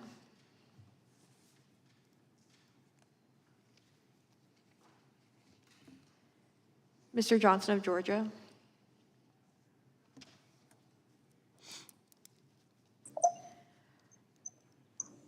Mr. Johnson of Georgia? Aye. Mr. Johnson of Georgia votes aye. Mr. Deutsch?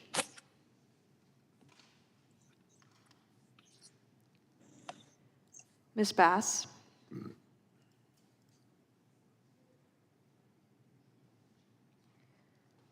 Mr. Jeffries?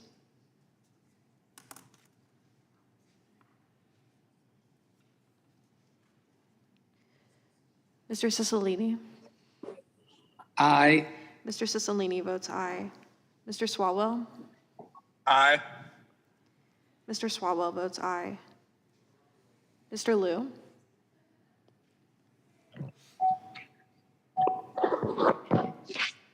Mr. Raskin? Aye. Mr. Raskin votes aye. Ms. Jayapal?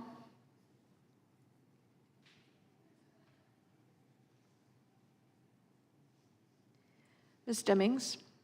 Aye. Ms. Demmings votes aye. Mr. Correa? Aye. Mr. Correa votes aye. Ms. Scanlon? Aye. Ms. Scanlon votes aye. Ms. Garcia? Aye. Ms. Garcia votes aye. Mr. Neguse? Aye. Mr. Neguse votes aye. Ms. McBath? Ms. McBath votes aye. Mr. Stanton? Aye. Mr. Stanton votes aye. Ms. Dean? Aye. Ms. Dean votes aye. Ms. Escobar?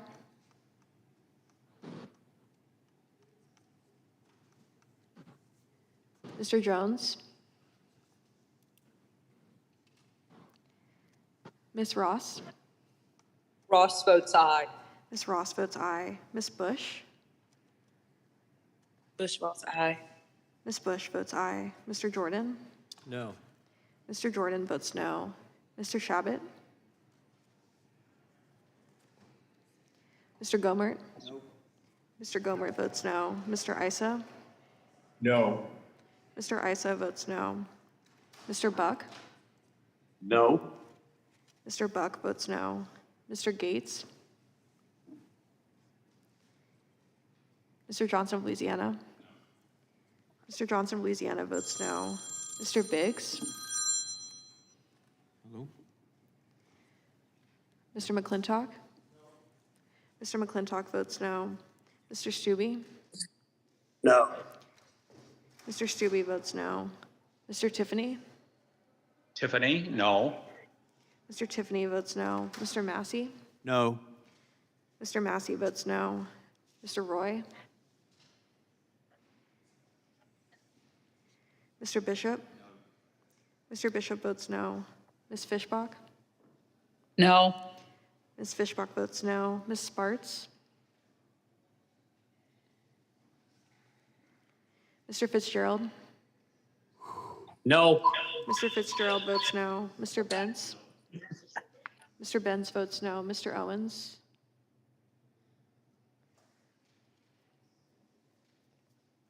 Mr. Owens? No. No. Always no. Mr. Owens votes no. How is Lou recorded? Mr. Liu, you are not recorded. Lou votes aye. Mr. Liu votes aye. Mr. Shabbat, you are not recorded. Mr. Shabbat votes no.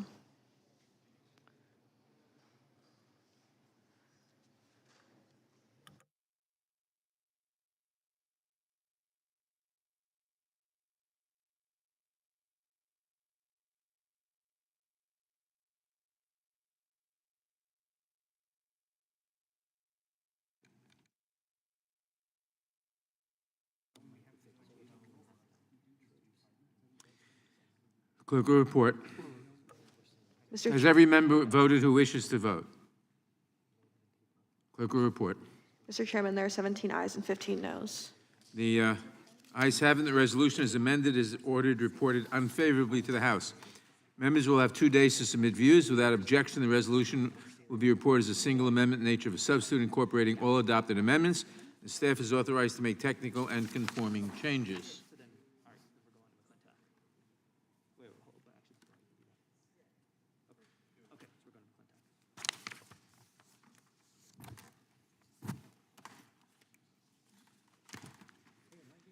Pursuant to notice, I now call up H.Res. 1241, a resolution of inquiry directing the Secretary of Homeland Security to provide certain documents in his possession to the House of Representatives relating to immigration enforcement and border security for purposes of markup, and move that the committee report the resolution unfavorably to the House. The clerk will report the resolution.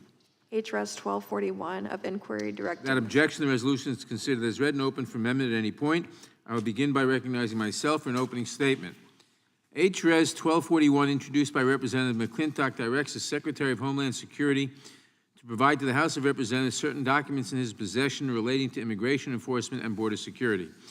More specifically, it asks the Secretary to produce all documents relating to the number of individuals on the no-fly list or the Federal Bureau of Investigation's terrorist screening database who have been encountered by United States government personnel at the southwest border or between ports of entry since January 20th, 2021, and the number of those individuals who have been released from the Department's custody.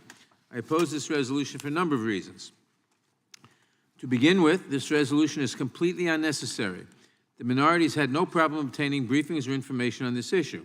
Just last year, Minority Leader Kevin McCarthy asked for and received a classified briefing relating to allegedly concerning individuals apprehended along the U.S.-Mexico border. Further, in July, the Biden administration began posting some of this data publicly on the Customs and Border Protection website. If my colleagues simply look at CBP's website, they would see the number of individuals accounted by Border Patrol who are on the FBI's terrorist screening database for the last five and a half fiscal years. This fiscal year, 16 people in the screening database have been encountered by Border Patrol on the northern and southern border. This accounts for 1/1000% of the people encountered by Border Patrol. This is a lower percentage than those encountered in fiscal year 2018 under the Trump administration. This resolution attempts to paint all migrants as terrorists and should be soundly defeated.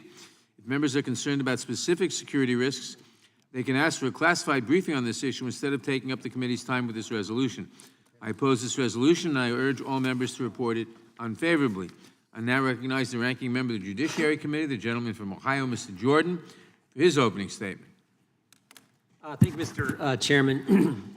Maybe I'll just start before I get into the statement that's prepared here. Just remind the committee what happened when the Secretary of Homeland Security testified in this room to us when the minority party asked the Secretary what we thought was a pretty basic question. We asked, it's been reported that there are 42 individuals who've come across the border who are on the terrorist watch list. What is the status of those individuals? And I would just remind the committee of the Secretary's answer.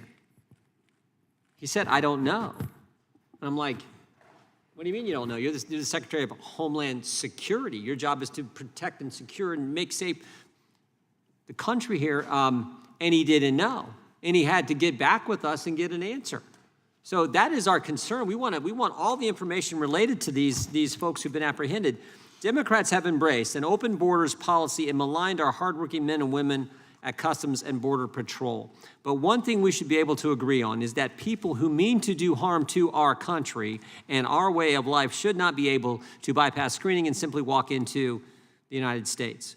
We should all want to make sure that terrorists are not sneaking across the southern border, but so far we've not been able to get any meaningful information to assure us that the Department of Homeland Security is taking this problem seriously. Here's what we know. In April, news reports emerged that 2 men from Yemen had been arrested at the southwest border who were identified on the terrorist watch list. Then in August of 2021, Rodney Scott, then the head of the Border Patrol agents, told us that, quote, their national security mission is paramount right now despite, this is one of our agents telling us, despite the Biden administration focus on migrant families and children. Scott went on to tell the agents, if a national security crisis, immigration is just a subcomponent of it right now. It's just a cover for the massive amounts of smuggling going on across the southwest border to include aliens on the terrorist screening database at a level we have never seen before. That's a real threat, close quote. January 2022, Scott told the Texas Public Policy Foundation during a panel discussion that U.S. Border Patrol agents stopped 14 non-citizens who were named on the terror watch list and tried to sneak into the United States. On January 27th, this year, an investigative journalist for Deadline Detroit told Fox News that a, quote, Lebanese-born national listed on the FBI's terrorist watch list was released in the United States after crossing the border illegally. April 18th, Fox News reported that a FOIA request confirmed that 23 people who came across the border between January 2021, December 31st, 2021, appeared on the terrorist screening database. And we know that so far this fiscal year, U.S. Border Patrol has encountered 66 illegal aliens between ports of entry on the southwest border who were listed on that terrorist screening database.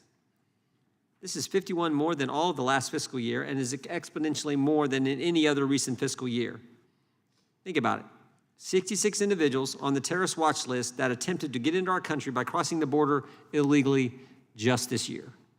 And those are just the ones we know about.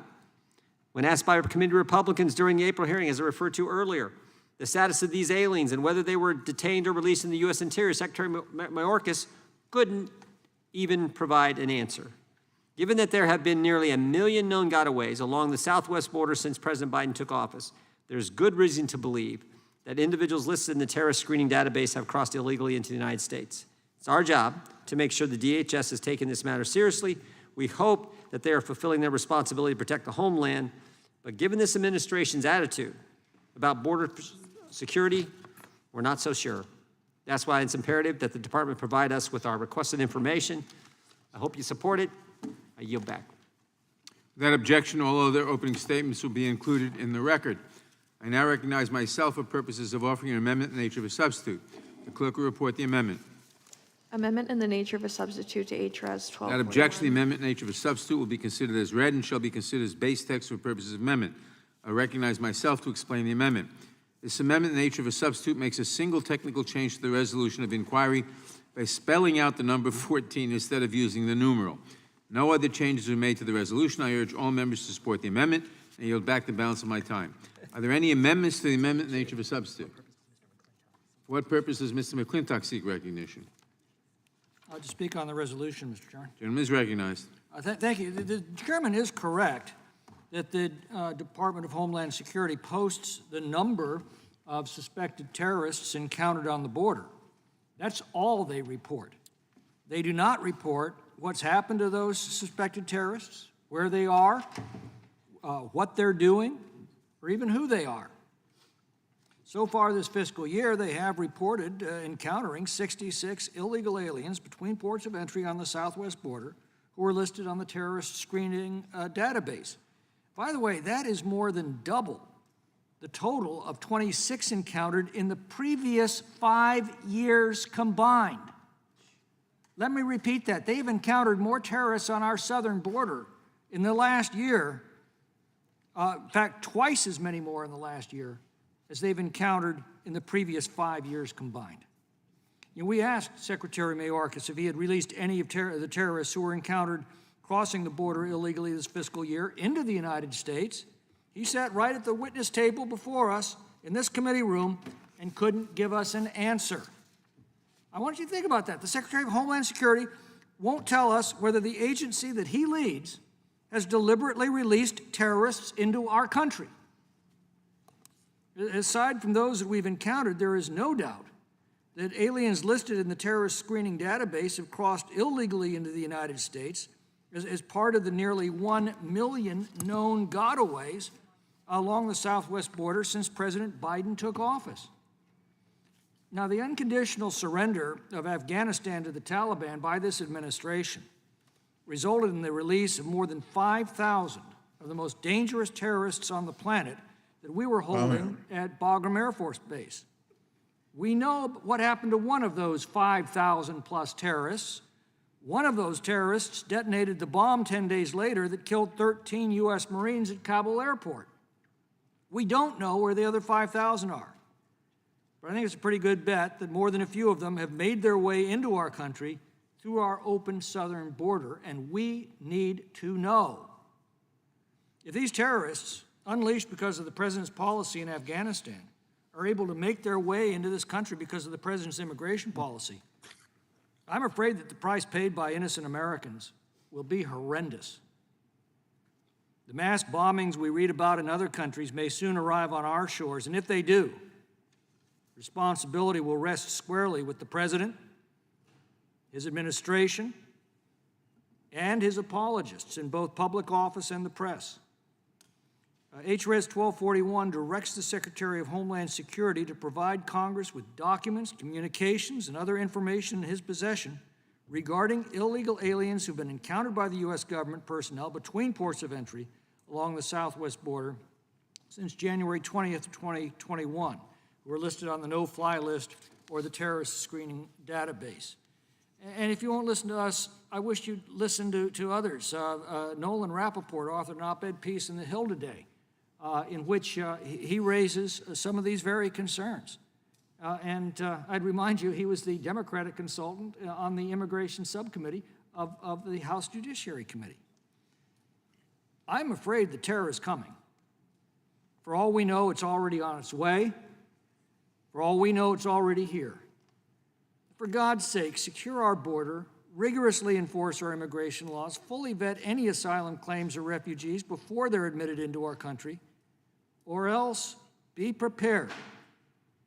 Be prepared to bear the full condemnation of history for the terrors you will have set in motion against your country and your countrymen, betraying the highest trust in the land. I yield back. Gentleman yields back. Who seeks recognition? For what purposes Mr. Shabbat seek recognition? Move to strike the last word, Mr. Chairman. Gentleman is recognized. Thank you, Mr. Chairman. Well, I'm sure it comes as no surprise to anyone that when you allow your borders to be open and the administration in power shows no interest in securing that border, that individuals from around the world, from across the globe, are going to try to take advantage of that lack of security. The staggering numbers of illegal crossings, they speak for themselves, but what should keep everyone on this committee, at least, up at night, because it's our responsibility to protect the American people, is the number of internationally recognized terrorists that have been sighted at the border. We know that an increasing number of aliens listed on the terrorist screening database are being encountered along the southwest border and released by DHS into the U.S. No doubt even more such aliens are part of the hundreds of thousands of gotaways known by Border Patrol to have entered the U.S. without even being encountered. The data from U.S. Customs and Border Protection, it's shocking. And make no mistake, these record-setting numbers will continue well into the future if stronger action isn't taken by the Biden administration to secure our border once and for all. Perhaps the root of the problem is that the administration doesn't want to know the full extent of the threat. Not knowing means not having to face the truth of what's really at stake here. Those of us on this committee who were here during 9/11 remember what it was like to grapple with grief and loss after terrorists came to American soil to do us harm. One of our top priorities must be to utilize the tools provided to us under the Constitution to ensure the safety and security of the American people. And that starts with securing our southern border. That ought to be the priority, at least one of the priorities of the people on both sides of the committee. It's clearly not at this point, at least on one of the sides. Mr. Chairman, I'm not opposed to immigration. None of us, to my knowledge, on this side of the aisle is opposed to immigration. In fact, I'm sure most of us on this committee agree that our nation has benefited greatly from the hard work of the men and women who've come to America by following our legal immigration system, Anyone who has been to a naturalization ceremony, and I've been to many of them, has seen firsthand the dedication and the patriotism in the eyes of our newest citizens. But illegal immigration, that's a different story entirely. First and foremost, we must realize that no good comes from allowing such an egregious humanitarian crisis to continue at our southern border and turning a blind eye to those who come here with malicious intentions. Currently at our southern border, it's utter chaos. And if you talk to some of the folks on this committee, they see it virtually every week when they're back in their district, because some of them are literally right on the border. We're all border states now because these folks go all over the country. In fact, we put them on a bus or on a plane, and we ship them across the country at this point in time. This resolution of inquiry introduced by my friend Mr. McClintock simply asks for information to assist the committee in its oversight of federal immigration enforcement in order to assess how DHS is enforcing existing immigration law. That's the least we ought to do. Congress and the American people have a right to know the number and mechanism of removal or expulsion for aliens listed in the terrorist screening database who were encountered entering illegally along the southwest border. Unless, of course, you're gullible enough to buy the patently absurd position of Alejandro Mayorkas or Kamala Harris that the southern border is secure. I mean, it's hard to believe. I mean, he said it when he was before this committee. I really couldn't believe that Mayorkas would have the nerve to say the border's secure. I mean, that's an absurdity. Anybody believes that there's either something wrong with them or they're so gullible that they believe anything. And then for the Vice President of the United States to repeat that again, that this administration has secured the border, that's just ludicrous, absolutely ludicrous.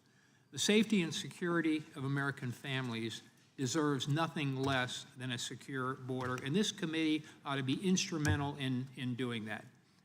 With that, Mr. Chairman, I yield back to balance my time. Gentleman yields back. Does anyone else seek recognition? If not, Yeah, I want to say something. Mr. Chairman, I do. Biggs, this is Biggs, I'm up here. for what purpose does Mr. Biggs seek recognition? Move to strike the last word. Gentleman is recognized. I appreciate that, Mr. Chairman. And you know, this resolution offered by my friend, Mr. McClintock, is so common sense, so rational. It's hard for me to believe that there's any opposition in this committee. It really is. Look, we have an example of this in January. Our federal law enforcement, ICE, released a suspected terrorist that Border Patrol had stopped. The FBI had flagged this guy. His name is Isnaro Garcia Armado. He was turned loose near Yuma, Arizona on April 18th. All he was given was a GPS monitoring device, and away he went. They actually had to go out and try to find him again, and they were fortunately able to find him. But the problem is this. Since October of last year, just through July, you have 2 million illegal aliens have come into this country. In Yuma, they are able to turn back maybe 10%. It's right around 10 or 11%. The balance, 89 to 90%, are released into the interior of the United States of America. The vetting process is incomplete because the only way we find out about them if they've got a criminal record or should not be in here on the face of it is if they have a U.S. criminal history or if they are in some kind of database that we have access to. Like occasionally there'll be an Interpol hit. That doesn't happen very often. In the meantime, Yuma, Arizona, small city, not even quite 100,000 people, 1,000 people are encountered every day. That does not include those who get away, the known gotaways and unknown gotaways. Mr. McClintock is exactly right. You're flirting with danger, and he's correct. By so doing, you will face the disapprobation of history should anything happen. And quite frankly, when you start looking at the numbers of people that are on the watch list that we have actually stopped and arrested, and there are dozens and dozens of them, and you realize that there's 1 million people that have been able to enter our country that we have no idea where they come from, where they're going, and whether their intentions are malevolent or benign, then you have to understand that you are just playing with a matter of time. It's nothing I wish for this country, but what I do hope for this country is that we have an administration that no longer will lie to the American people and say the border is secure. I hope that we have an administration that will quit encouraging people to come into this country illegally between ports of entry. I hope that our administration will start standing up and standing behind the men and women of CBP and ICE. I hope that we have an administration that says we have 1.2 million people who have had due process and have been ordered removed from this country, and we are going to start removing them. In other words, I hope we have an administration that will change its ways and start enforcing the law, because all of these things that I've mentioned have led to almost 5 million people illegally entering the country since Joe Biden took office. It is unbelievable to me that there would be anybody opposed to requiring the DHS secretary who has committed malfeasance of office and has sat in our committee and under oath said that there was operational security of our border when he knows that statutorily he is exactly wrong. I support this resolution of Mr. McClintock. It is the right thing to do. And with that, Mr. Chairman, I yield back. The gentleman yields back. For what purpose does Mr. Jordan Just speak on the resolution. Gentleman is recognized. Thank you, Mr. Chairman. I just want to commend the previous two gentlemen and the good work they've done on this issue, Mr. McClintock and Mr. Biggs. Mr. Biggs mentioned, used the phrase flirting with danger, and I think that's appropriate. And I guess I want to go back to something that Mr. McClintock mentioned. I guess I mentioned it as well, but when you have the Secretary of Homeland Security ask the question, when the question was posed to him, what is the status of the people that you've encountered on the border, not to mention the ones who they didn't encounter, but the ones you've encountered on the terrorist watch list, what is their status? As Mr. McClintock pointed out, yeah, we know who the numbers, but he couldn't answer, and they don't report what happens to him. When we asked him that question, and he said he didn't know.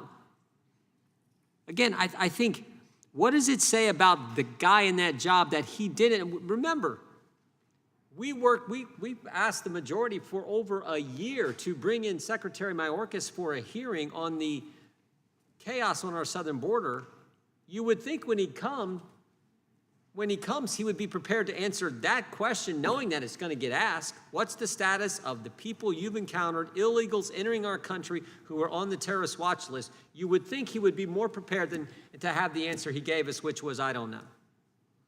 So that's why we want to get this information. I mean, I think he was I don't think he was trying to hide anything. I think he just didn't know, which is concern in and of itself to me.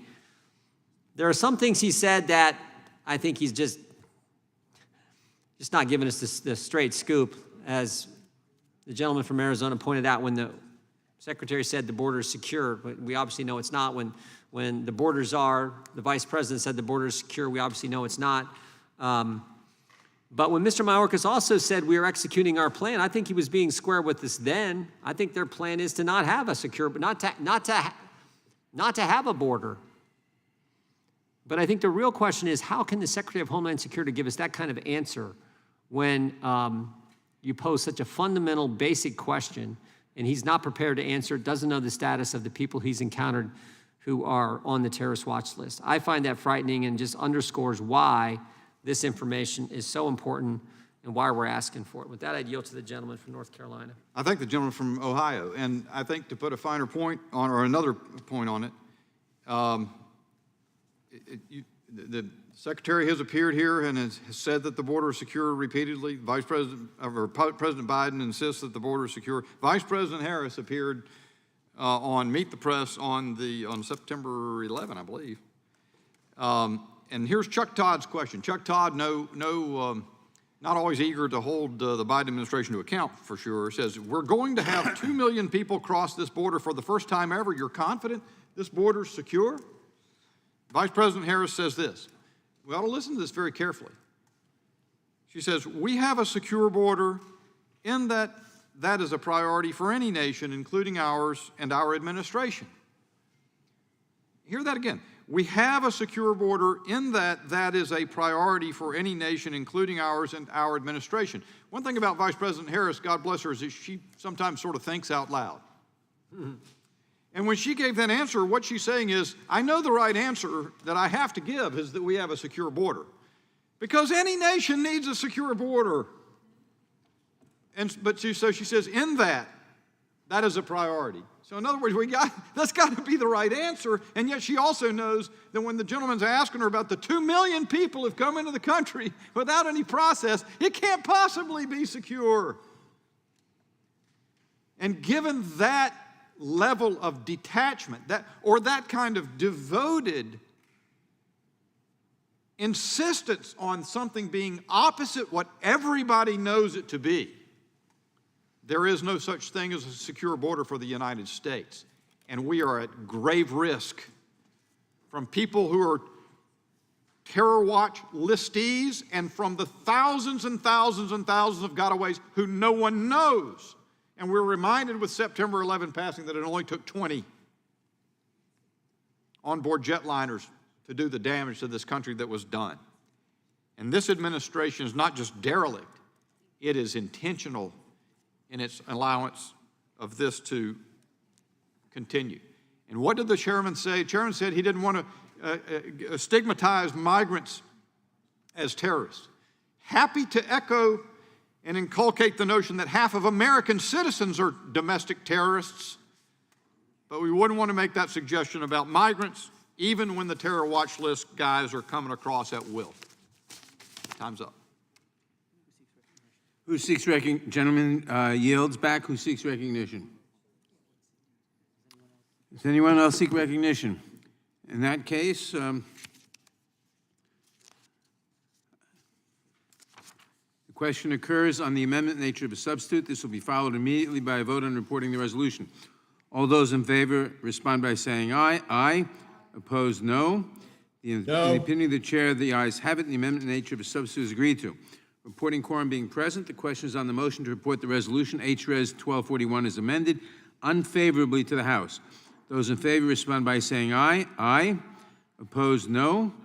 The ayes have it. A recorded vote is requested. The clerk will call the roll. Mr. Nadler. Aye. Mr. Nadler votes aye. Ms. Lofgren. Ms. Lofgren votes aye.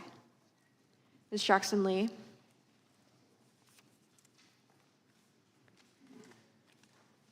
Mr. Cohen.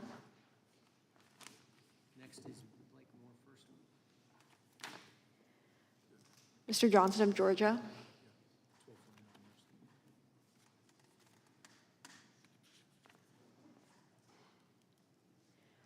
Mr. Deutsch.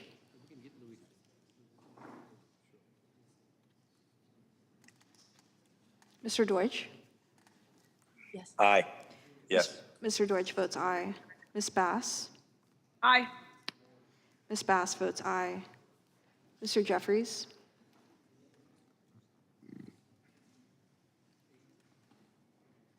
Mr. Cicilline.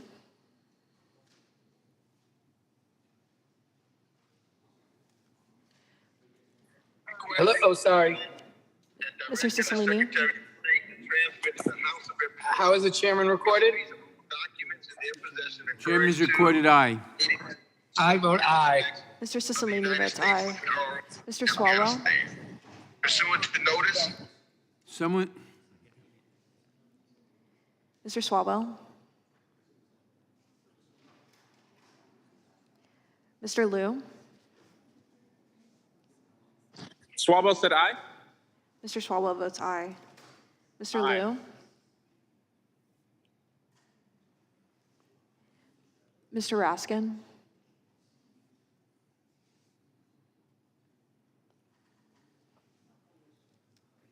Ms. Jayapal. Do you see where the unmute and the, Okay. Ms. Stimmings? yeah, there. Aye. Ms. Stimmings votes aye. Mr. Correa?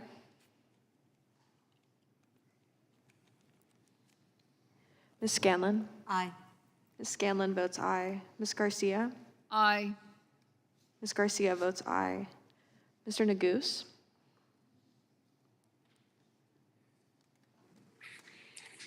Ms. McBath? Ms. McBath votes aye. Mr. Stanton? Aye. Mr. Stanton votes aye. Ms. Dean? Aye. Ms. Dean votes aye. Ms. Escobar? Aye. Ms. Escobar votes aye. Mr. Jones? Ms. Ross? Ross votes aye. Ms. Ross votes aye. Ms. Bush? Bush votes aye. Ms. Bush votes aye. Mr. Jordan? Mr. Jordan votes no. Mr. Shabbat? Mr. Shabbat votes no. Mr. Gomert? No.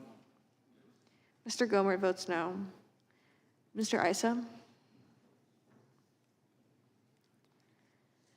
Mr. Buck?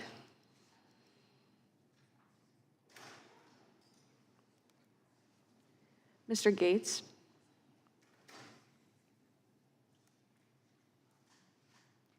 Mr. Johnson of Louisiana? Mr. Johnson of Louisiana votes no. Mr. Biggs? No. Mr. Biggs votes no. Mr. McClintock? Mr. McClintock votes no. Mr. Stubbe? No. Mr. Stubbe votes no. Mr. Tiffany? No. Mr. Tiffany votes no. Mr. Massey? No. Mr. Massey votes no. Mr. Roy?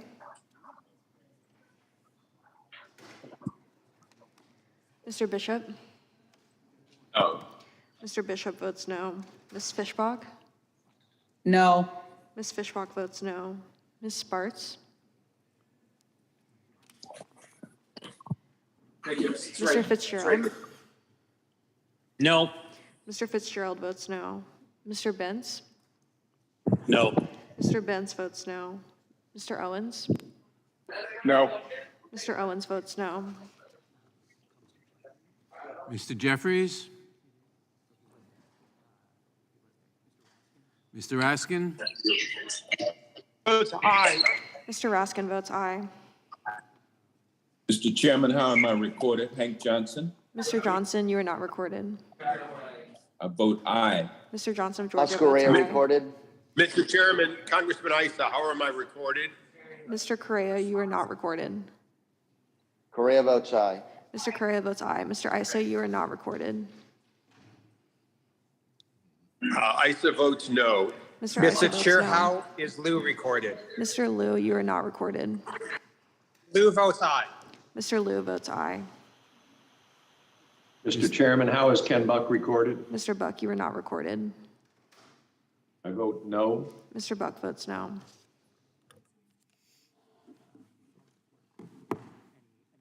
Are there any members who wish to vote who have not voted? The clerk will report.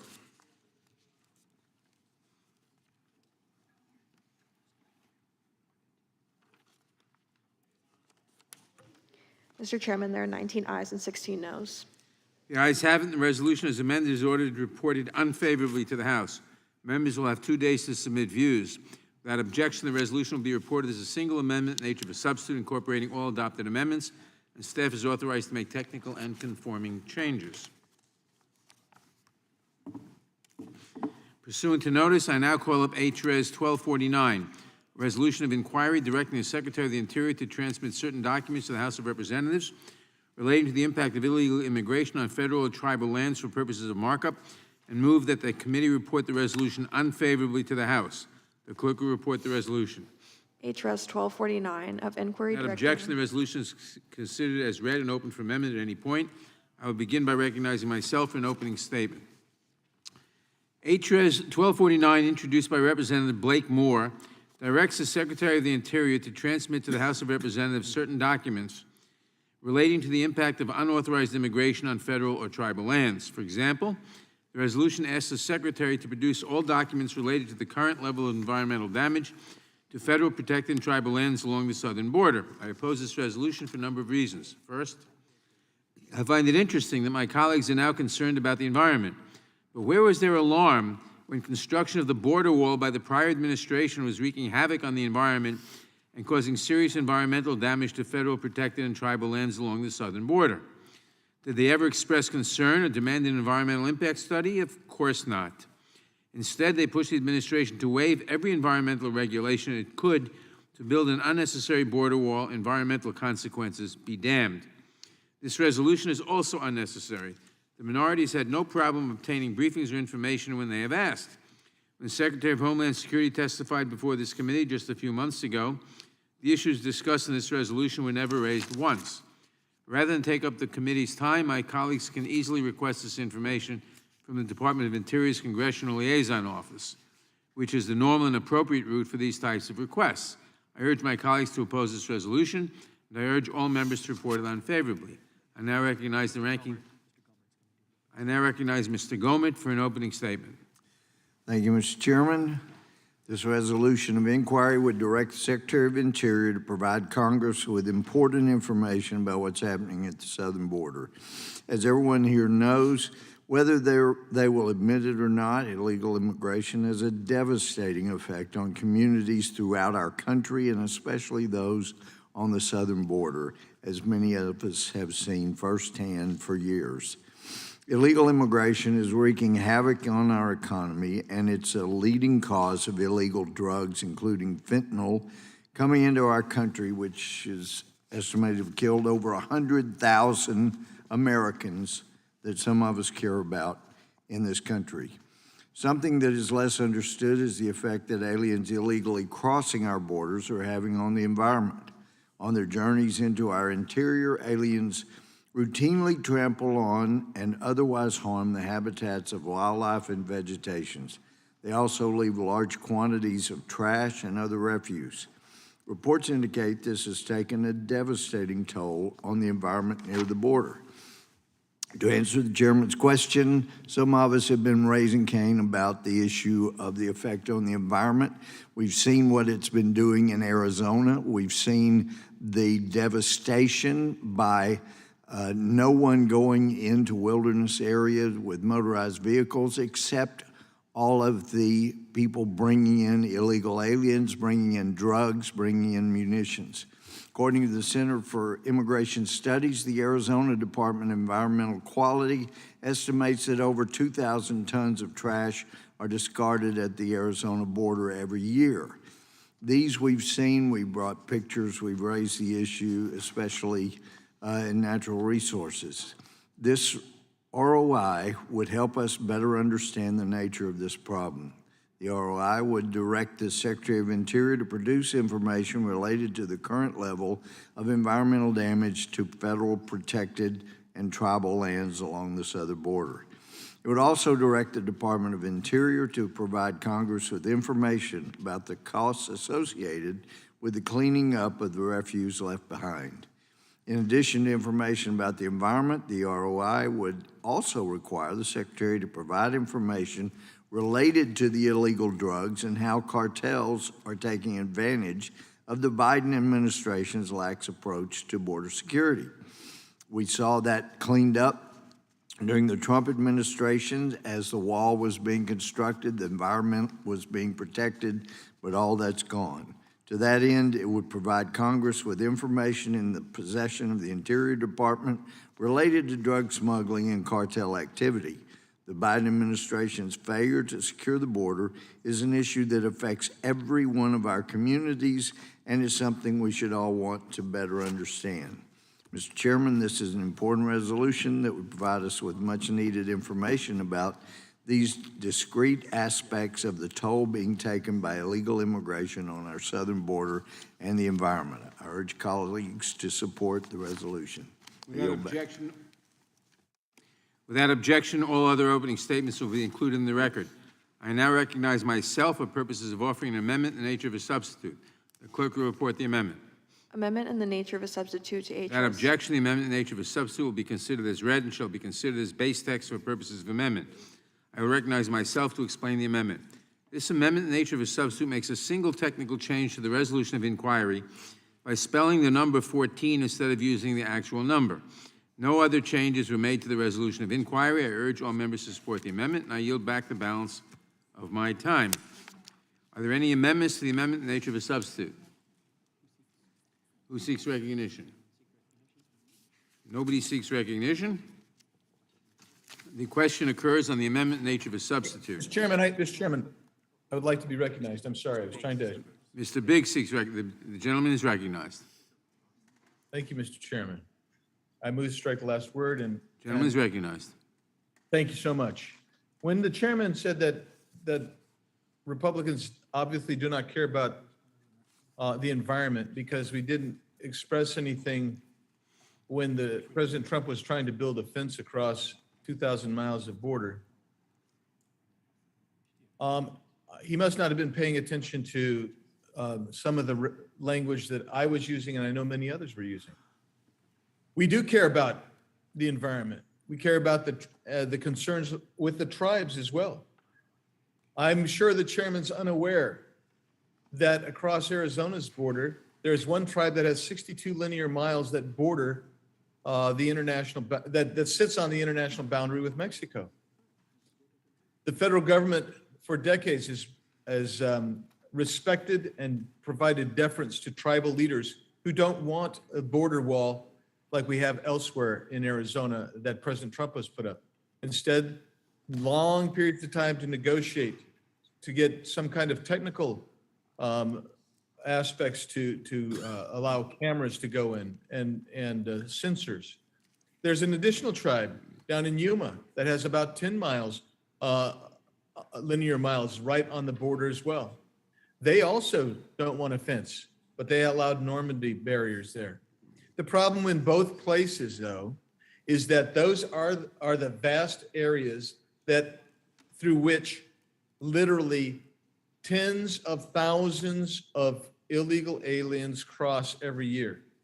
And in so doing, they also end up crossing natural preserves along our border area. They've cut roads. They've left tens of millions of pounds of garbage and human refuse and litter in those areas. I am astonished when I hear someone say that we have not tried to deal with environmental problems, that we should not worry about a report. The reports regarding environmental garbage and trash coming from Interior and Homeland Security are few and far between. It speaks to people who haven't actually been down to the remote areas of the border to see otherwise pristine areas, beautiful areas of desert, destroyed by the refuse there. I have been speaking extensively about the need for our environmental activists who disagree with me on everything else to come forward and stand up and speak about the environmental damage and wreckage that is happening in the Arizona desert and in some of the mountain areas along the border Mexico. I'm astonished that the chair would oppose this. This is a transparency measure. If there is the data, then let's get it from Interior and DHS and let's get it to the entire American public. They need to understand that not only is it a humanitarian crisis along the border, it is an environmental crisis as well. There is violence that happens on the border. Our border is controlled by cartels. We need to regain control of our borders. We need to also work with environmentalists to make sure that this stops. You should see it. I invite you to come down with me, Mr. Chairman. I can take you to place after place, literally hundreds of places that have untold amounts of refuse, human refuse and debris, destroying our habitat. I invite you to come with me. And then maybe you will also share my concern and my passion for trying to get this information. I support this resolution. It is necessary. And with that, Mr. Chairman, I yield back. Gentleman yields back. Who else seeks recognition? For what purpose does Mr. Benz seek recognition? Strike the last word. Gentleman is recognized. Mr. Chair, I've joined my colleagues, Mr. Biggs' remarks. And just for purpose of the record, I would like to share some numbers. I think we can assume, without concern of folks thinking otherwise, that the million people that got away in some fashion or another crossed the land I'm about to describe. So the acres of federal land within 100 miles of the Mexican border, the Bureau of Land Management, 12 million acres. The Department of Defense, 5.7 million acres. The United States Forest Service, 3.7 million acres. The Bureau of Indian Affairs, 3.5 million acres. The other 2.2 million acres, and these are all, the Bureau of Reclamation, 21,000 acres. Total federal acres, 30 million within 100 miles of the Mexican-American border. I think it's clear that the people of the United States have reason to be concerned about the impact on these millions of acres, 30 million to be exact, that the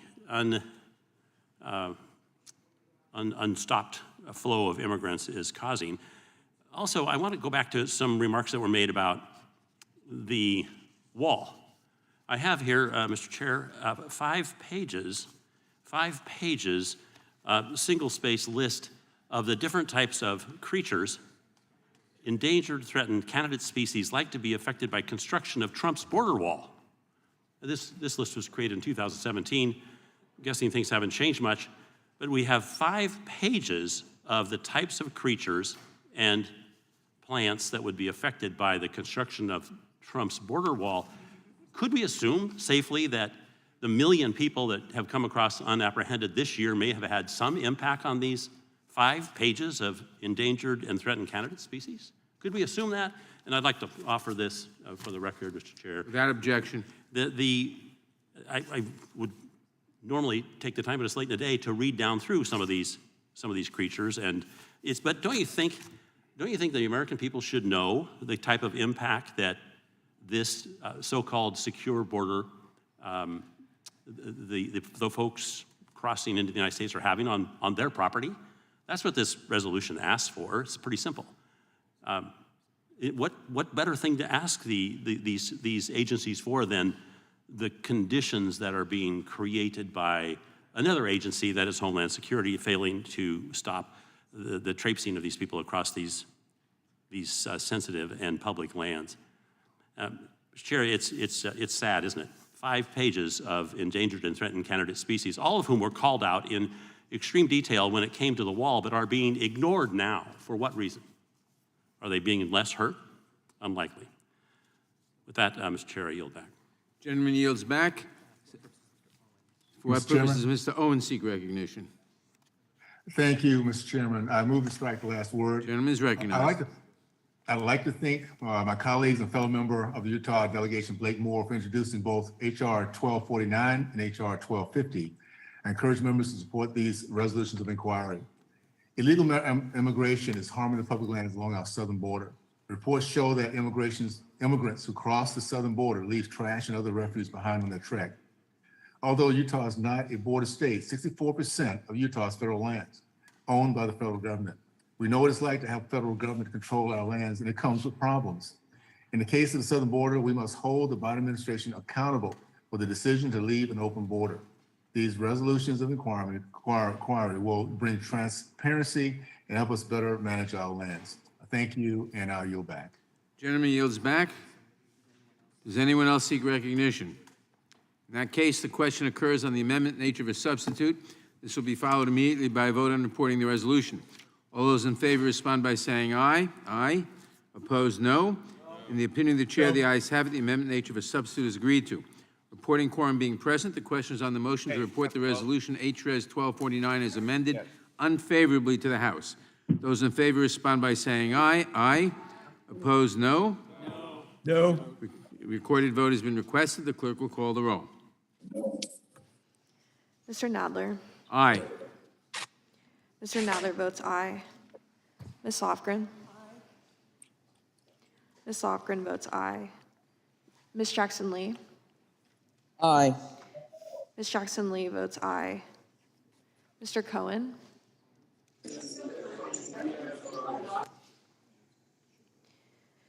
Mr. Johnson of Georgia. Johnson of Georgia votes aye. Mr. Johnson of Georgia votes aye. Mr. Deutsch.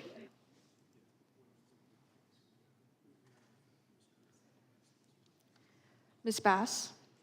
Aye. Ms. Bass votes aye. Mr. Jeffries.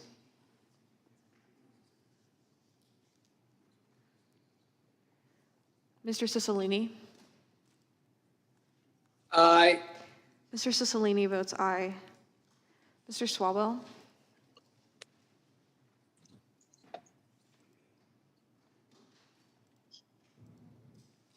Mr. Liu.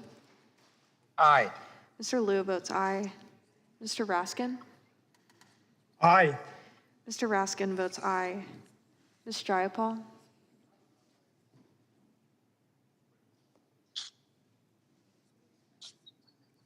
Ms. Demmings.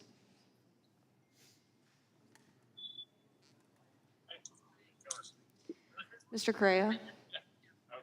Aye. Mr. Correa votes aye. Ms. Scanlon. Aye. Ms. Scanlon votes aye. Ms. Garcia. Aye.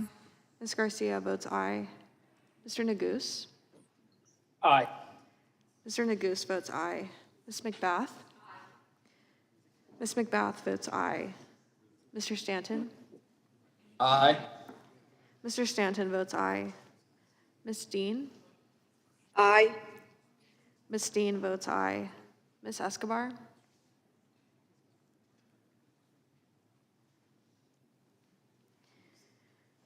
Mr. Jones. Ms. Ross. Ross votes aye. Ms. Ross votes aye. Ms. Bush. Bush votes aye.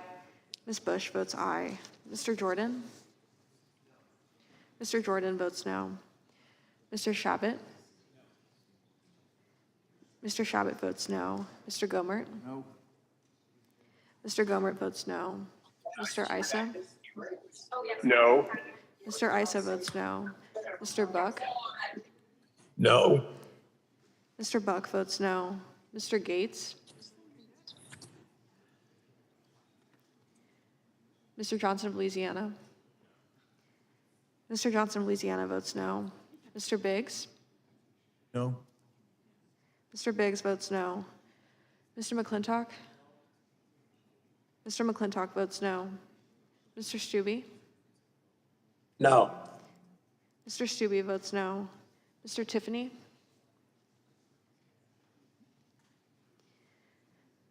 Mr. Massey. Mr. Massey votes no. Mr. Roy.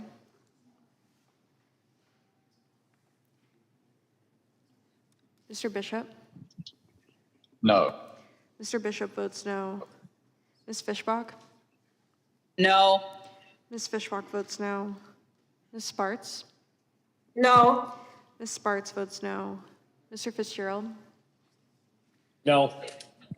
Mr. Fitzgerald votes no. Mr. Benz. Mr. Benz votes no. Mr. Owens. No. Mr. Owens votes no. How is Swalwell recorded? Mr. Swalwell, you are not recorded. Aye. Mr. Swalwell votes aye. How is Escobar recorded? Ms. Escobar, you are not recorded. Aye. Ms. Escobar votes aye. Has every member voted who wishes to vote? Clerk will report.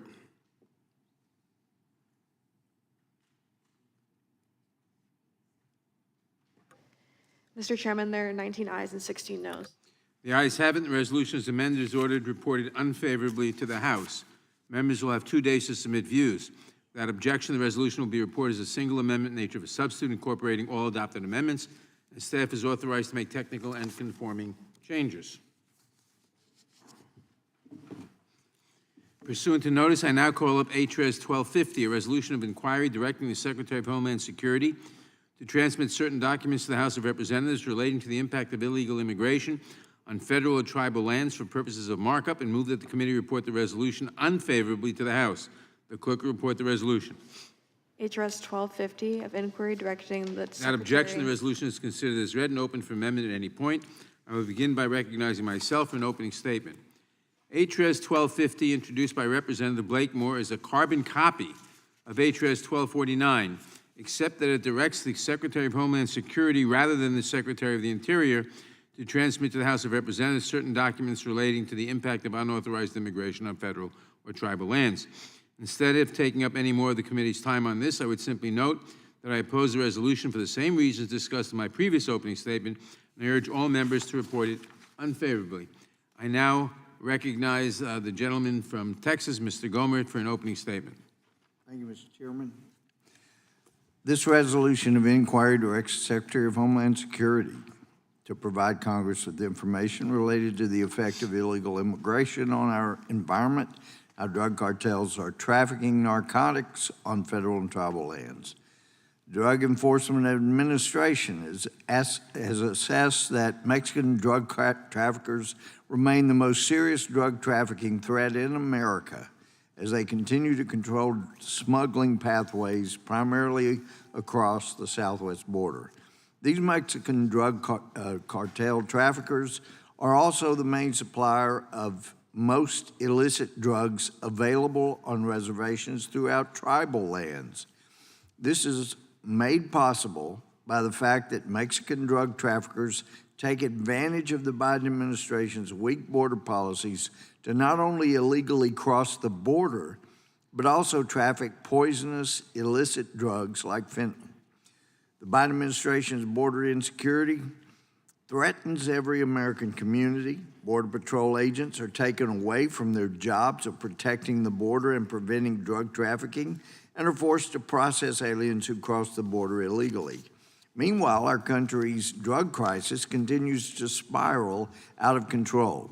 So far in fiscal year 2020, U.S. Customs and Border Protection has seized over 500,000 pounds of illicit drugs. These drug seizures include fentanyl, heroin, cocaine, methamphetamine, and marijuana. On August 30th, 2022, the DEA warned the public of a new trend of rainbow fentanyl targeting children and young people. The DEA and its law enforcement partners, quote, seized brightly colored fentanyl and fentanyl pills in 18 states, unquote, and stated, quote, this trend appears to be a new method used by drug cartels to sell highly addictive, potentially deadly fentanyl made to look like candy to children and young people. Meanwhile, our country's drug crisis continues to spiral out of control also.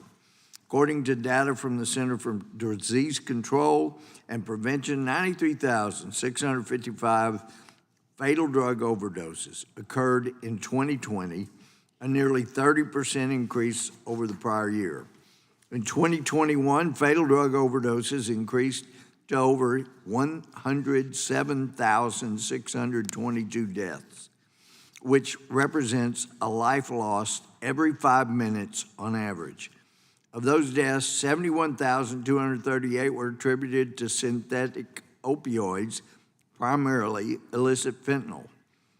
The requests for information in this ROI to the Department of Homeland Security are identical to those in the ROI to the Department of Interior. Importantly, the documents at both of these agencies are necessary to fully understand the devastating effects of the Biden administration's open border agenda. I urge support for this resolution and yield back. Gentleman yields back. Without objection, all other opening statements will be included in the record. Are there any other? Oh, I now recognize myself for purposes of offering an amendment in the nature of a substitute. The clerk will report the amendment. Amendment in the nature of a substitute to H.Res. 1250. Without objection, the amendment in the nature of a substitute will be considered as read and shall be considered as base text for purposes of amendment. I recognize myself to explain the amendment. This amendment in the nature of a substitute makes a single technical change to the resolution of inquiry by spelling the number 14 instead of using the actual number. No other changes are made to the resolution of inquiry. I urge all members to support the amendment, and I yield back the balance of my time. Are there any amendments to the amendment in nature of a substitute?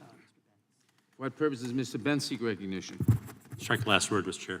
Gentleman is recognized. Thank you, Mr. Chair. And this will sound familiar since I just made this point concerning the last bill, but it's equally applicable here.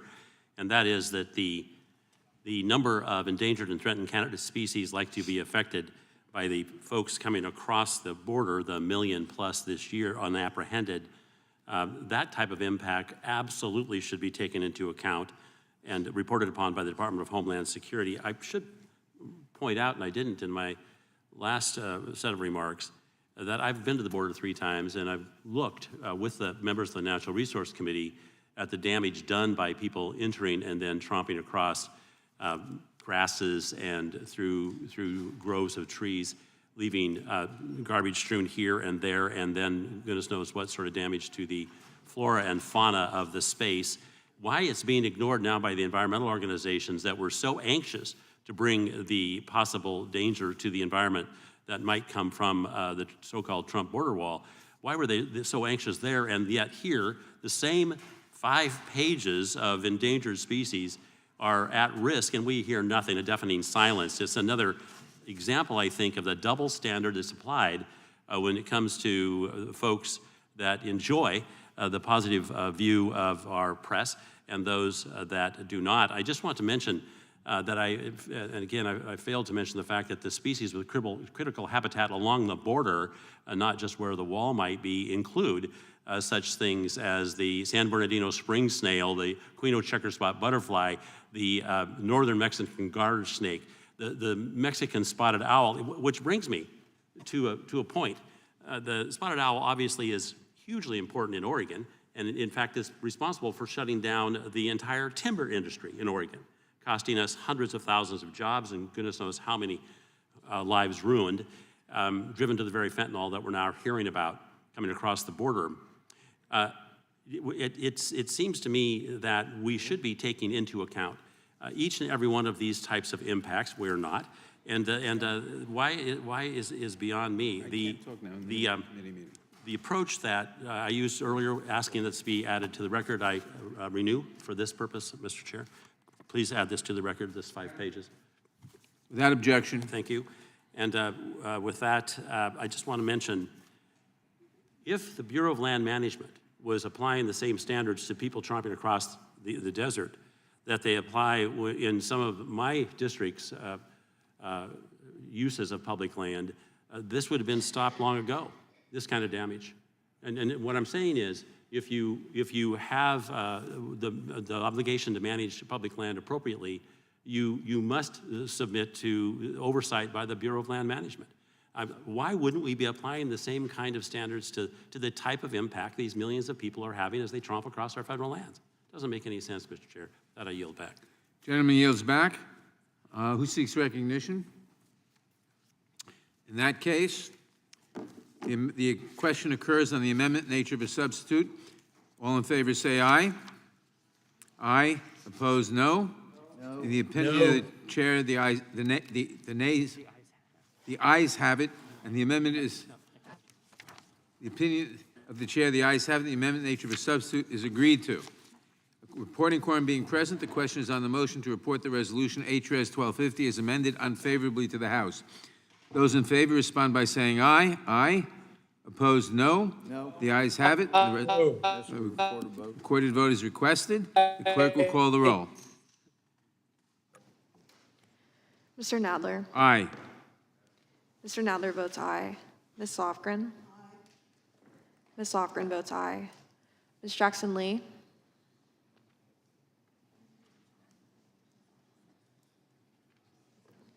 Ms. Jackson-Lee. Mr. Cohen.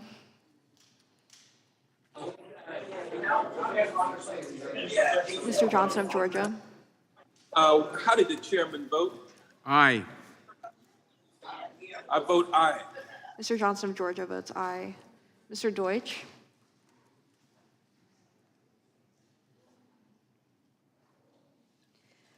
Ms. Bass. Bass votes aye. Ms. Bass votes aye. Mr. Jeffries.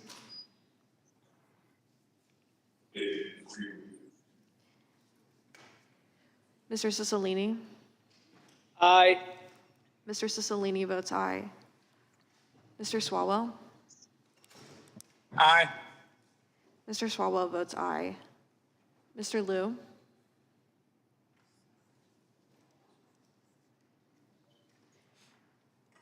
Mr. Raskin?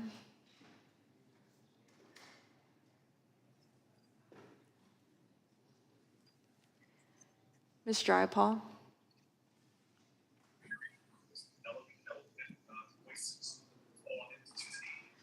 Ms. Dimmings? Aye. Ms. Dimmings votes aye. Mr. Correa? Aye. Mr. Correa votes aye. Ms. Scanlon? Aye. Ms. Scanlon votes aye. Ms. Garcia? Aye. Ms. Garcia votes aye. Mr. Neguse? Aye. Mr. Neguse votes aye. Ms. McBath? Aye. Ms. McBath votes aye. Mr. Stanton? Aye. Mr. Stanton votes aye. Ms. Dean? Aye. Ms. Dean votes aye. Ms. Escobar? Aye. Ms. Escobar votes aye. Mr. Jones? Ms. Ross? Ross votes aye. Ms. Ross votes aye. Ms. Bush? Bush votes aye. Ms. Bush votes I'm aye. unrecorded. Mr. Jordan? I'm unrecorded. Mr. Shabbat? See, it's two different groups. Now they're not. Mr. Shabbat votes no. Mr. Gomert? Nope. Mr. Gomert votes no. Mr. Issa? No. Mr. Issa votes no. Mr. Buck? No. Mr. Buck votes no. Mr. Gates?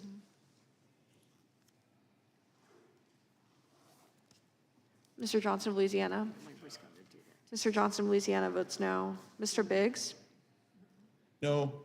Mr. Biggs votes no. Mr. McClintock? Mr. McClintock votes no. Mr. Stubbe? It ain't his words. No. Mr. Stubbe votes no. Mr. Tiffany? No. Mr. Tiffany votes no. Mr. Massey? Mr. Massey votes no. Mr. Roy? Mr. Bishop? No. Mr. Bishop votes no. Ms. Fishbach? No. Ms. Fishbach votes no. Ms. Sparts? No. Ms. Sparts votes no. Mr. Fitzgerald? No. Mr. Fitzgerald votes no. Mr. Benz? Mr. Benz votes no. Mr. Owens? No. Mr. Owens votes no. How am I recorded? Mr. Jordan? Mr. Jordan votes no. Mr. Jeffries? Mr. Jeffries votes yes. Mr. Jeffries votes yes. How am I recorded? Ms. Jackson Lee, you are not recorded. Yes.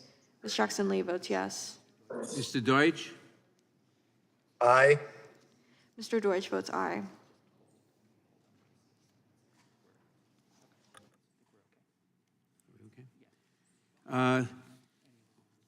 Has every member voted who wishes to vote?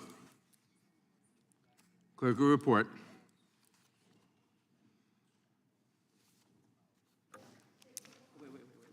Hold on. Mr. Liu? Mr. Liu?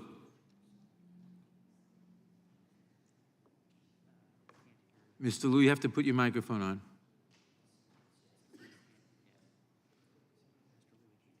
Mr. Liu, we can't hear you.